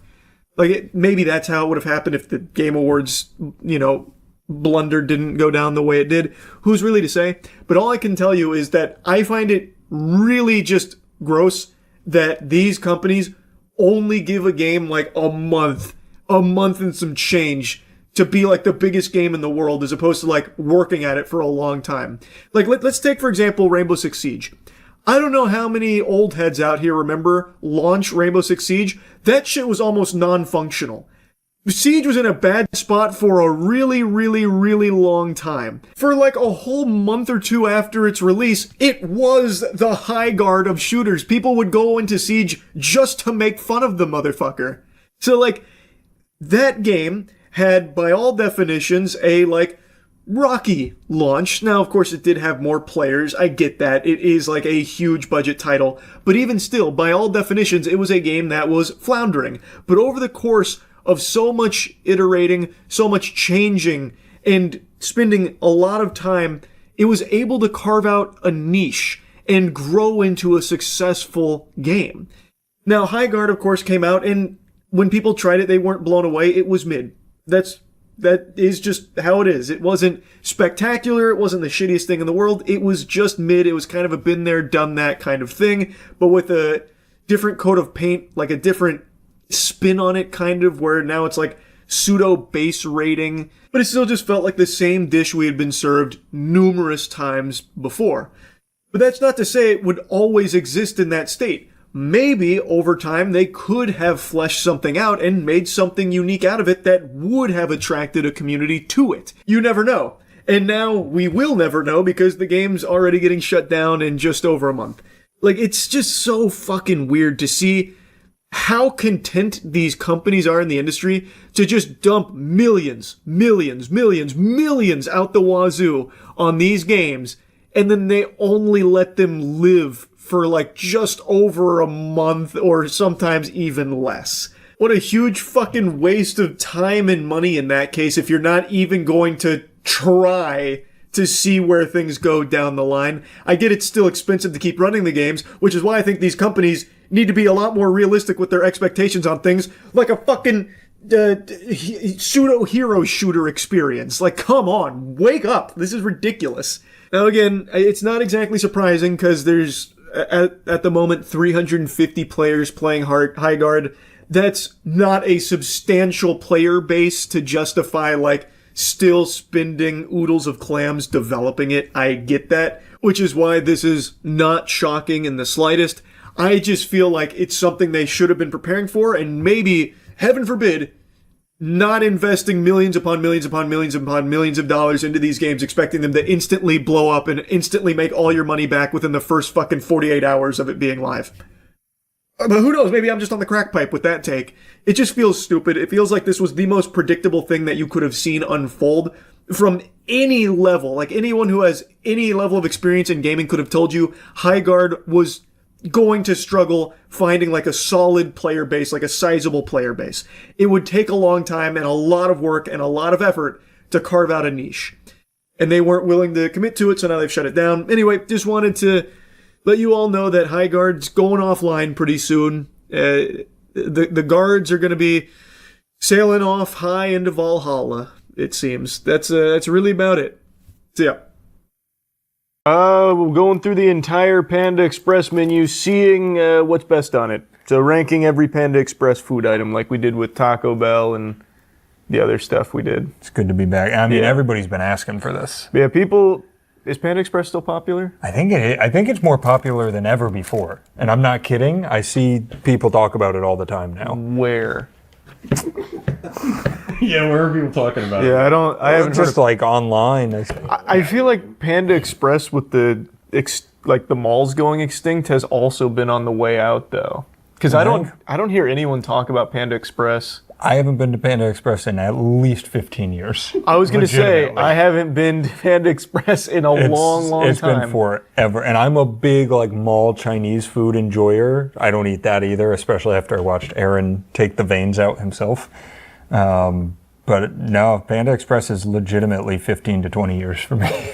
All right, so we got everything. It doesn't look like it, but we do have everything. These are the big platters, so there's a bunch of entrees in here, and these are all the appetizers in one. And then they gave us the nice little tiny packaging. Yeah, I truly feel like this would be us ranking blockbuster movies right before they went out of business. It's like, I think we're so late to this. This is our hit list.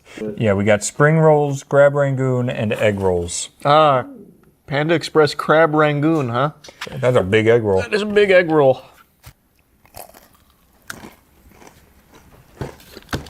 Yep. That's some mall Chinese food right there, baby. I have a feeling those all going to taste like that. I think you might be right. Mm-hmm. It's fine. When they give you one of these containers and they can't even close it because how much food they stuff in there, and then it's $8 and you know how bad quality that food is, there's just something about it. Yep, that's a B tier. Are we ranking them like that, or are we just? I don't remember. Whatever you want.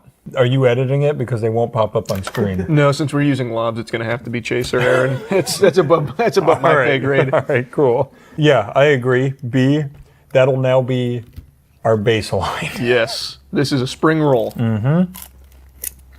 Very playful. I like it better.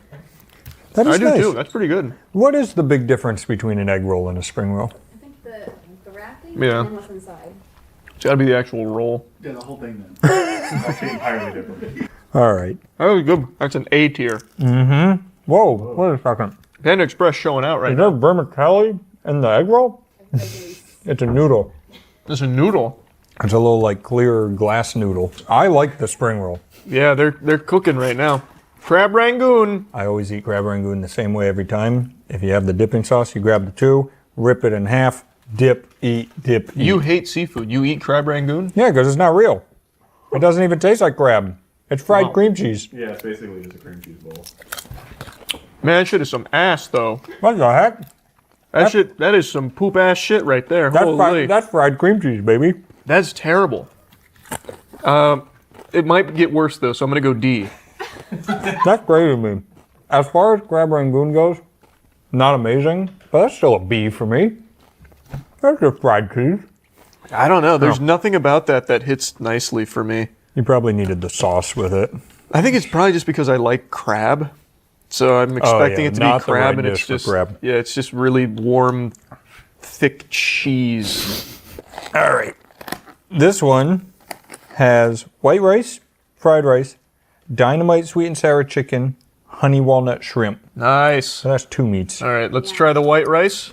I love white rice. Legitimately top 3 favorite foods for me. Good. I'm glad they ruined it for you. That's not good. I do agree with that. No, that's give it a C tier. Man, Yeah. They did not try very hard there. That was truly, they threw some shit in a pot and said, we're done. How's the fried rice? Better. There's a little more love put into the frying of that rice than, A little more. than this. Still not enough love. No. I'm going to go B on the fried rice, C on the white rice. Yeah, I think that makes sense. All right, take a peek in there. That chicken looks kind of good. That chicken does look The chicken good. does look great. So I want to start with the honey walnut shrimp. Yeah, you don't like I want to shrimp. get it out of the way. I will say, I watched something the other day where somebody said this was their favorite food of all time. The honey walnut shrimp from Panda Express. Mm-hmm. That's a banger, though. You know? That's a banger, though. That made me like shrimp. That is a banger. I don't like shrimp. I like this shrimp. S tier. That is really good. It's like honey chicken, but Yeah. it happens to be a different meat inside. They're cooking when they said this is their favorite food. That goes crazy. I think it may have been... That is some Insano style concoction right there. It may have been Josh, the chef from Mythical Kitchen. That is really good. It's shrimp. If that was chicken, I'd go S. Since it's shrimp, it's an A for me, which is probably the highest ranking seafood I've ever had. That's such a wild bias that you like it that much, but you're like, not chicken. Well, the secret is it's deep fried and smothered in honey. Yeah. All right, this I'm excited about. Dynamite chicken? Yeah, I don't know what it is, but... Oh, it's kind of hot. They weren't kidding. That doesn't fuck around. Oh my God. It doesn't have a kick. White rice. I'm wondering if I can tank it. You probably can. There's no reason to. It's okay. No, you've been practicing. I have been. There's that if you need to spit. I made some salsa with my tacos last night. I wanted to make some homemade salsa, but every time I make it, it's too much. It's hard to make a little bit of salsa. So I tried to lower it. I forgot to lower the peppers at the same time. I took a bite of that shit. Oh my God, just instant, like airhead. I did it. All right, we're getting back into spice. It's coming back. That's the best I've done in a while. You haven't had spice in years. Mm-hmm. C tier. C tier. You didn't like it? No, it's just hot. It hurts. Painful. Tasted good though. That is an A for me. I really liked that. You definitely need one of them to edit this because we have different opinions too. Oh. This is just like every other place that has a drive-through. They've added either a refresher or a dirty soda. Palm pine lemonade. Palm pine? Mm-hmm. Ooh. That's good. Oh, the double penetration. That's rare. I was literally about to say that. It tastes like a melted Jolly Rancher. It does, yeah. It's good. It's very sugary. Very, very sugary. I'll put that in an A. Yeah, give that an A. I like that. It's either we haven't done tier lists in a while or Panda Express has come out swinging. It's good. Like it's very good actually. I want to try the watermelon. No, we're done. We're done there. This is why we don't do that. We have artistic differences. Next, we have the broccoli platter. That looks good. Those are my kind of chicken right there. That's sesame chicken, I think. We've got chow mein, super greens. I'm assuming that's super greens. Orange chicken and honey sesame chicken. All right, let's start with the super greens. Piece of broccoli. There that goes. What is it? Is that like... I've got the green, you've got the super. All right. It just looks unappetizing. Yeah. Man, those are super greens. Super green. Oh, there's some green beans over here too. That's got to be part of it. Super greens. B tier. I'm going to go C tier. It's broccoli. I like broccoli. That's fair. Chow mein. Chow mein. Chelsea, there's a chow mein box over here for you. I think you said, I'll have lunch. That's some lazy ass chow mein. The noodles are a little too hard. Very hard. I can feel the noodle in my teeth doing this. Hands down worse than all mall lo mein that you can get. Fuck. That's not great. Definitely wouldn't recommend that. That's a D tier for me. Remember how I said, man, I wish they would just put their honey walnut breading on chicken? They might have done it. They might have done it. Oh, sinuses are flaring up. That was some hot ass chicken. Woo! That was an interesting texture. Oh, you don't like it? I don't dislike the flavor. It just kind of like, that piece broke apart. It's like breaking as I bite it, but it tastes good. Yeah, it's tender. Falling off the bone. That's what I was thinking. I give it an A. I like the shrimp more. I like the shrimp more too, so I've got to put this in B. I never thought I'd like shrimp more than chicken. That's the magic of Panda Express. That's what they do to you. Open your third eye. This is the orange chicken. Orange chicken. That's good. That's the consistency I like my chicken. Yeah, a little thicker. Man, Panda Express is a lot better than I thought. Oh yeah, that's the stuff. So just take a little white rice, grab a piece of that orange chicken. I'm good to go. That's sesame chicken. You deep fry some chicken with a big fat breading. You put some sugar on it, and it's good. That's crazy. They really cooked with that. You think Panda Express has any of those videos like McDonald's does of their head chef being like, so I'm back here crafting this, and it's like, dude, you're deep fried chicken and putting honey on it. Have you ever heard from like an upper echelon Panda Express guy, like a business guy? No. Neither have I. Yeah, I feel like every other food business has their CEO or like someone up the food chain. Oh, you mean like, have I seen something from yeah. Even like I thought you meant like, has he ever texted you? I was like, we've talked to a few restaurants, not that many. I feel like it just kind of runs itself. There's no one else up there. Just empty. Legitimately, we ordered everything they have to offer, including 4 drinks. That shit, on Uber, you know, it's like, all right, accepting the order, preparing the order, driver's there. That shit just went straight to drivers picking up food. I'm pretty sure he walked in, scooped this shit, and walked out with it. Nobody's there. He deployed like in Battlefield. Go. I want to see what the Panda Express CEO is like. I'm getting like Doug Bowser vibes for some reason. I'm getting like Super Smash Bros. When you haven't unlocked the fighter vibes. There he is. Oh, he looks nice. He does. He looks very happy. Oh my God. Panda Express billionaires, Andrew and Peggy Chern. Wow. Billionaires off Panda Express, huh? What are prices like on this? I know we're like halfway, but... So, because we ordered different things, we did the bigger plate, and that was $12.50, and that gets you 3 types of meat and then a side, and you can do half and half with the side as well. It feels like decent value. Yeah. Actually pretty good value. Yeah. And then we ordered, those are like the small sizes. For some meat, it's $5.40. So like for the dynamite sweet and sour chicken, it was $5.40. But for like the honey walnut shrimp, that's a little bit more expensive at $6.90 for the small. In these, yes. Yep. That's a little pricey. But one of the platters really is this. So like this is a platter for, you said $12.50. Yeah. That's a good deal. Don't order a small box of meat, I guess. Yeah, just do the platter, I guess. Yeah, that's because you get 3 of these plus 2 sides for $12.50. That's a good deal. And the refreshers are $3.50. Terrible. Just stop buying refreshers. The appetizers are $2.10. Just drink water. Not bad. Yeah, drink water. True, though. Just drink water. All right, what's in this little box? This is the grilled teriyaki chicken. Oh. Whoa. Wow. It's like a grilled strip. Can you move the box? Oh, yeah, here. Here, and I'll hold one up for you. There's the print. Wow. Oh, that's a shot. Thank you. This is not how I expected their grilled teriyaki chicken to appear. I mean, that is grilled chicken. I hate that. Or actually hate that.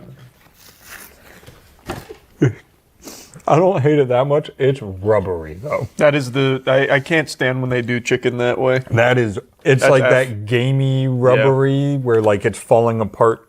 That piece I just got much better. Is it? Yeah. Do you think it goes Like, try piece by that piece? It's the darker meat is better. That's better. Didn't help. That's better. All right. I still don't like it, but Yeah. you saved it from being an F tier. I'll give it a D tier. I'm gonna go C. Compared to these, just don't buy that. Yeah. Like, Yeah. it's.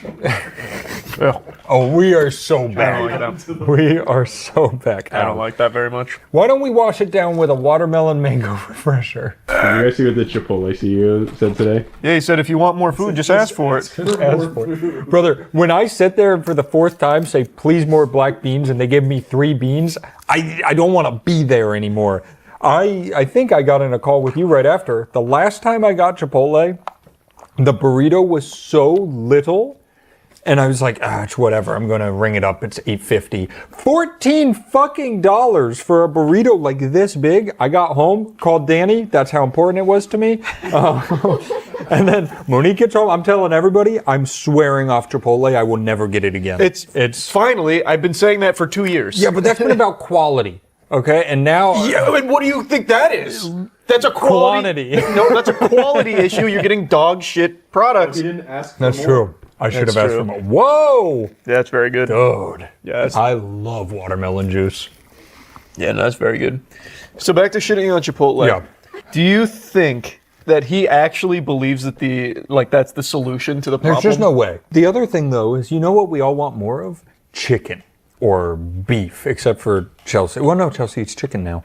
That's huge. We all want more chicken. I can't just ask for more. I have to pay for it. Oh, is that true? If you ask for like, hey, can you it's looking a little light. Can you toss some more? They're gonna say no. You can pay for double It'll chicken. probably be extra charge. That was Yeah. very misleading in his quote that he was like, just ask for more, not like pay us more. Yeah, you can ask Yeah. for more rice, more beans. I also just think that their chicken sucks major ass these days. I don't know how you excuse their chicken. It is terrible these days. It's really not, especially the one I go to. It's just horrible. Oh, here. I'll use your plate since I spit on this one. What is Night and this? day. This is Beijing beef. This looks good.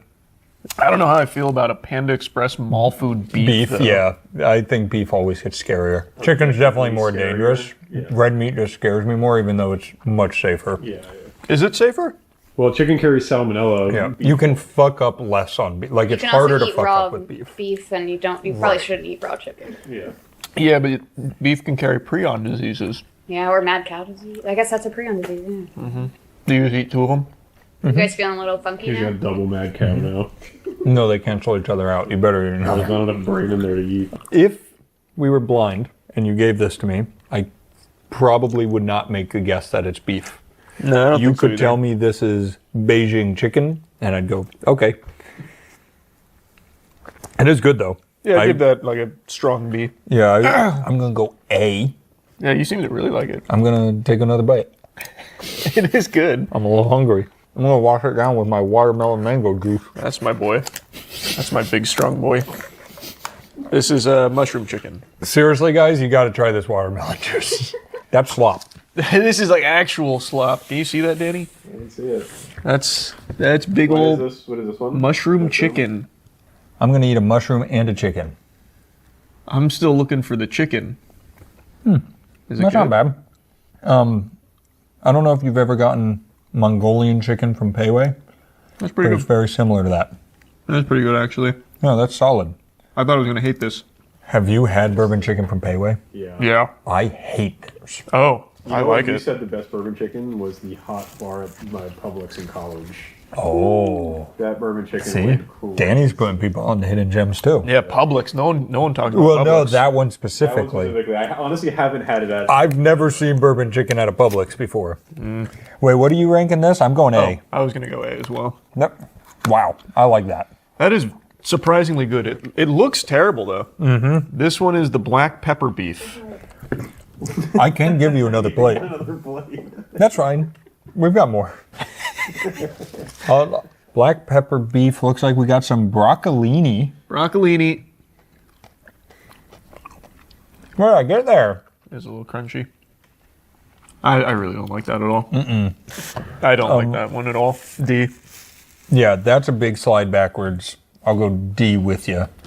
That one's not very good. Also, the broccolini in there, too crunchy. It takes away from it all. It takes away from tasting the shit beef. The shit beef. Break her in. This is Kung Pao chicken. Oh, I like Kung Pao chicken. All right, It let's was see. more an ethereal question. Oh, wow. Peanuts. The Kung Pao chicken. There's such little bits of chicken. Yeah, these are very tiny compared to their other ones. Yeah, why'd they do that? I like that. Oh, good. Also not fried. Let me get a peanut. They need to increase chicken surface area. Yeah, why? A tier. Why are they so small? I don't know, but very tiny. It's fucking chicken for ants. I like this a lot. Yeah, that's good. I'm going A as well. All right, you want to go into the box? Yeah, into the box. Look at that. Look at the broccoli beef. Broccoli beef. What do we Can't got? really see what I'm getting into now. Is that the beef? Is there beef gray? Well, it's either beef or broccoli, probably. So. Well, That's their beef. That looks bad. That looks worse than the Beijing beef. You know what this looks like? Puke. No, yeah, but when we did the steak tier list, what the hell was the TV dinner one? Oh, Salisbury. Yep. Salisbury steaks. This does look like Salisbury steak. Ah, dog food. Yuck. Yuck. Dog food is such a Yuck. great explanation for that one. I'm not finishing that. I'm over 1 for 3 on the beef. I didn't like black pepper. Spit it out. Yep. Hated that. F. You know what they need to do? Fry your beef. They need to do this again. Just yeah. keep doing that. All of your stuff, fry it. Yeah. F tier. F tier. Terrible broccoli beef. Don't be beef. All right, give me something good. No more Come on. beef. String bean chicken. Good. Can't go wrong there. Just how Mama used to serve it. I see the beans. There's the beans, and then underneath there, there's yeah. a little piece of chicken. You're not going to believe what that tastes like. The mushroom chicken Yeah. with string beans. Yeah. I like the mushroom chicken more. If you're going to get this, just get the mushroom chicken. Yeah. I'll give that one level below mushroom chicken, which I think I gave an A, so I'll give that a B. I think I gave it an A, so I'll go B as well. It was good. We have juice. Yes, we do. Which one you want? I mean, they're all going to pale in comparison, so just give me mango guava. Mango guava? Who the hell made that? Isn't that like a normal combination? I don't know. And mango guava tea as well. That's quite nice. Go ahead. That's okay. I don't like it as much as the watermelon or the pomegranate one, but it's not bad. Definitely third on the list. B. Yeah, I don't remember what I gave those. I think I gave watermelon an S, maybe. That's an S for sure. And I gave the other one an A, so this will be B. That makes sense. Perfect. One more juice before we eat our fortune cookies. This is the peach lychee.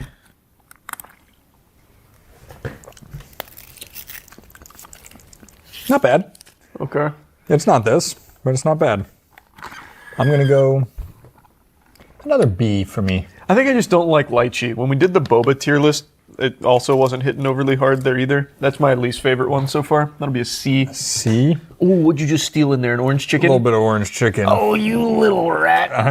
You're taking all the orange chicken. Oh, see? It's good. It is good. Like, I will say, it's got to be one of the lowest quality foods I you gotta can be get. honest, like if I'm ever like, man, I want Panda Express level food, I just do takeout I'm just Chinese. gonna go to Payway. that's what I got. If I have that hankering, though, for like trash Chinese, I'm just going to do takeout. I guess Panda Express is takeout Chinese. It's just, I'm not going to Panda Express. Okay, stop trying to make me. Eating it or just reading your fortune? I'm just reading it. I don't like fortune cookies. True love is worth waiting for. It's good to know. A great day is around the corner. It's here. That's a real fortune. That is a fortune. Mine is not. Much better than I ever would have expected. Yeah, same. I thought it was going to be pretty ass, but it was good. I probably won't go there, but it's good. No, you won't catch me at the Panda Express, but this inspired me to get some more Pei Wei. Yeah, now I want Chinese food. Yeah. So Pei Wei is not all over the U.S. They only have 130-ish locations, whereas Panda Express has 2,500 locations. Okay. So Pei Wei is just kind of more local for us. Wow. Okay, I always just assumed it was always Panda Express and Pei Wei. I didn't. Pei Wei's good. I get their sesame chicken, man, with white rice. Fuck Unreal. yeah. I'd fuck that Shit, shit my up. God. Oh, I remember you and I went there one time. We were sitting in a booth, super cute. It was like, I've never tried that. And I was like, take a little nugget of chicken. Takes one, eats it. He was like, oh, shit. It's good stuff. It was so good. It's good stuff. This is now a Pei Wei video. We should have done ranking everything. We should have done. Pei Wei's next. All right, Pei Wei's next. We can do Pei Wei / PF Chang. There was way too much at PF No, PF Chang's. Chang's is a separate one. Yeah. Yeah, Panda Express was good. It was pretty good. Yeah, I don't want to shit on it. I don't either. I enjoyed it. Exceeded all expectations except on the non-fried beef. Yeah. It definitely hit above its weight class. Yeah. Also, Pei Wei does not have watermelon juice. They don't. When's the last time you checked? Never. Great job. Keep it up, Andrew and Peggy. Yeah, I think that was their name. Good quality. Yes.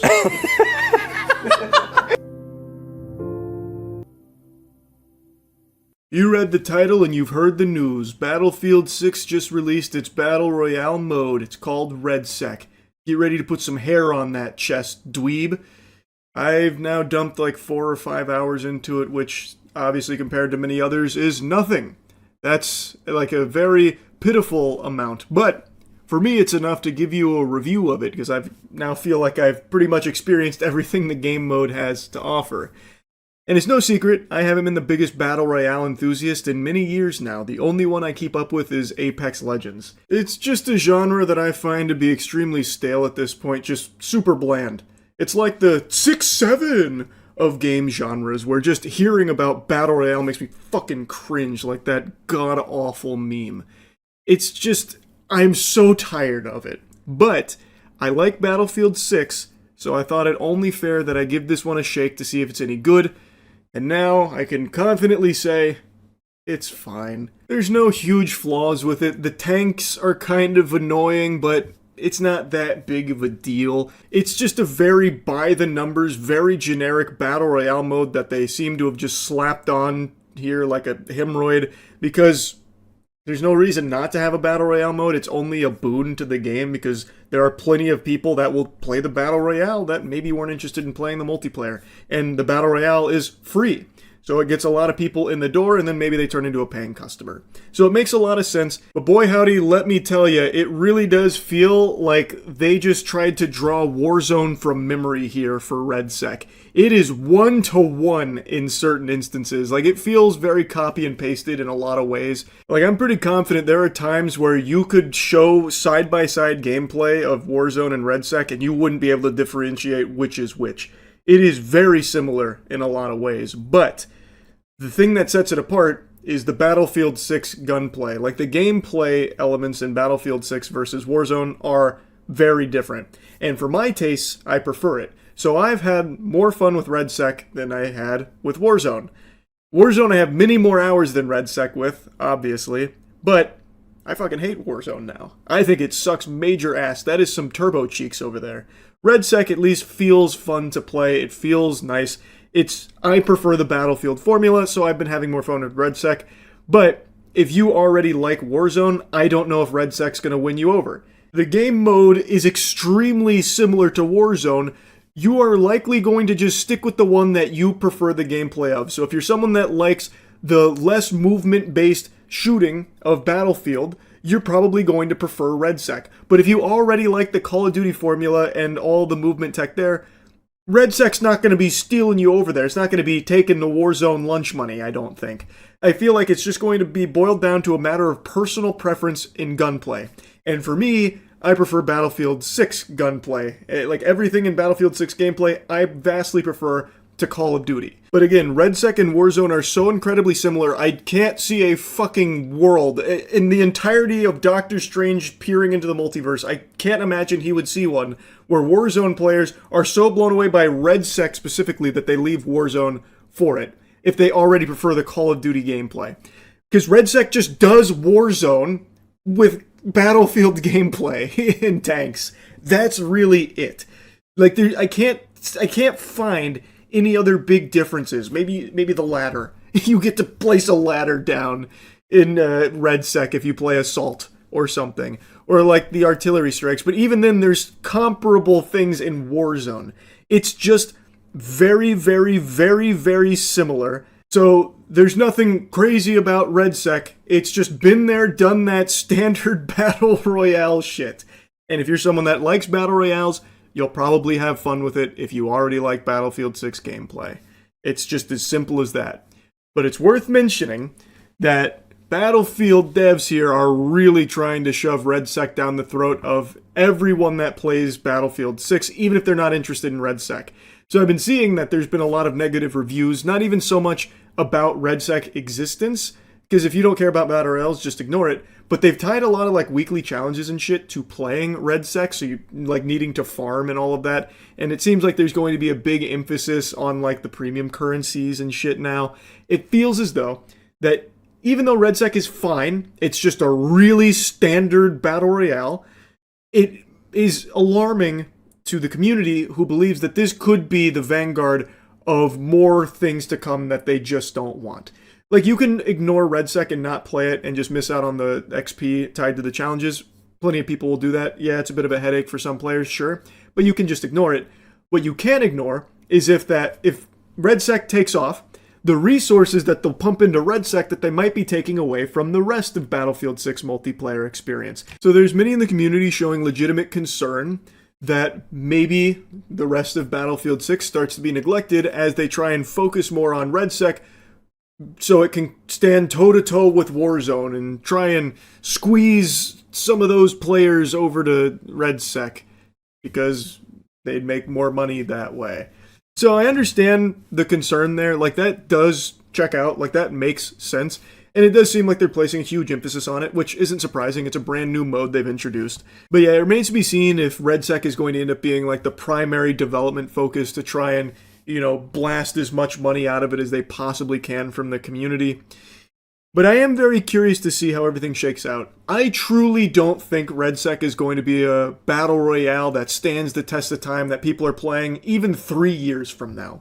As I said, in its current state, it is like the most bare bones battle royale experience. It is clearly an afterthought to Battlefield 6, something that they put in here because they knew it's a very popular game mode that will get a lot of people to check out their game, get them in the door, get their feet in the door because it's free. And battle royales are still just so popular. Even though the genre went through oversaturation for a while, there's still no shortage of battle royales for people to choose from.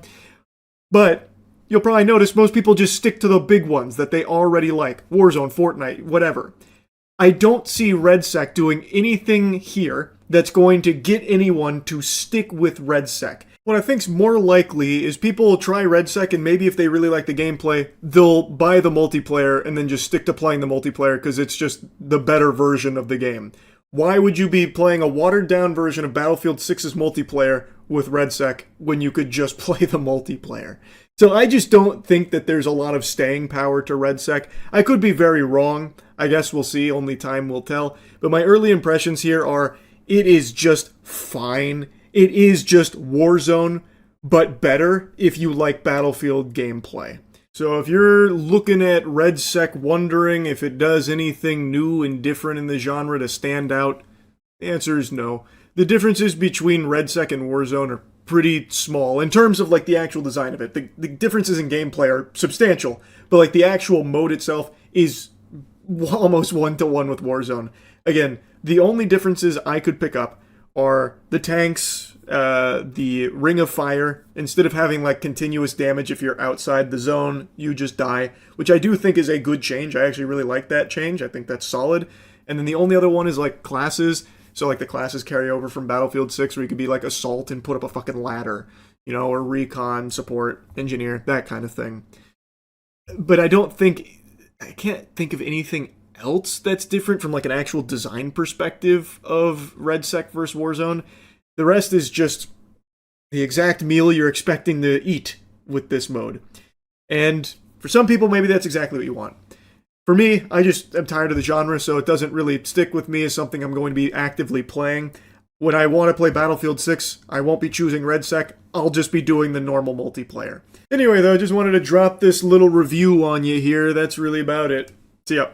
You already know what time it is. We're tuning in to a new batch of Pokemon scalpers getting into their little clown scuffles over some precious product that they can turn around and try and resell online. I'm only half joking when I say that Pokemon scalpers should be officially labeled as terrorists. Like, genuinely, if you are a scalper, you should be forced onto a registry, like as a national security threat. Because these are just violent degenerates. We already saw a young woman who was murdered in Chile for her Pokemon cards because they wanted to get their grubby little paws on her product so they could turn around and resell it. We saw someone recently shot here in America over a disagreement in the Pokemon vending machine line. We've seen oodles of fights that are showing no signs of slowing down. Yeah, get the fuck out of here, homie. I'm gonna crack you, homie. I don't give a fuck. What you gonna do?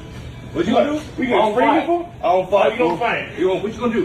What? You don't fight, huh? Why you touch me? Why you touch me?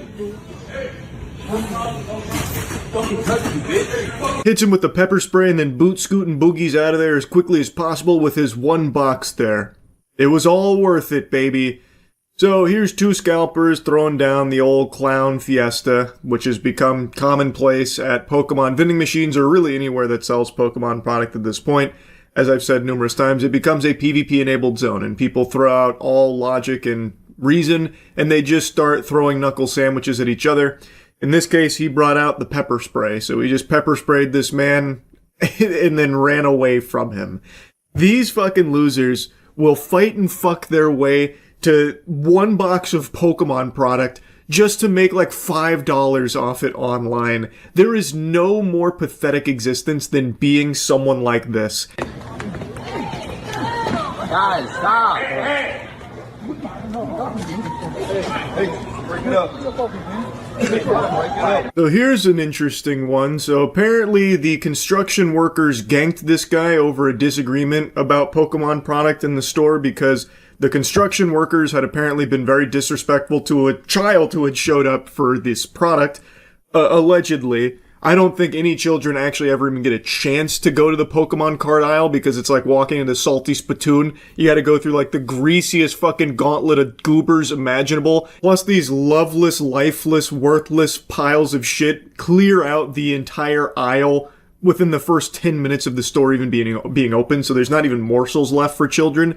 But I guess in a very rare instance here, there was. Probably perfect order because scalpers are now just leaving perfect order because they can't resell it as effectively as previous sets. So maybe that's what it was, but the construction workers didn't get the memo that it's not the hot product to scalp anymore. Apparently there was a kid that was looking to get product. These assholes were being rude about it or something. So then this guy stepped in the middle of it, and then the construction workers tried to lay a beat down. You can see that one, like, elderly gentleman, the fucking octogenarian's, like, climbing on the guy's back, throwing sucker punches. He looks like a squirrel that's trying to get his licks in. And then we have another angle of this scuffle, and I swear to God, that old guy is throwing his punches in slow motion. It's like he's lagging. I'm watching a punch thrown at 4 FPS. Break it up. Break it up. Come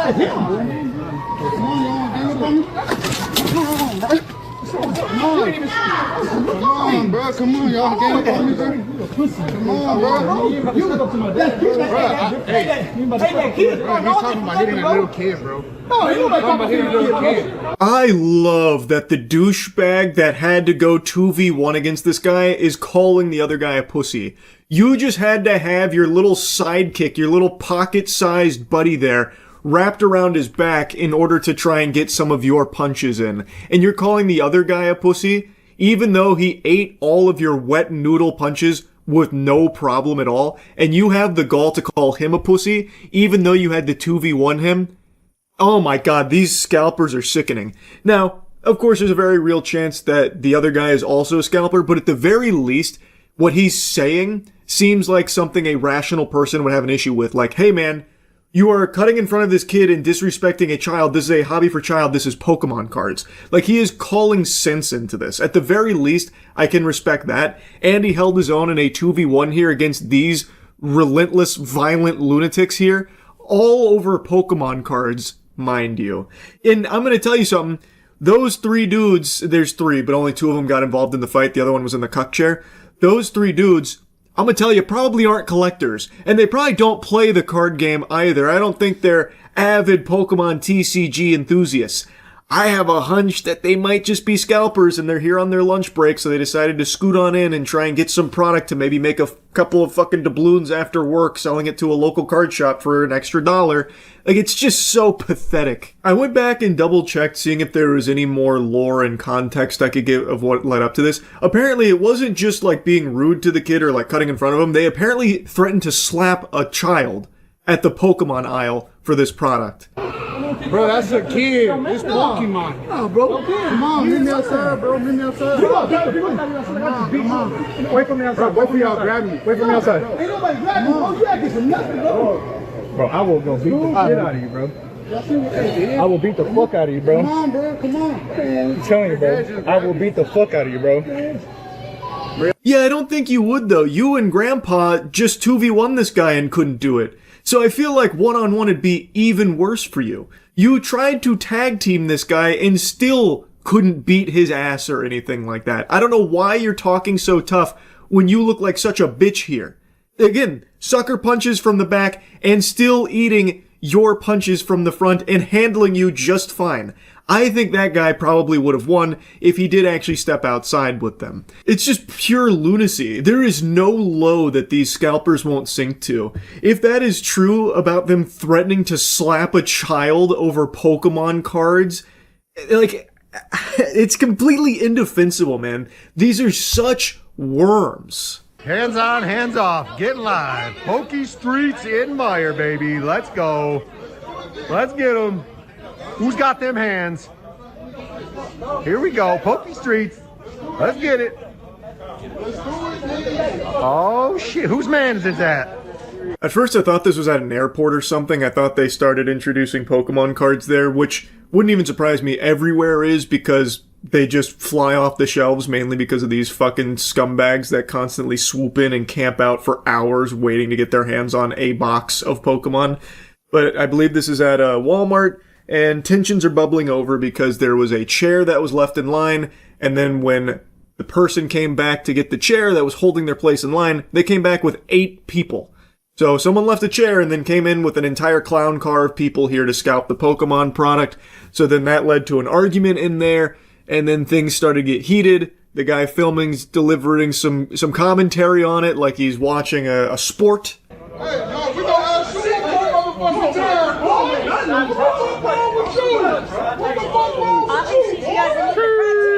Get live.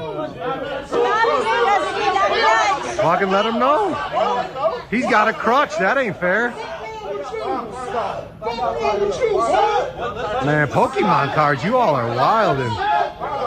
He's pulling up, bro. Don't count him off the fight. He's pulling up. He's gonna go at him in the crutch, really? He said tag team. You want some? We getting some. Lion Meyer, baby. We live. He don't want jack shit. He want none of that. Sheesh. This was worth the wake up. Sheesh. Get an Eli. I'm gonna tell you something that seemed like a mismatch. The guy with the crutch actually had maybe 200 pounds and a whole foot on the other guy in the hoodie who kept throwing up one of these sets here like he was about to use some kind of Tekken move. I don't know what he thought would happen had he not been held back. This was probably just one of those peacocking things where he was trying to appear really big and was just very grateful that his friend was squeezing his tits and holding him back. Because had he been unleashed there, I think the guy with the crutches would have actually just fucking dismantled him.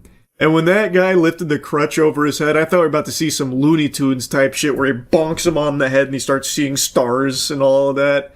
I thought it was about to get like real WWE-esque, but it didn't. I guess things simmered down after the screaming match there. I pulled are only like $20 to $30. And it makes me mad every time it does that.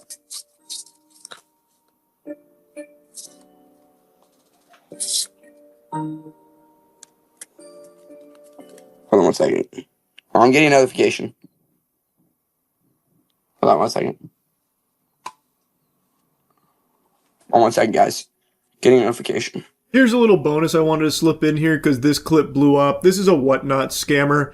This guy is Clayton's Cards, and Clayton hatched a nefarious scheme. So this is a rip and ship. For those that don't know what that is, you pay the streamer to open packs for you and you get the pulls from it.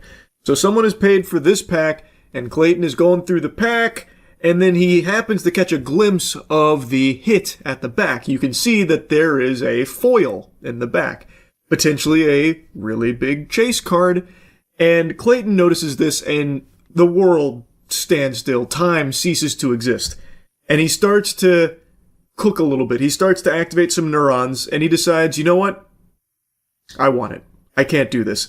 So he does something where he says he's getting notifications and he pulls the entire thing off screen and he swaps out the card. This is a bait and switch. It's a pretty standard scam, but usually they're not as blatantly obvious as this.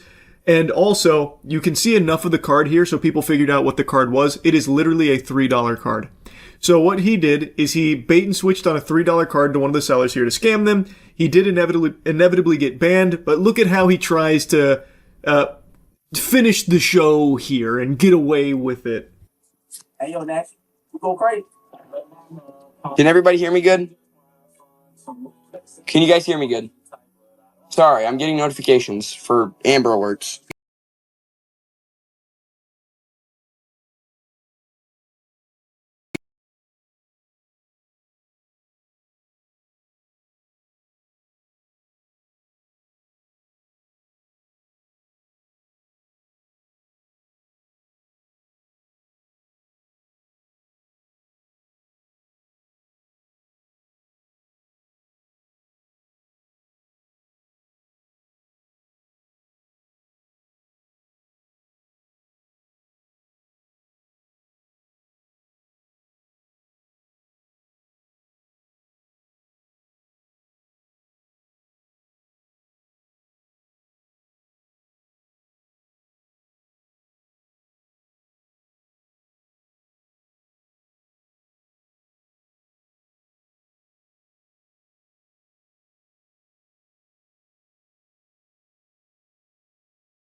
Initiating moisture.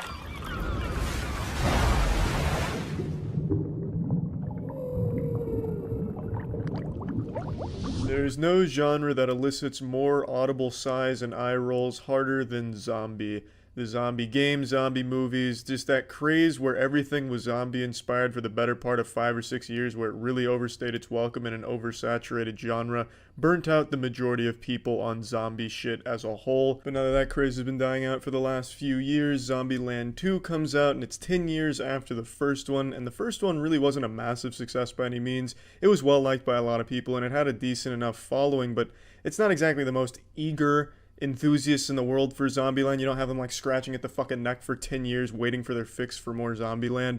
But regardless, the Lord bestowed upon them that gift with Zombieland 2 Double Tap, and it's a good movie. It has some of the same style the first one did, just not to that level. I think the first one still had a lot more passion and a lot more style to it. That's what probably my favorite part about what Zombieland 1 was. It was just hyper stylized and I really enjoyed that. But this does have it in doses, not quite to the same extreme. This movie just felt more driven by sending a message, you know, what it means to be a family and have a home in a post-apocalyptic shithole. And there's nothing wrong with that. It's not exactly the most unique message, nor was it all that special. The plot was simple enough. You know, Lil Rock runs away with a hippie. They go to a hippie camp, and then the gang gets back together to try and make sure she's safe, and then they defend the camp. Simple stuff, nothing to complain about there, nothing great about it either. It's just this movie felt like the emphasis was more on some family shit, kind of a whole movie dedicated to fan service. Like, we know you guys liked them in the first one, here they are again doing their shit in this one. Nothing wrong with it, it's just kind of uninspired. Where I feel this movie really lacks is in its comedy department. I feel the jokes miss more often than they land, I just really... the whole movie feels dated. It feels like a lot of the humor doesn't really make sense in the context of the movie, and it just doesn't work very well in its favor. For example, one of the first jokes they make in the movie is calling dumb zombies a homer, as if Simpsons is really something people care about these days. Simpsons has such a negative connotation around it as a shitty show that's overstayed its welcome in and of itself. So calling them a homer isn't exactly like the best joke ever, and all the zombies do is clap at butterflies and stuff, you know? Homer shit. It's just kind of a weak joke to make, and it's not like an overly reoccurring one, but that's kind of the theme for a lot of their jokes. It's like the lowest shit from 10 years ago translated into a 2019 movie. Elvis Presley plays a major role in the middle part of this movie. Just the idea of Elvis Presley and Elvis Presley related locations are a huge centerpiece to the movie for a decent chunk of it. And that's another thing. That's some shit you joke about with your friends in middle school. Elvis died taking a shit on the shitter. And that's like that whole idea of Elvis is big in this movie. It just feels low. Feels like there really wasn't a lot of effort to try and make you laugh. Sometimes a joke does land, and more so when they go to the hippie camp. But until they get there, and until you get into that area, everything just kind of falls flat. They introduce the most generic character, you know, that dumb girl. Oh, hey guys, oh my god, oh my god, oh my god. To be like a really annoying dumb girl, you know, not smart at all. And that's her comedy, is just being dumb, but not even like clever stupid, just like, oh, you're old. Oh, is that your dad? Because your dad would be old because you're kind of old, so your dad would be super old. Your dad, right? Because he's old. It's just the comedy really just didn't work for the majority of the movie. And that's the biggest complaint I have about it. When they're killing zombies, the shit is still stylized and it's still nice, though it doesn't have the same flair that the first one did. That it is still intact, and you can see they still have that charm to it. I also really like the visuals in this one, probably even more so than the first one. Like, I really like Babylon, which is their hippie camp, the pacifist group. I also like when they take over the White House and make that their home for a little while. Shit looks really cool on the inside. It looks like something I would have wet dreamed about as an 8th grader. They got toys and shit all over the place. Basketballs, swords, blades, all kinds of cool little utensils in the White House. There was a lot to like from a setting perspective and visually. And characters, I think the characters are still great, and they're still as good as they were in the first one. It's just they didn't have strong writing around them when they're making jokes, unfortunately. It's just, overall, I don't think the movie's as solid as a package as the first one, but as just kind of a victory lap with cool characters and a good style, it's not a bad movie by any means. So plugging Zombieland 2 double tap into the moist meter, I'm giving this bad boy a nice 60%. It's worth seeing if you've seen the first one. It's always cute to revisit characters, especially after this long a period of time, just to see what they're doing. Even if it isn't the most inspired, nor is it the best sequel, it's still a fun movie to go to. And that's about it. So yeah. Recently we had a nice little circle jerk talking about Blockbuster, going over everything that made it great, why we loved it, and also everything that led to it eating such fat shit in the end. And I thought, well, if we're talking about dead businesses, we might as well talk about the most recent and modern example, Tumblr. Blockbuster died with its boots on, whereas Tumblr died with its condom on. Blockbuster went out with a sad whimper and a pathetic puff of a wet fart, whereas Tumblr literally shit itself out of existence. Blockbuster couldn't adapt to change, and Tumblr forced change, which ended up killing it. Or, I'm gonna say killing it loosely because it's not exactly completely dead. I'll get into that in a little bit. But why are we talking about Tumblr and putting it in the same league as Blockbuster? Well, it's because this week it was revealed Tumblr was sold for less than $3 million to WordPress when it was bought by Verizon in 2013 for $1.1 billion. That's a pretty fucking significant difference and a huge loss that they're just biting the ass on. So let's go over the entire history of Tumblr and how it got to this point. So Tumblr was founded in 2007 by David Karp, the primary purpose of the website being blogging. It wanted to be the best blogging site it could be, and during this time period, blogging was the shit. Everyone was doing it. Every middle-aged soccer mom on the planet had her own blog. 2 kids, red wine, just fine. A blog adventure by Sandy. And I'm not just saying it was only for boomers, the older generation, blogging. During this time period, everyone was. Kids, teens, tweens, adults. Everyone had their own blog to put out their uniqueness, talk about their day. And David Karp envisioned a world where all of that would be on Tumblr. And to a certain extent, he was right. Tumblr became the hub for most blogs. And Tumblr had a very unique advantage over pretty much every other website in existence. It was extremely anonymous if you wanted it to be. which is by far the biggest contributing factor to the website's success. By being anonymous, people felt much more confident posting on it than they did Facebook, because on Facebook it's attached to them directly, and their real-life friends and family see it most likely, so people don't want to post their deep, dark secrets and fantasies on there, whereas Tumblr, being anonymous, is much more appealing to something like that, to get it all out and put it all out there for people to see, without having to feel worried about someone judging them or being a real-life consequence for what they put out there. And also, on Tumblr, there really wasn't a whole lot of ways for people to interact with each other directly. Commenting wasn't exactly a huge thing. The main way you'd interact with a post is through reblogging it yourself. So people would really only see the positive things where people are reblogging their stuff. The more they share, the more reblogs among the same people, then you have an entire community form around it. And there was a community for pretty much fucking everything on the planet. If you had a fetish for the Ninja Turtles fighting crime while wearing diapers, there was a Tumblr crowd for it. If you wanted to read and write poems about the extreme dinosaurs fighting the Ninja Turtles in dirty diapers, there was definitely content for that as well, whole communities. The point being, on Tumblr, there was a community for everyone, and every community was welcomed, which was both a great thing and a curse, like having a dick that's too big, where you can't get laid because it's too scary, but also having the prestige of having a massive dick. It's a double-edged sword. By welcoming all of these communities, it eventually led to Tumblr falling into hot water and eventually leading to where it is today. Not exactly dead, but not exactly... it's dead. No, yeah, pretty much leading to its death. But anyway, within the first 2 weeks of Tumblr's launch, they had 75,000 signups. It hit the ground running, and it wasn't long after that it established itself as the biggest player in the blogging space, as well as really just kind of fan art in general. By 2012, it was beating Instagram and Pinterest in monthly viewers, and in 2013, it was bought by Verizon for $1.1 billion, but they kept David Karp on board to keep things running smoothly, which it did. For the most part on Tumblr for the users, it was business as usual. There wasn't any radical changes under the new ownership of Verizon. However, the identity of Tumblr was slowly changing. Whereas before it was more focused on blogging, now the tone was shifting where it was mainly focused on adult content. Porn, fanfic with massive cock and balls, a lot of niche porn communities and fetishists used it. It was basically home to pretty much anything adult-oriented, and that was massive for it, leading to 640 million monthly visits by July of 2018. It only continued to grow over this tone shift.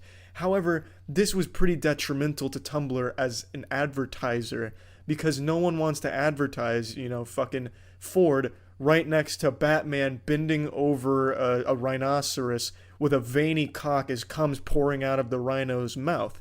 So most advertisers were hesitant to advertise on Tumblr with all of this adult content because, in general, on the internet, most advertisers aren't gung-ho about it. I'm sure a lot of you watch YouTubers, and a lot of them talk about demonetization if you say fuck too many times, or if you put out a combo of words like fuck ass or ass fuck. Sometimes that'll even be enough to scare advertisers off. Tumblr had that times 100 million. It was very hard for them to find advertisers after their initial Adidas deal in 2012. They struggled very hard in that department, and in 2017 is when things really did start to change a little bit for Tumblr. In 2017, David Karp leaves, and by 2018, they start to notice things are a little bit wrong with the site. There's some very degenerate communities on there, and then in November of 2018, the final nail in the coffin strikes where it's removed from the App Store because child pornography now has a home on Tumblr, and that was a huge issue for obvious reasons. And then, the story in December 2018, December 17th, they outright ban porn and overly adult content nudity. That's really when Tumblr died. That's the day the fat lady not only sung, but shit her pants for Tumblr. That was pretty much the end of an era. Up until this point, everyone, myself included, and if you say you didn't use Tumblr for porn, I know you're lying to me. Everyone was using it to find good porn, or even just look at the GIFs, and that was enough. It was the go-to for any type of fetish, anything. It always had all of the adult content, and that's what its identity really became. So when you took that away, you had to know it wasn't going to bode well for the site, and only days after the announcement, its users dropped by 30%. And nowadays, most people don't even talk about Tumblr outside of Tumblr unless they're pissing on its grave. But the interesting thing is, Tumblr's not dead. Tumblr is still getting, as of August 2019, 380 million monthly visits. So I have to wonder, why the fuck did it sell for less than $3 million with that kind of power? That's still a massive site. And also, who's still using it? Because, like I said, it's not really talked to outside of its own website. Most of the people that were power Tumblr users, huge blog masters, guru gamer assassin Tumblrs, have moved to other sites, Twitter, DeviantArt. They take their talents elsewhere. There's really no one left on Tumblr, so how? How is it still so massive? And I've looked for the last couple hours and I really can't find where it's coming from. I have to wonder if it's like a giant fucking conspiracy or something from David Karp, like he's set up a fucking Bitcoin mining farm but for mining views on Tumblr. So I have to wonder, what fucking idiot made this deal for Verizon if Tumblr is still pulling these kind of numbers to sell for $3 million? It makes no sense. Unless there's more going on under the hood, or maybe if it's just as simple as the executive was, coming into work after a fat key bump of coke and injecting meth directly into his penis veins, and he just, stumbles in, Tumblr, I'll give it to you for $3 million and you kiss my wife on the lips. Deal? I just don't get it. Maybe it was a huge accident like in Rocco's Modern Life, where Big Head accidentally bankrupts the entire company. I just don't understand why they would sell it for so low if these numbers are accurate, which multiple sites say they are. It's fucking wild to me. So it's not exactly dead if you're going by just pure volume. There's still clearly a lot of clicks coming through on Tumblr, but outside of its own website, it really doesn't seem to have the same impact that it used to, whereas people were always linking to Tumblr shit, talking about it, and using it, mainly for porn, almost exclusively for porn towards the later span of its life. And there's nothing wrong with that. Bring back porn on Tumblr, and you'll probably revive Tumblr if I had to guess, but under WordPress, I don't think that's going to be the case. But anyway, that's the history of Tumblr and the death of Tumblr. Though it's not exactly a death because it's still super popular. It's kind of like in Hey Arnold with a Dino Spumoni faking his own death. It's kind of what Verizon's done to Tumblr. We only pretended to kill it. It's still popular, just not as popular. Which was surprising, man. I really can't express how shocked I was by the numbers it's pulling after the huge blow it took to getting rid of adult content. But anyway, that's it. That's the story of Tumblr. So yeah. Initiating moisture.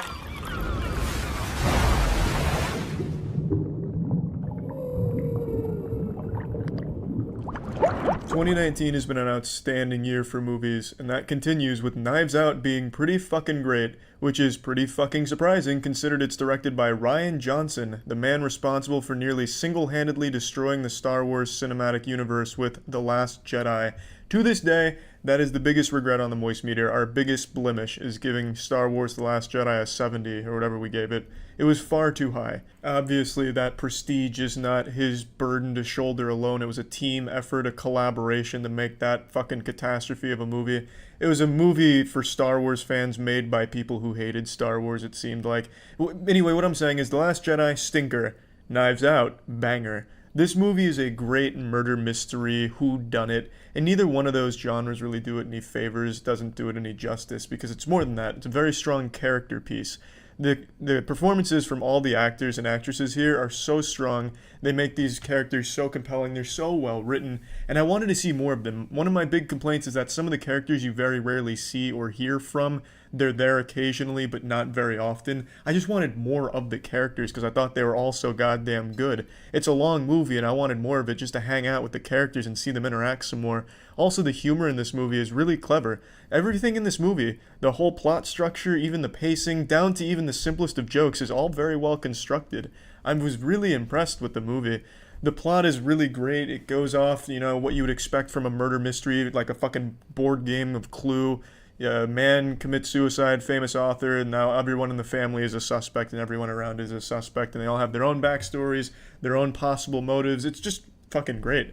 It was a really fun movie from start to finish. Daniel Craig's character I really liked, but to be honest, I wasn't overly impressed with him as a detective until the very end, which I guess was probably the point, but I enjoyed him throughout. I just thought he didn't really showcase why he's the best in the world until the very end.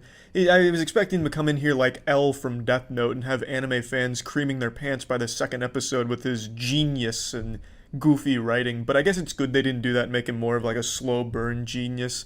And it's not like he comes in here all limp-dicked and a loser or anything. He immediately comes in, detects some lies, and starts putting together pieces of a puzzle and throwing together a narrative. So he did come in firing credit. But aside from that, I can see a lot of people being put off by this movie's main difference from the rest in its genre. In whodunits, the main thing is challenging the audience to come up with their own conclusions as to who killed the person or the people and why.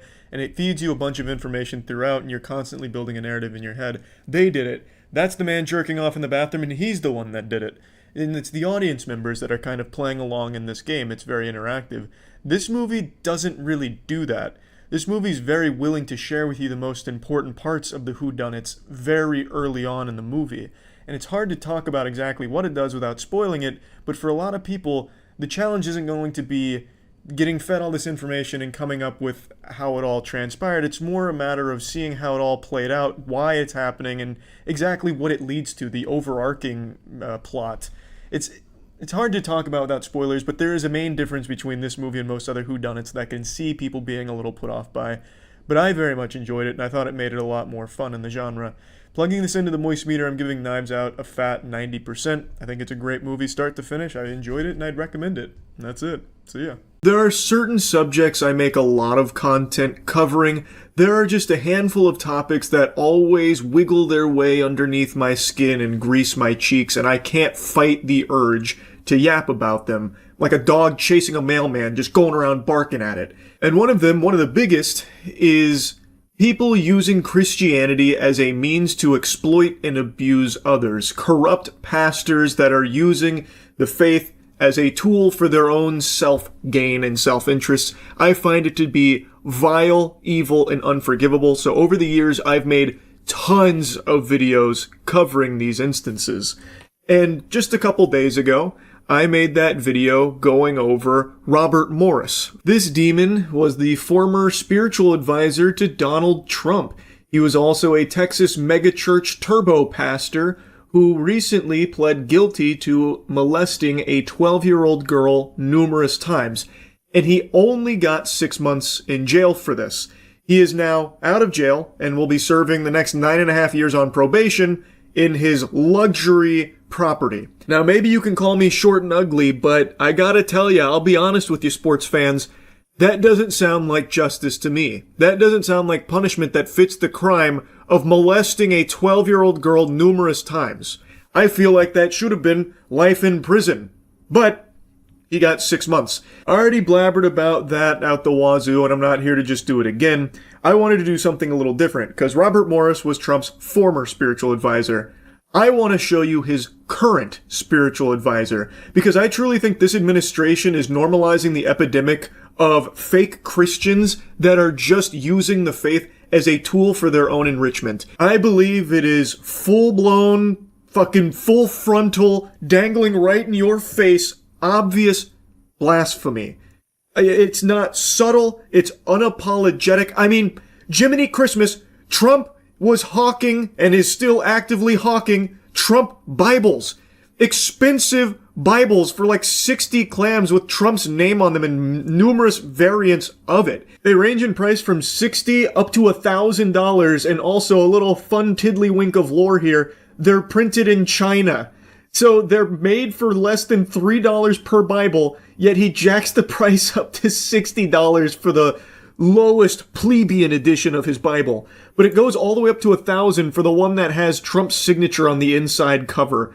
Like, I just don't know how that's defensible from any real Christians. That is just completely unacceptable. These frauds worship Trump more than God. It's like textbook idolatry with the way they talk about and discuss Trump. Like, Nicki Minaj is a great example. She's a wonderful case study for this. She spent a significant amount of time squatting on top of the orb of confusion and debasing herself publicly, slurping for this administration, and eventually got in their good graces and received a Donald Trump signed Holy Bible, calling it one of the most meaningful gifts she's ever received. Which is ridiculous, because Nicki Minaj has been very vocal about her faith in recent time. And I feel like anyone who is legitimately very proud of their faith as a Christian would receive a gift like that and be disgusted. There are some Bibles that get signed by like a pastor or someone who is genuinely in the faith and an active community member in Christianity in the local churches. That is something that I am very familiar with. That was something that I had seen when I was going to church, but they weren't sold. They were given to members of the congregation, and it was always just like, enjoy your Bible, or like, I hope I hope this resonates with you, and then signed by the pastor. This is Donald Trump planting his fucking name on top of the Holy Bible, literally going through the word Bible with his signature, making it seem as though he's the most important part of this gift, not the Bible itself. And yet Nicki Minaj is like, oh my god, it's amazing. Nicki Minaj, by the way, whose husband is a registered sex offender, and her older brother is in the slammer serving 25 to life for sexually assaulting an 11-year-old child. Now, I'm not here just to talk about the Trump Bible. Like I said, I want to focus on his current spiritual advisor, Paula White, because I think she is the perfect example of this phenomenon and is serving to normalize this practice. Wherever I go, God rules. When I walk on White House grounds, God walks on White House grounds. I had every right and authority to declare the White House as holy ground because I was standing there, and where I stand is holy. To say no to President Trump would be saying no to God. And I won't do that. This is a montage that kind of blew up a few months ago. A lot of people have seen this, and it shows some of Paula White Kane's more recent highlights about how she can declare the White House as holy ground because she walked there and God walks with her. And also, she proudly proclaims that saying no to Trump would be like saying no to God, and she's never going to do that. I had the longer section saved, but now that video's taken down, so I can't show you the whole context of that statement, but from what I recall, she was talking about how Trump has basically been chosen by God, so when Trump asked her, to come aboard, saying no to Trump in that position would have been like saying no to God, which she refuses to do. That is an outrageous thing to say.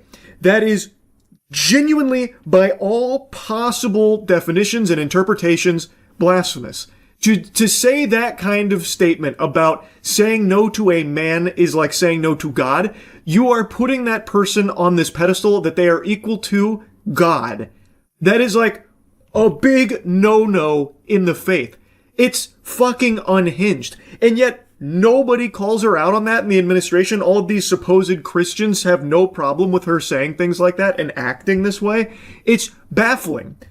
Well, it's actually not baffling when you stop to realize that none of them actually care about Christianity. They are using it. To them, it is nothing more than a tool to be utilized to get people latched onto their bosom. Because if they can convince people that what they're doing is righteous and chosen by God, then people would be afraid to go against it, thinking that they have to fall in line, otherwise they've deviated from the path of the Lord. That's their whole tactic. That is the playbook that they're using. It is sickening. And it's working for them. It's working extremely well for them. Like just yesterday, Paula White had this to say about President Trump and his experience and how similar it is to our Lord and Savior. But the truth of it is you are here because of God and because of you. And I just wanted to share this thought and pray over President Trump. Jesus taught us so many lessons through his death, burial, and resurrection. He showed us great leadership.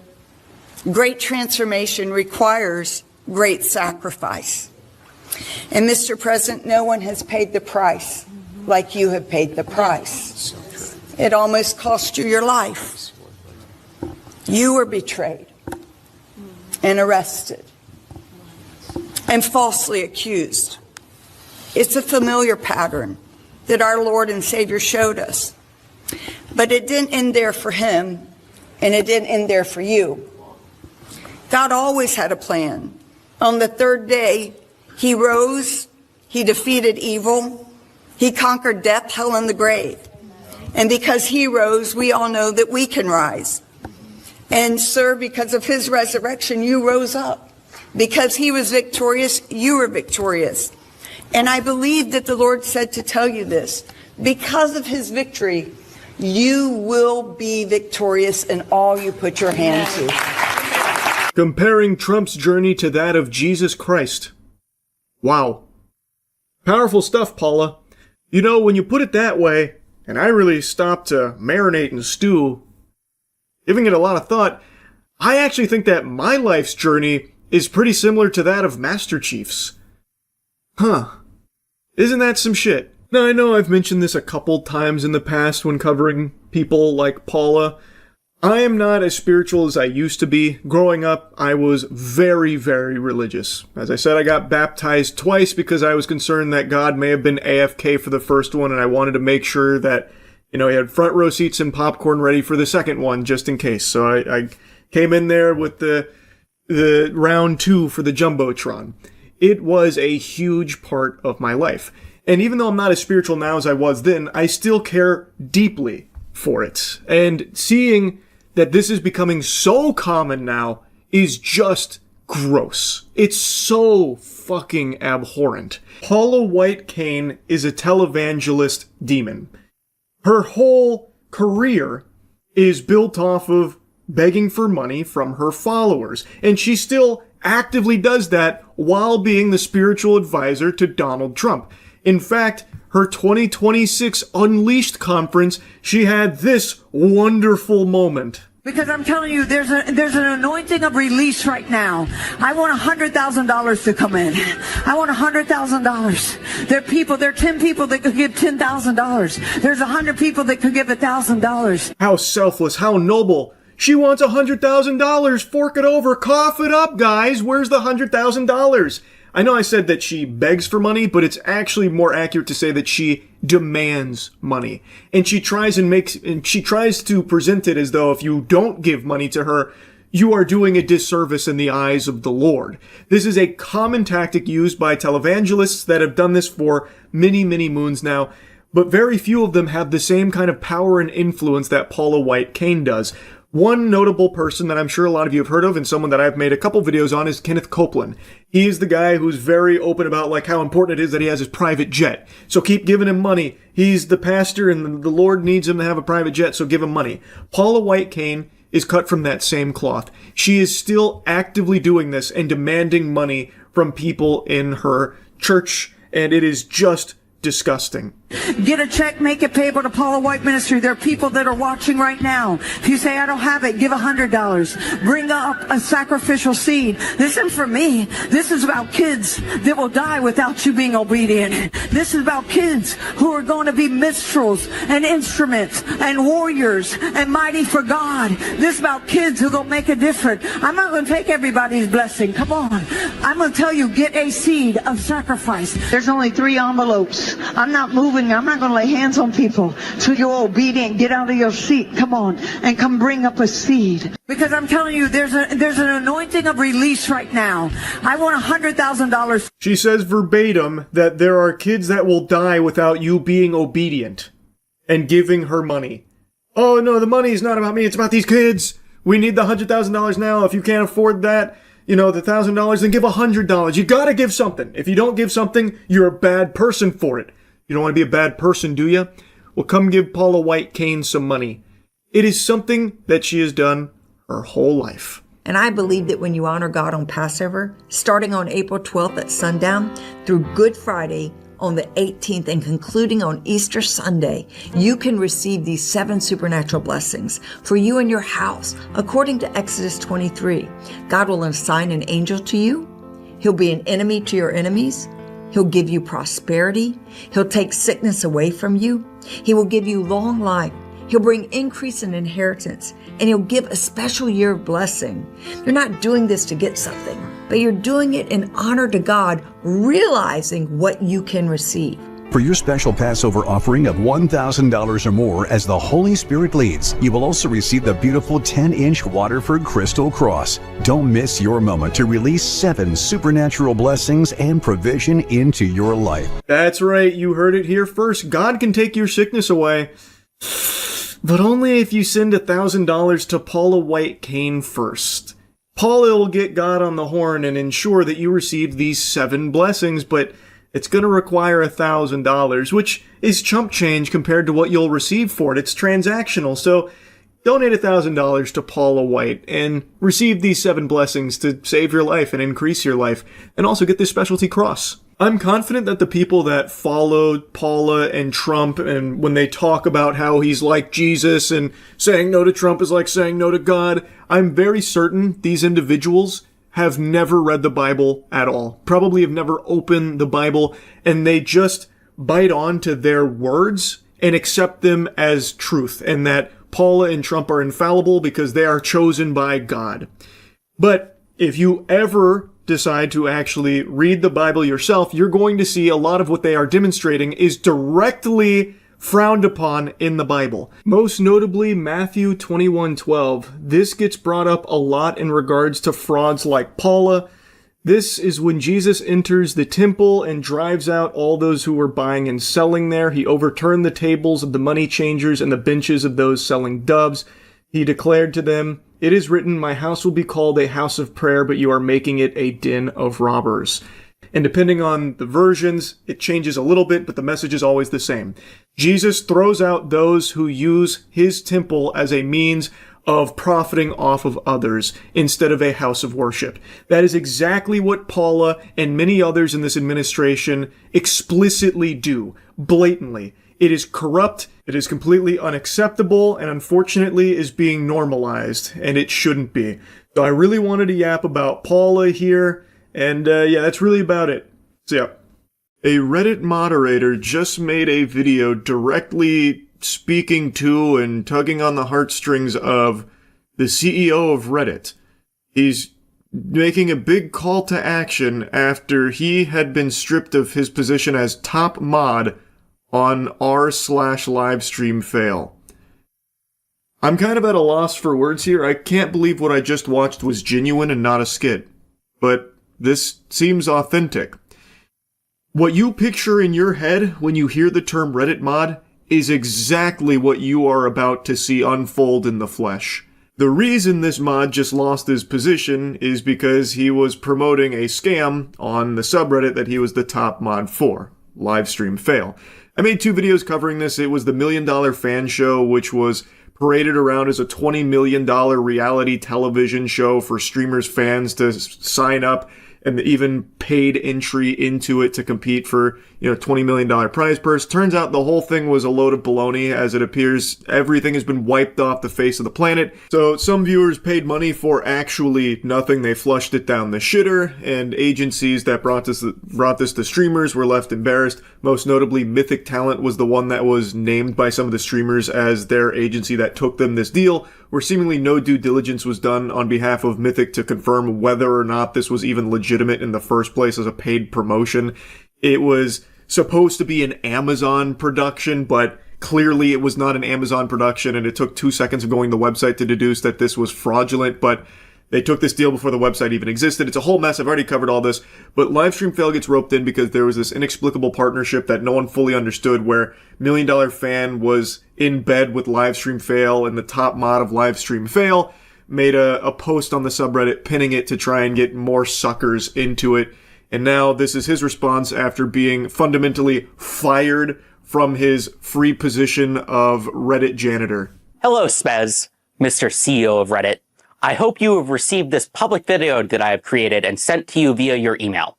If not, I hope anybody who cares about the topic in this video can get this to him in any way that you can. This video is about a topic of deadly seriousness, and that is of Reddit moderation and the state of your platform. Oh my god. This is Reddit's Manhattan Project right now. The moderators are rising up against the CEO of Reddit. I'm actually at a loss for words. This couldn't be a more lame start to this video. The topic he's about to cover is how he believes Reddit mods don't have enough, elbow grease from the Reddit upper echelon, like Spez here, the CEO. He believes they should be entitled to, brand deals, talent managers, lawyers, and stuff, so that way they can better be utilized as Reddit moderators. I'm not even kidding, by the way. I'm not exaggerating. These are points he was making in this video, and that's what he's talking about with deadly seriousness here. He talks about Reddit moderators like they're fucking G.I. Joe commandos.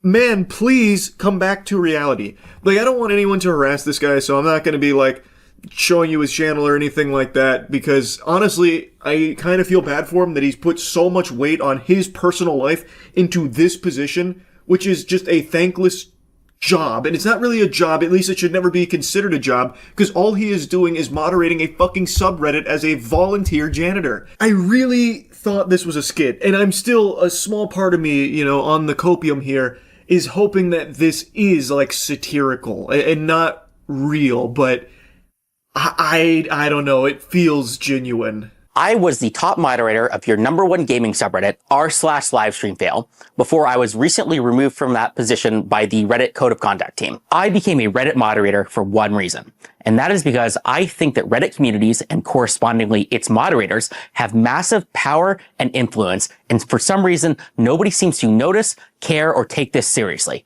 Least of all, its moderators or the company. You know, that's not really a good look to say the sole reason you pursued this path of heroism as a Reddit moderator is because you believed that it held so much power. So you're basically just saying that you were power hungry and wanted to take this spot so that way you could feel powerful. He believes that Reddit communities and specifically Reddit moderators hold a strong level of sway and power, and that's why he became one himself.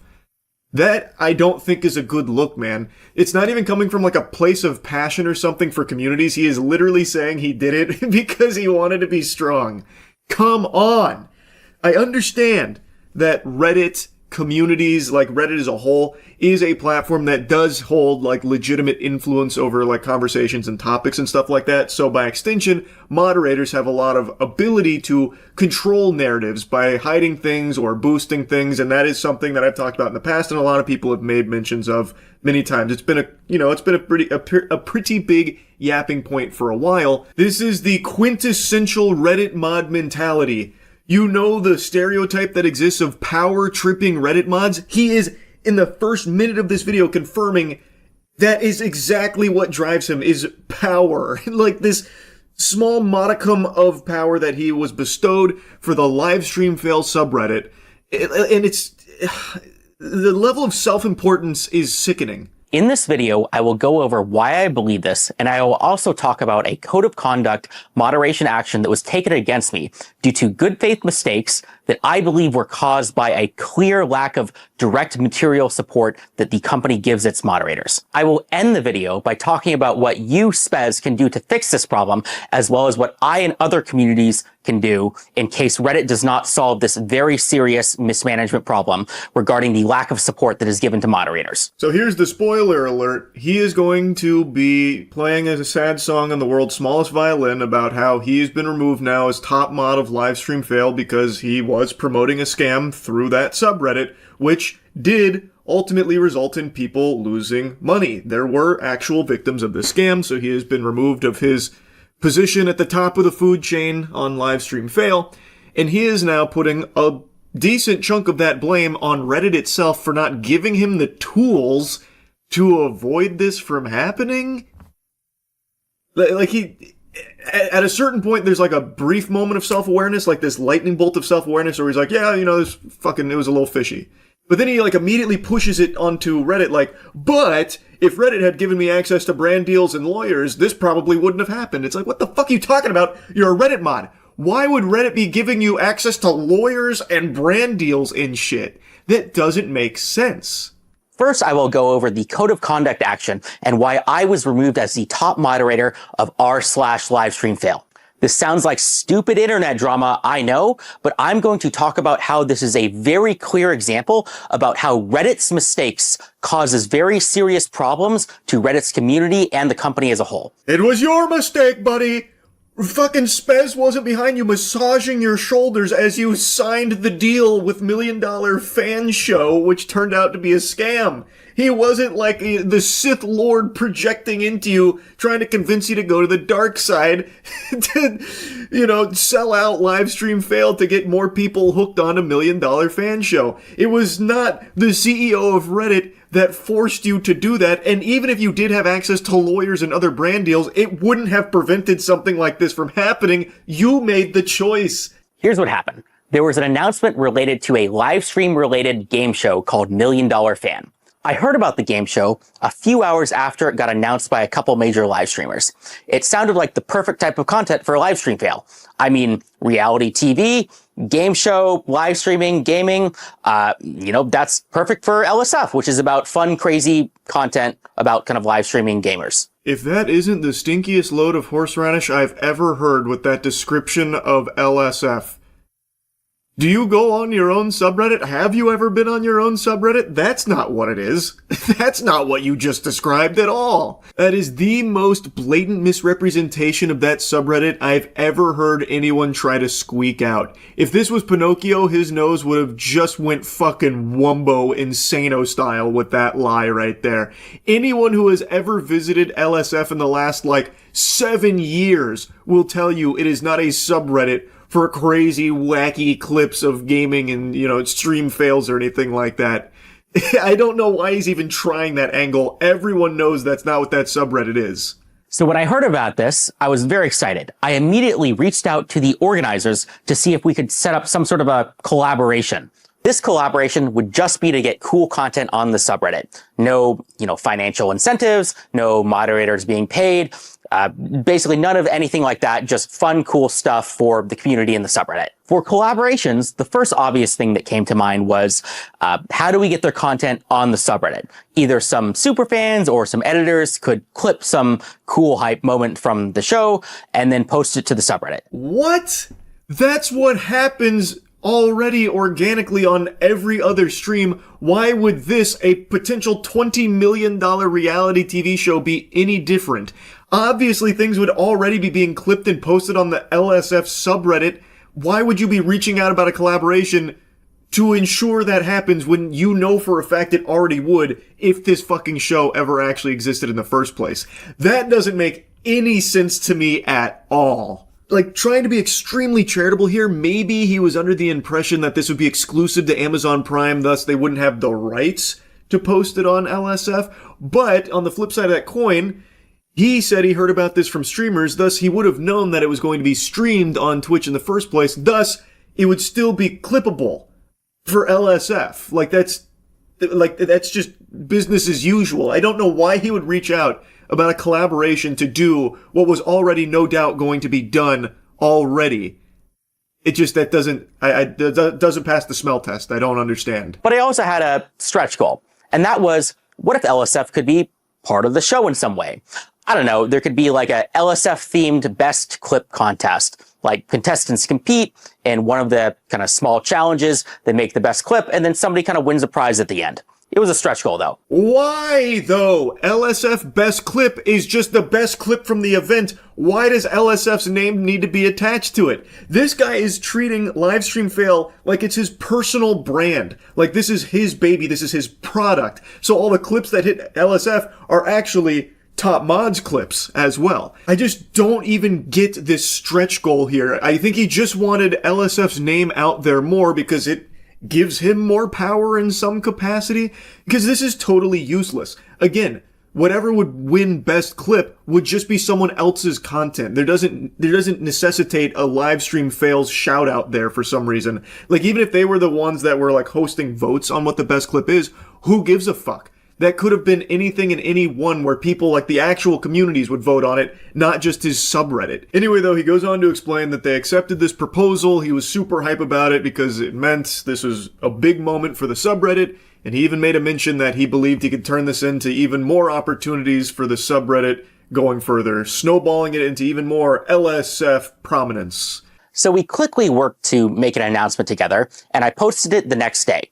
When I posted it, everybody in the comment section immediately yelled, scam, scam, scam, scam, scam. I mean, think about it. Amazon Prime has spent lots of money on tons of shows. And, I didn't necessarily think that the show was worth $20 million, but, that doesn't mean that Amazon Prime wouldn't fund it.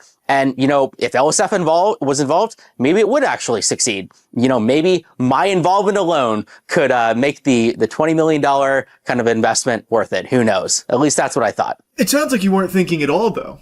Why would Amazon be spending $20 million on 8 streamers and their fans on Twitch and only a $5 million grand prize for Mr. fucking Beast? What sense does that make, man? That isn't really checking out either. Also, he's making kind of like a joke about, maybe my involvement alone would make it worth the investment. But that's how he actually feels, by the way. Like, that's his tone throughout this whole video. He truly believes that he is like God's gift to streaming because he was the top mod of livestream fail.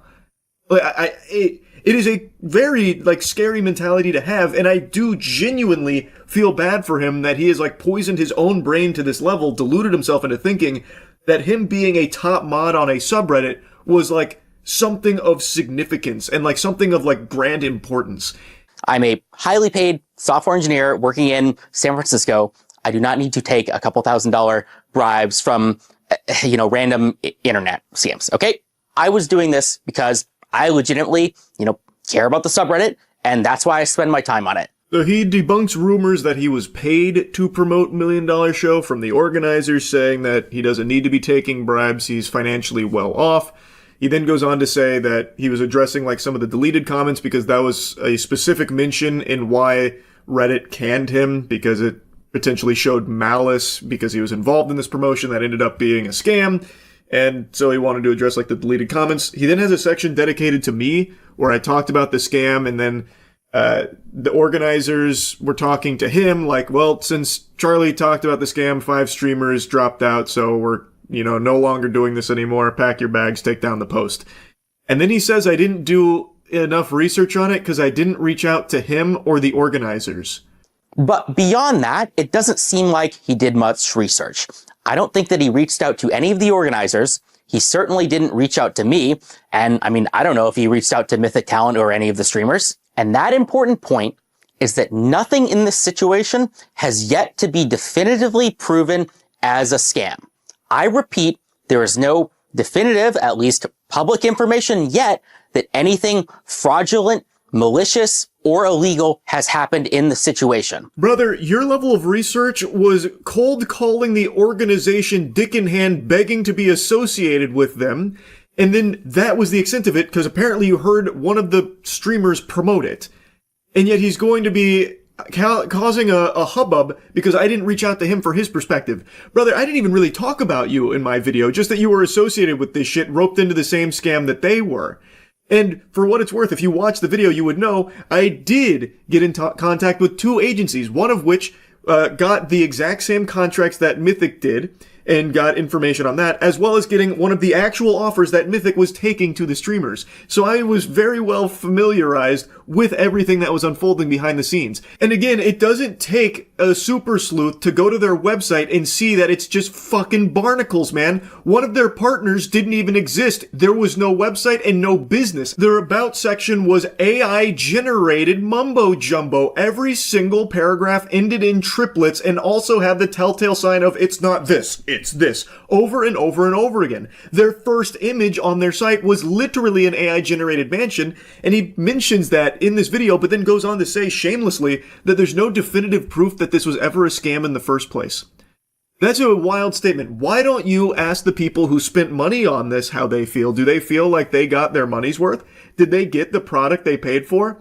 I imagine not, because this event is not even potentially in the cards and doesn't seem like it ever was to begin with, man. Their socials are removed. The website is down. Amazon hasn't made a peep about it. From what I've heard, the agencies are pissed about this. All signs point to this being a scam. Like, any sane, sensible person would look at all of this evidence and reach the same conclusion that this was horseradish. I don't know why he's trying to present something otherwise now. The only confirmed things that we have right now is that I guess there was a website, looked a little weird, there was some bad publicity, everybody called it a scam, and then a bunch of streamers dropped out, and then the event got canceled, and everybody got refunded. None of this is illegal. None of this is proved to be a scam, at least yet.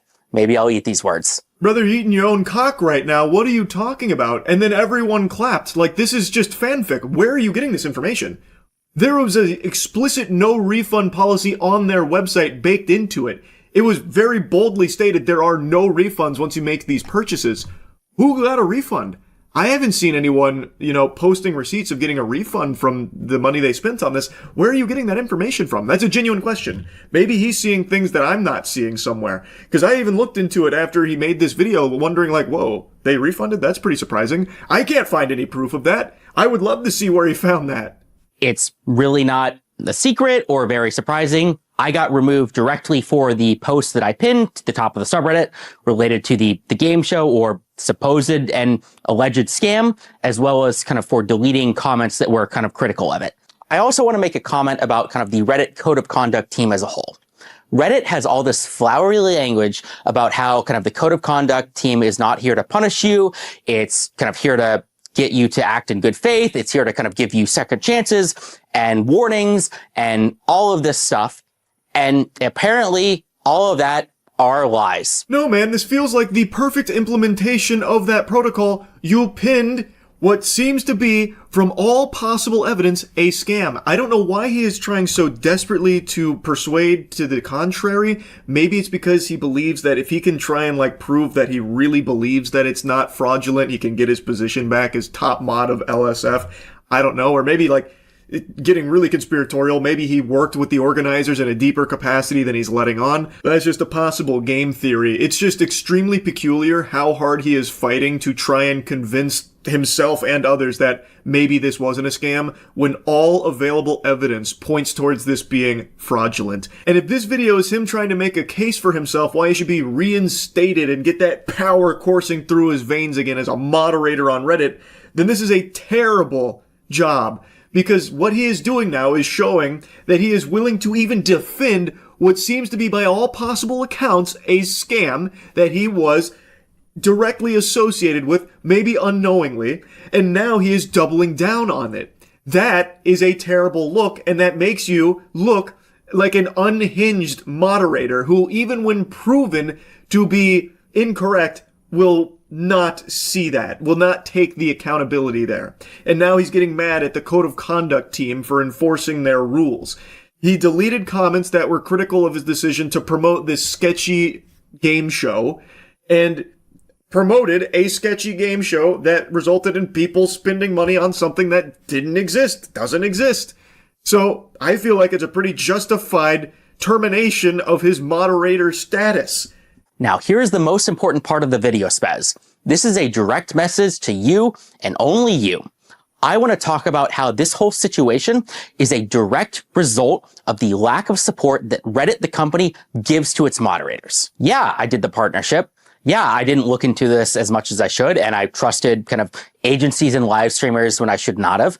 And I did delete comments, which I thought would have been borderline defamatory if the situation wasn't, I guess, a scam, even though it technically hasn't been proven to be a scam yet. But despite all of that, there is still massive problems at Reddit, the company, due to the lack of support that caused this. Now, this message may have been only for Spez, but I've intercepted the broadcast here. Now, I've put my ear into it, and I'm taking a listen, and what I'm hearing is fucking wild. He almost gets into a level of accountability where he's like, yeah, I did the partnership. Yeah, I didn't look into it. I didn't do any research on it. And then he immediately falls back into, but it hasn't really been fully proven to be a scam. And also, it's actually, in a large part, Reddit's fault that this happened in the first place because I wasn't given enough tools at my disposal to avoid making stupid decisions. Reddit moderators have power. They have influence. If you are one of the people who is joking about, internet janitor duties or whatever, I'm sorry to tell you, it's funny jokes, but you are wrong. Reddit moderation does matter. Reddit moderators have control over millions of impressions per day, and nobody seems to notice or care. Let's just talk about LSF. Think of all the streamer careers that have been created because of LSF. Think about the even larger number of streamer careers that have been destroyed because of LSF, because some clip went viral about something bad that they did. He made you. And he can tear you down as well. This is top mod LSF. It giveth and it taketh. And he also said doodities, which actually had me giggling. I don't know why he said doodities, but that was fucking hype. Anyway, this is now his spiel about why Reddit moderators are extremely powerful dragon level, adversaries and should be taken seriously, and no one seems to notice. It's not that nobody notices, it's that nobody's happy about it. There shouldn't be people like this that can just power trip and control a conversation and control what people are able to opine on or not, like with deleted comments or deleted posts and stuff like that, where they can hide certain things or boost certain things. That's a bad thing. Everyone knows that it exists, and everyone knows that there is actual power in that. I don't think anyone actually disputes that. I have had major live streamers who are effectively celebrities come to me and beg to kind of remove, negative posts about them. An even crazier story is the time when some Twitch employees found me in person and borderline begged me to make sure LSF is not used to destroy the multi-billion-dollar company Twitch, partially because at the time, LSF was indeed being used to destroy the multi-billion-dollar company Twitch. Deservedly so, by the way.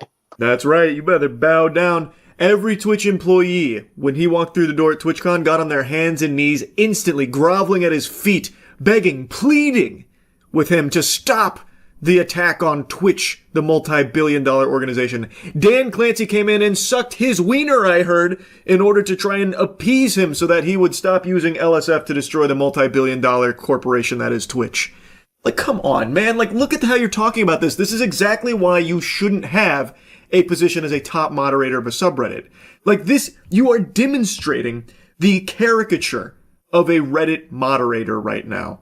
Or even just take this literal circumstance. Imagine the whole kind of operation was legit. Well, guess what? One single post on LSF caused all of the streamers to drop out and destroyed a $20 million opportunity. Sorry, Mythic. My bad.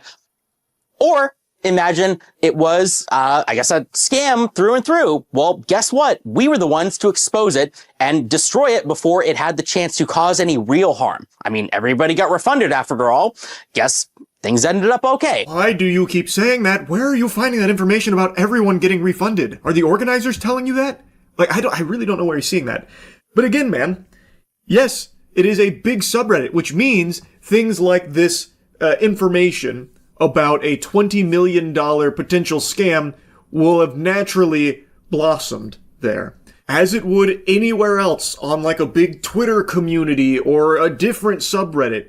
LSF just happens to be the biggest one. It has nothing to do with you. This is just natural when there is a big community. This would happen on another platform or another subreddit. It is not your achievement for creating the LSF ecosystem that shares clips about a potential scam. And in fact, you could even make an argument that you have actually been a hindrance in some cases in the past with certain things that weren't allowed to blossom there. Like, this is... I don't even understand the point he's making. People know that big subreddits or big Twitter communities or whatever do have a lot of influence. But that happens with or without this guy as the top moderator of the subreddit. That is just the result of a ton of people all in a similar space, in a similar vertical, that are sharing things back and forth. Like, his point is one that everybody knows. I was one of your most passionate users. I was in the Reddit partnership program from the start. I took advantage of every opportunity that I could. I had meetings with kind of the Reddit community managers. I begged them for help and kind of partnership opportunities at every chance that I could. And I was blown off every single time. You already said at the beginning of the video that the sole reason you pursued this moderator status is because of the power that it afforded. I don't know why he's now trying to say that he's just so passionate. And even in this section here, he's talking about how he was trying to utilize every possible advantage to like get like brand deals and stuff, man. That's self-enrichment through this position. This doesn't really seem like it's coming from a place of a guy who's trying to like better communities or improve subreddits or make things better for others. This feels like you were chasing power and trying to use it to continue to climb that Reddit ladder, whatever that may be. I was one of the only moderators out there who tried to grow my community, who had any ambition, who tried to work with the company or help other subreddits or help the company that whole, and it didn't matter. I failed, and it failed because of how mismanaged and how little support Reddit, the company, gives to moderators. none of this would have happened if I had gotten support from Reddit. Do you think that I want to be the guy, like, going out, like, messaging random people in Discords and LinkedIn's and trying to figure out kind of these partnerships? I don't. Then don't fucking do it, buddy! Chalamet! I'm gonna drop an Adam Sandler impression on you here. You are a moderator in a subreddit. Why are you chasing down brand partnerships and collaborations, buddy? The whole point of subreddits is just for a community to come together and talk about certain things, share certain things. And your job as a moderator, and I use job very loosey-goosey because it should never be misconstrued as a job. It's supposed to be filled by very passionate fans of similar mind in the same space that would then just enforce like certain rules about like, you know, making sure someone doesn't get like doxxed or something sensitive being shared like that. Like that is supposed to be all it is. Why are you trying to even find partnerships and deals like that? That doesn't seem, in my eyes, to ever benefit the community. It only feels like it would benefit the mods that are chasing it down. You like to use examples, so I'll use one for you. Let's say you chased down this partnership with $1 Million Fan Show, and it wasn't going super well, and the organizers and you, well, you like to exchange back and forth, and they're like, look, we really need a favor here. Can you only post some of the positive stuff from $1 Million Fan Show and get rid of like the pesky, you know, maybe clips that are negative about it? That would really help us. And let's say you object to that and they're like, okay, well then we're not going to work with you in an official capacity anymore if you don't do this. You see the conflict that this creates? It leads to, I can't believe I'm going to use this word when talking about fucking subreddits and mods, but it leads to very blatant corruption, where you are now in bed with some of these, organizations or someone that could benefit from you gamifying your subreddit to cater it more towards them. Maybe it wasn't financial in this case, maybe you weren't paid for it, but extend this thought process to another type of subreddit where maybe there is someone paying for it. Like, let's say I'm a music artist and I want to be featured on like the hard rock subreddit, and I want to make sure my single gets out there. So I reach out to a mod and like, hey, look, I'll pay you some money if you can try and like boost this up a little bit. And this is something that I've read reports of happening in the past, and I think you would agree that that's a problem, right? Now imagine if those mods are also chasing down other artists like, hey, I see your Spotify streams are a little low. If you toss us a little money here, we can use our subreddit and the influence of it to try and boost it up a little bit higher. That's not a good thing. If Reddit had offered me partnerships, if Reddit had pipelines to connect with kind of major companies, if Reddit had lawyers that were helping me, like reading over these contracts, reading over these agreements, none of these very real mistakes that I made would have happened. Reddit needs to be professionalized, and it starts with the mods. This is going to be controversial, but the people who are running your multi-billion-dollar website are unqualified nobodies like me. That doesn't mean it's my fault or their fault. It's your fault, Spez. Damn, what a mic drop. Brother, there are no qualifications to be a Reddit mod. That is a position that the community is supposed to, like, decide upon, like, hey, here's our rules, and here's who we would like to enforce them, and that's it. It should never be this deep. I just don't understand why he can't grasp, and maybe he can, and he's just pretending not to, the concept that if you have mods that are financially incentivized to work with brands in collaboration with them to use the community for their collaborators' purpose, you now have a very disingenuous subreddit that is very easily influenced based on who is paying for it. That should be a very clear conflict, a very obvious issue. It should be pretty obvious why Reddit wouldn't want to invest in a suite of resources like lawyers and brand ambassadors for Reddit mods to look over contracts and shit for Reddit mods securing deals to sell out their subreddit. That's not a good thing. That means access to anything that like a talent manager would give an actual celebrity. So an access to a bounty board or ad deals or lawyers or event organizers or professionals or anything that actually matters. To you, personally, actually matters to just you. The guy who is benefiting from the ad deals and brand partnerships and shit. That does nothing for the community you are supposed to be moderating for, brother. What are you not understanding there?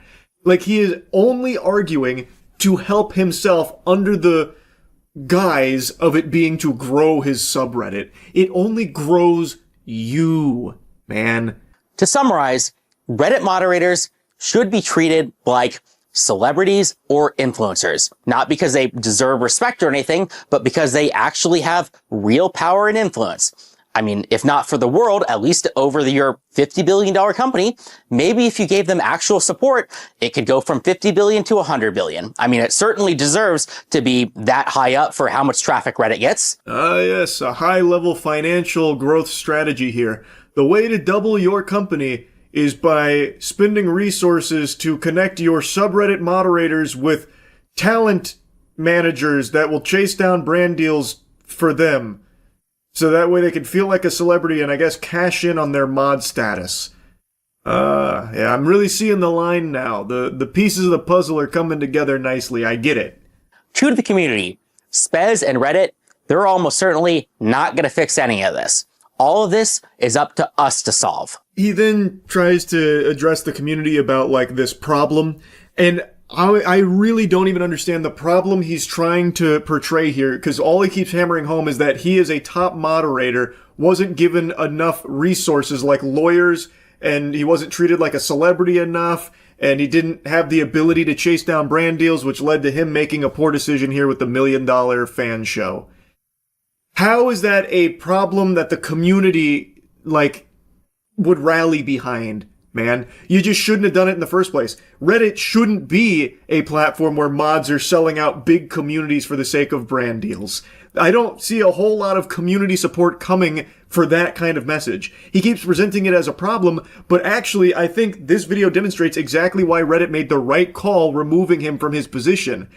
Like, I don't know how he's not seeing that. To solve all of the problems that I have laid out, we will create tools and resources so good, so useful, that everybody will have to work with us. Think talent agency, but for subreddits. You have the big ideas, you have the vision, you have the crazy cool things that you want to do, and we handle the logistics. Materially, that means connections to major companies, partnerships, doing AMAs, running events, doing mod recruitment, cross-collaboration with other relevant subreddits, that kind of stuff. He then pitches his new thing here, which a talent agency for subreddit mods, I guess. I don't want to get into it. I've been yapping about this for so long. It's just, this video blew my mind that he would actually post something like this. Again, I do actually feel bad for him because this is clearly a position that meant a lot to him, and I'm wishing him the best going forward now without his, sheriff badge of LSF. But I do not think a talent agency for mods is the right path. But, I'm not his dad. He can do what he wants. It's just, this was a mind-boggling adventure watching this one. Anyway, that's really about it. See ya. I recently made a video talking a lot of shit about the Poopsie Slime Surprise Unicorn, which is a unicorn toy that you make take a shit for you on the toilet, and then you play with its shit, which is some slime. And I called it the worst toy ever made, a war crime, the one sin the Lord can't forgive, just a whole bunch of things. But recently I've been watching a lot of inspirational Darman YouTube videos, and I've learned something very important. Never judge a book by its cover. I'm not trying to get too fucking philosophical on you here with this Socrates knowledge, but appearances can be misleading, as the great Darman says, so I had my friend Matt go out and buy me a Poopsie Slime Surprise Unicorn. That way I can experience firsthand the joy and jubilation of making this unicorn take a shit for me. Now, the reason I had Matt go out and buy it isn't because I was embarrassed. I mean, shit, I buy fucking Yu-Gi-Oh cards and Pokemon cards from Walmart, so there is no shame there. I would have no problem going right up to an employee and asking where their poopsie aisle is. It's just I'm afraid of being around people in this area, and Matt's got fucking nuts of steel, ironclad nuts, and he went out and he was totally fine getting this for me, so thank you, Matt. Now, apparently these naughty little things are flying off the shelves. There was only one Poopsie left, and he checked 2 Walmarts and a Super Target and found it at Super Target. Not only did he find that, though, he also got us our own little slime surprise. Our Poopsie Slime Surprise starter kit, I guess, whatever the fuck this is, a little birthday gift, I don't really know. But I figured we needed both just to make sure we got the full, authentic experience. So first impressions right away, I can tell you, this is the worst thing a kid can have next to the chicken pox. if your parents told you on Christmas they were getting a divorce, it would still be a better gift than getting this.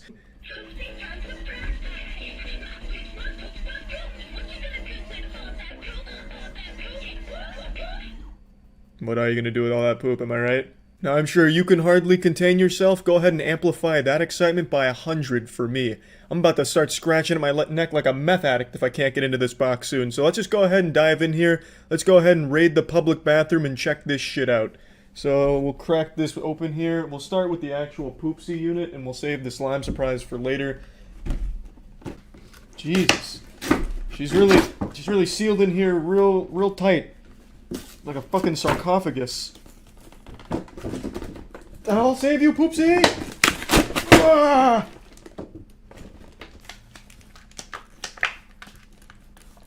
Come on! Damn it! Fuck. Oh! Oh no. I think I snapped her neck. Jesus Christ. Ugh. Alright. We'll be alright. She doesn't need her neck to take a shit, I guess. Alright, well now that I've hit her with like a Mortal Kombat fatality, I'd say we're about 50% of the way there to getting her out of this. So, I didn't have a pair of scissors, which is why this is like so primitive here and like caveman-ish, like a Neanderthal ripping it out. I can't trim the shit on the back.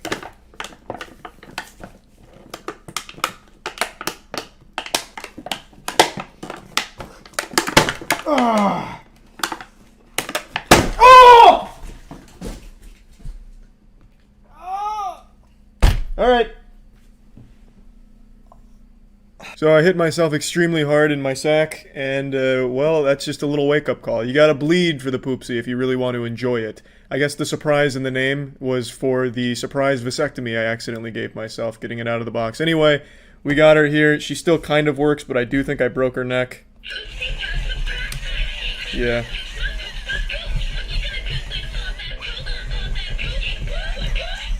Not bad. This was moving around a lot more initially in the box, I think, so that something definitely went awry in there, but that's just entirely my fault for not having the proper equipment. So let's go ahead and check the back and go through what we learned from the tutorial and see if we can start making her take a shit. So on the back, of course, Wait, what? Oh, don't fucking tell. Oh my god. So I just looked it up. There's actually other poopsie models that don't take shits. They just sing about taking a shit, and that's all. Unfortunately, this happens to be one of those musical poopsies instead of the actual shitting ones, which is beyond disappointing. I guess I can confirm beyond a shadow of a doubt is if she has an asshole. Let's see. Nope. As you can see, there's no butthole here, so this model absolutely could not take a shit. I feel like I got scammed. No, it's not the time.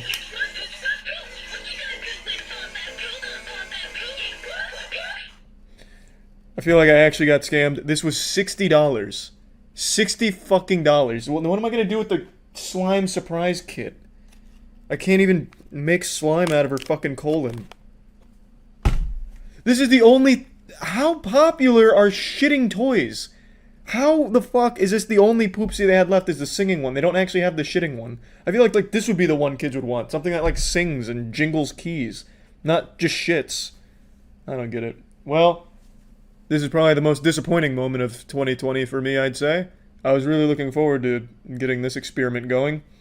But, well, at least we have the memories, and now I have a cool singing and dancing unicorn that talks about shitting without actually doing it. Well, I guess that's where that journey comes to an end. See ya. I'm on a losing streak in League as my elo's being terrorized by criminals left unchecked on Summoner's Rift, so I'm not really in a good mood and I'm not feeling really nice, but I took a breather, and the first thing I see on YouTube's recommended is this puppy right here from Ned Fulmer about him trying to address the backlash to his podcast. This was posted 5 days ago. I don't know why it's getting recommended now. Maybe because I made a video on the podcast like a month or two ago. I don't know how long it's been now. About how it's like one of the most awkward podcasts ever filmed. So now YouTube decided, Charles, we know you've had a bad day, but don't worry, we've got your medicine right here. It's just what the doctor ordered. A nice dog shit apology from Ned. That's not his wife in the bed, Fulmer. Joy. Can't wait. Hello. I've heard a lot of the commentary and reactions to my podcast episode with Ariel, and I wanted to take this video to address some of them. That episode with Ariel was mostly about her story, and now in this video, I'll tell a little bit more of mine. Did we watch the same podcast, Ned? You sure about that? Was it really mainly her story? Because it seemed like you were the one kind of guiding the whole conversation, that you were kind of steering the ship here, which is one of the major complaints. Not only was the whole thing a terrible idea from the get-go, bringing in the wife that you cheated on with one of your employees to just kind of talk about it in front of everybody, which is just always going to be weird to hear, just being the fly on the wall for a very uncomfortable conversation like that. But the conversation also went with you in the driver's seat, which feels like the antithesis of what it should have been with letting your wife air out everything. And if it was supposed to be therapeutic for your wife, why wasn't she the one that was kind of in charge to lead this discussion? It was you. Pull off the mask of the villain here for the Scooby-Doo episode. It's Ned Fulmer.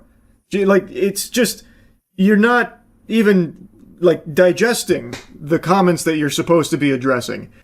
There's a lot that we wanted to keep private, but some things I'll touch on today. Hey, bud, I personally think all of it should have been kept private. You don't owe the internet an explanation for what's going on after your cheating.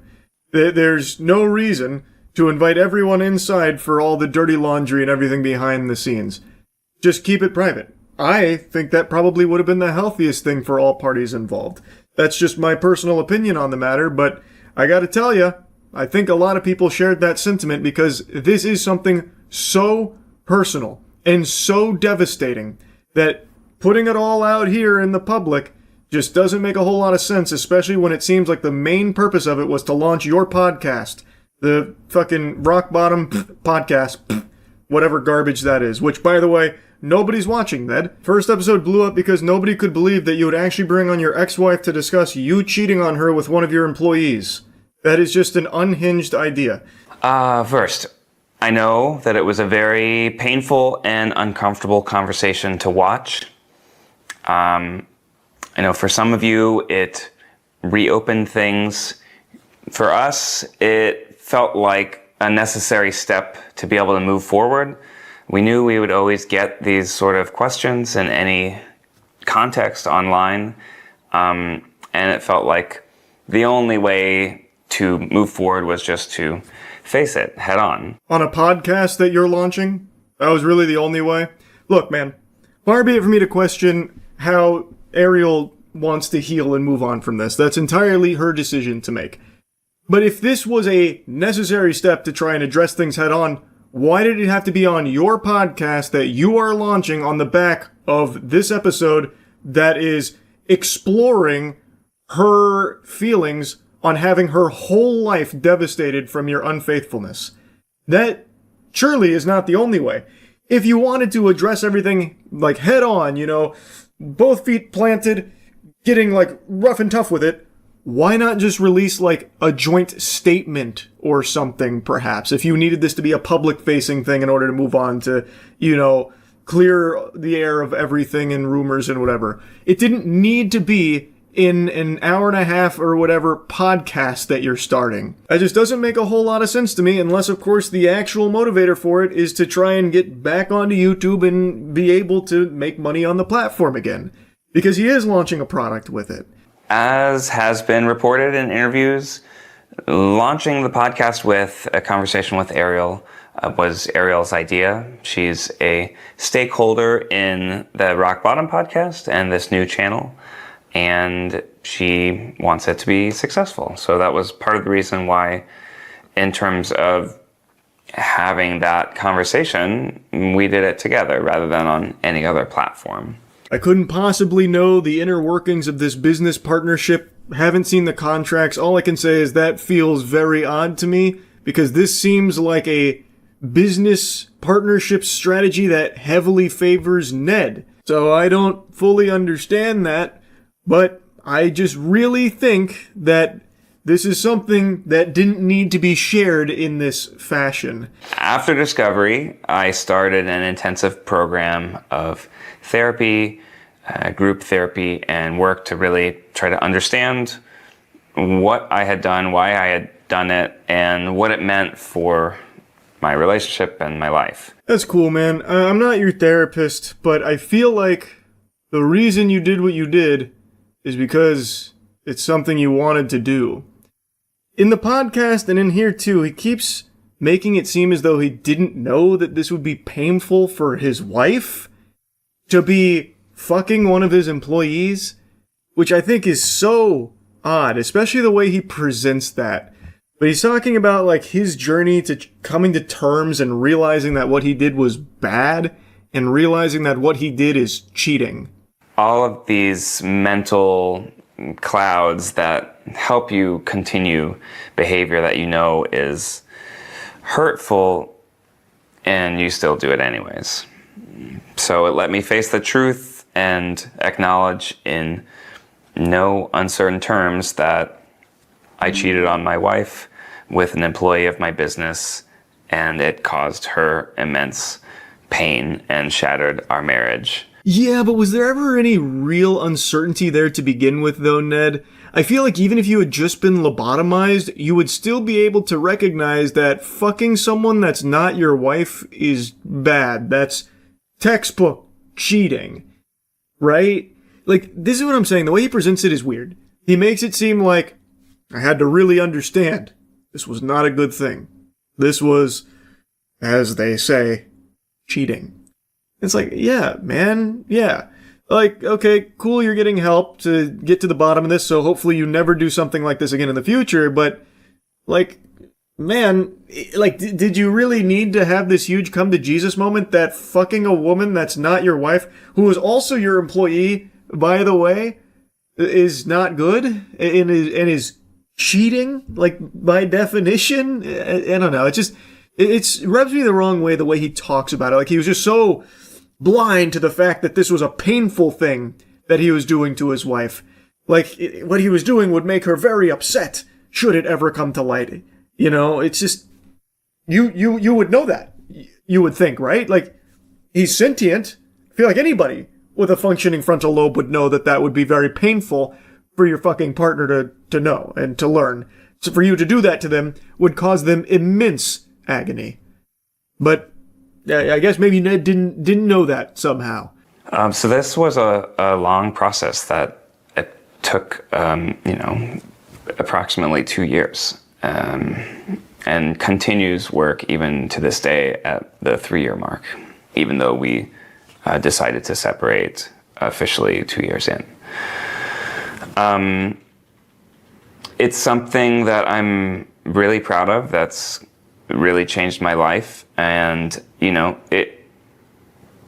I understand that if you, a viewer, is watching this for the first time. I'll let that thought continue in just a moment there. It is so peculiar that he would say that it's something he's proud of here. He's not talking about like the actual cheating, I don't think, or anything like that. He's talking about him getting like therapy and the help that he needs to recognize that cheating is bad and get to the root cause of why he cheated. But to even say something like that in a video like this is very odd.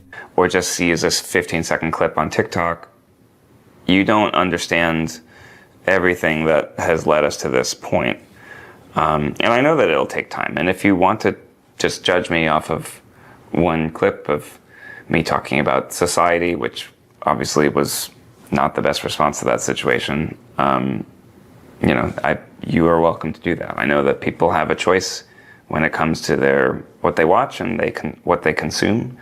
And if people don't want to continue engaging with me on the internet, then that's a consequence of my actions and something that I have accepted. Ned frames this as though the majority of the opinions people formed on him from that podcast are just off of TikTok clips or like 15 seconds out of context snippets of the larger conversation. But that's just not true.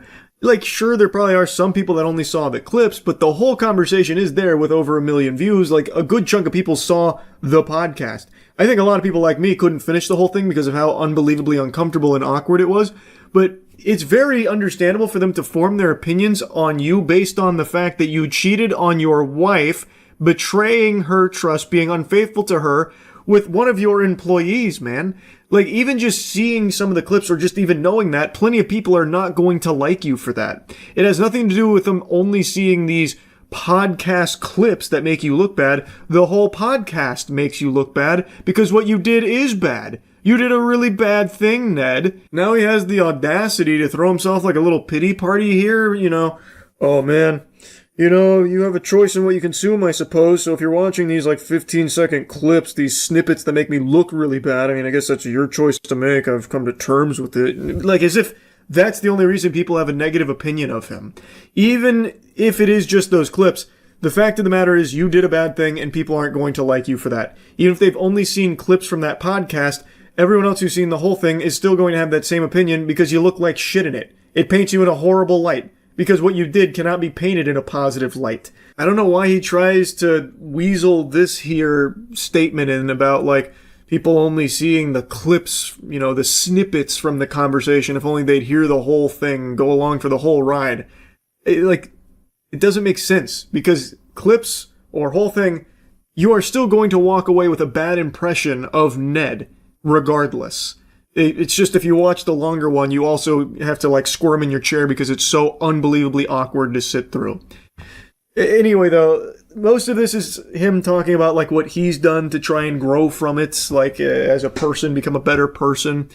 It's very weird because this is him bringing up his cheating again. It almost feels like he's doing it because he knows it's going to get eyes.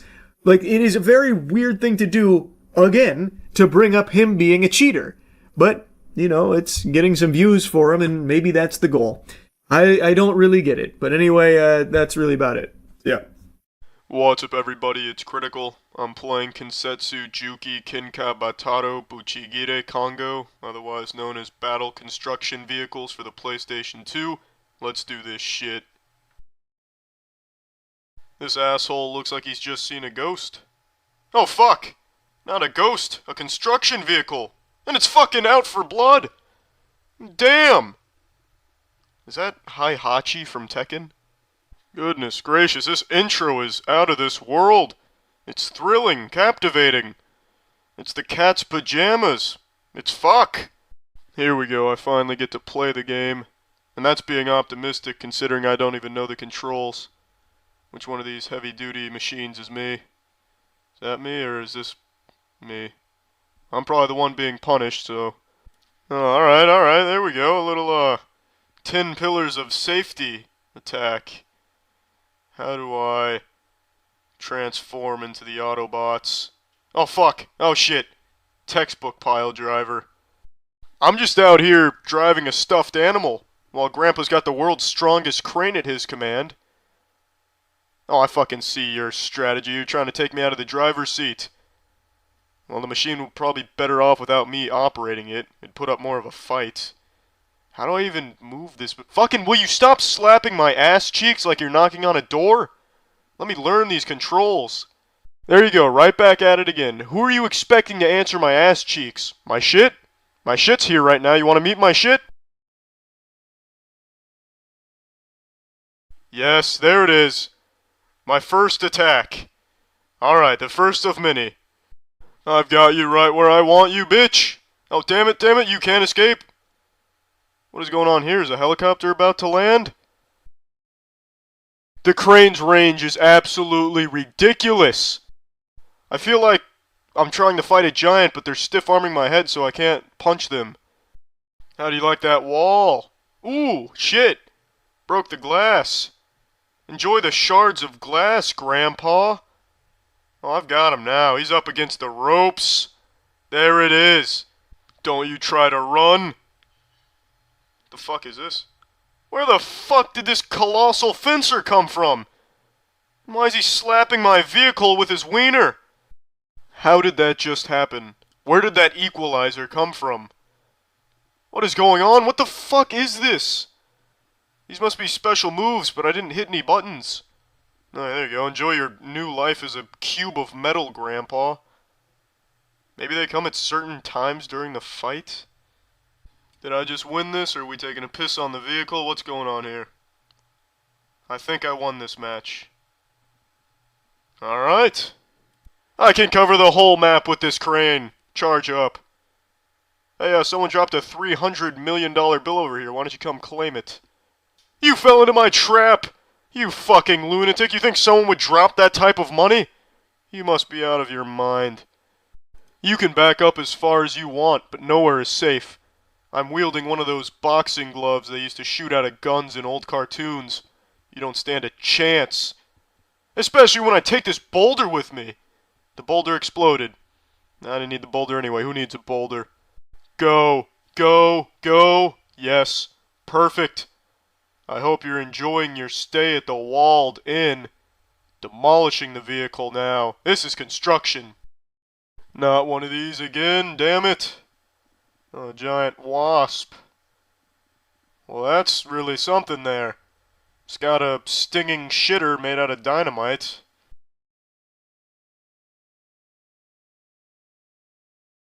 That is one mean swing. Can you tell the Milky Way Earth says, how's it going? You will not defeat me here. I've got it under control. If somebody asked me, where's the control? I'd say check underneath me. Because I have it under control. I've got it. I've got it. Come on, you son of a bitch. Just finished the match. There we go. Did I do it? Did I finish it? Yes. My goodness, that was a nail-biter. Teeth chatteringly close. But a good match. I will use your titties as an air freshener. A squeezable one. Just surrender now. Oh shit. What is this, a silk tornado? How's that even supposed to damage the vehicle?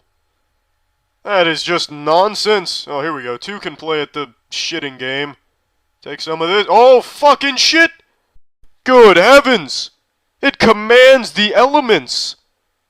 Next thing you know, this excavator will launch itself into space and start electrocuting aliens. I've seen it happen 1,000,000 times. If you think a porta potty is gonna stop me, you're wrong. Human waste will not shoot. What the fuck is this? Why would somebody stuff napalm into a porta potty?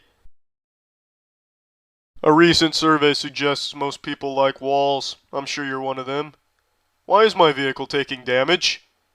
What is it taking damage from? What the fuck is this nonsense? How does that work? How does that happen? Where was his weapon? He's just driving an oversized golf cart. Where the fuck is the threat? Even if that oil drum on the front of his steamroller was spinning at 1,000,000 miles an hour and had spikes on it, it wouldn't defeat this vehicle I'm using. Makes no sense. I can't attack from the front, I'll attack from the side. That's how it's got to be done. Why the fuck is this not working? I'm attacking him from the side. What's hitting me? The vehicle itself must be made out of bullshit. It's preposterous. Why did a fisherman just throw a spear at me? There's no defeating this asshole. Alright, well, I'm done playing this. Well, that's the end of this video. Remember to rate the video, comment the video, and subscribe if you want to see videos similar to this one. See ya.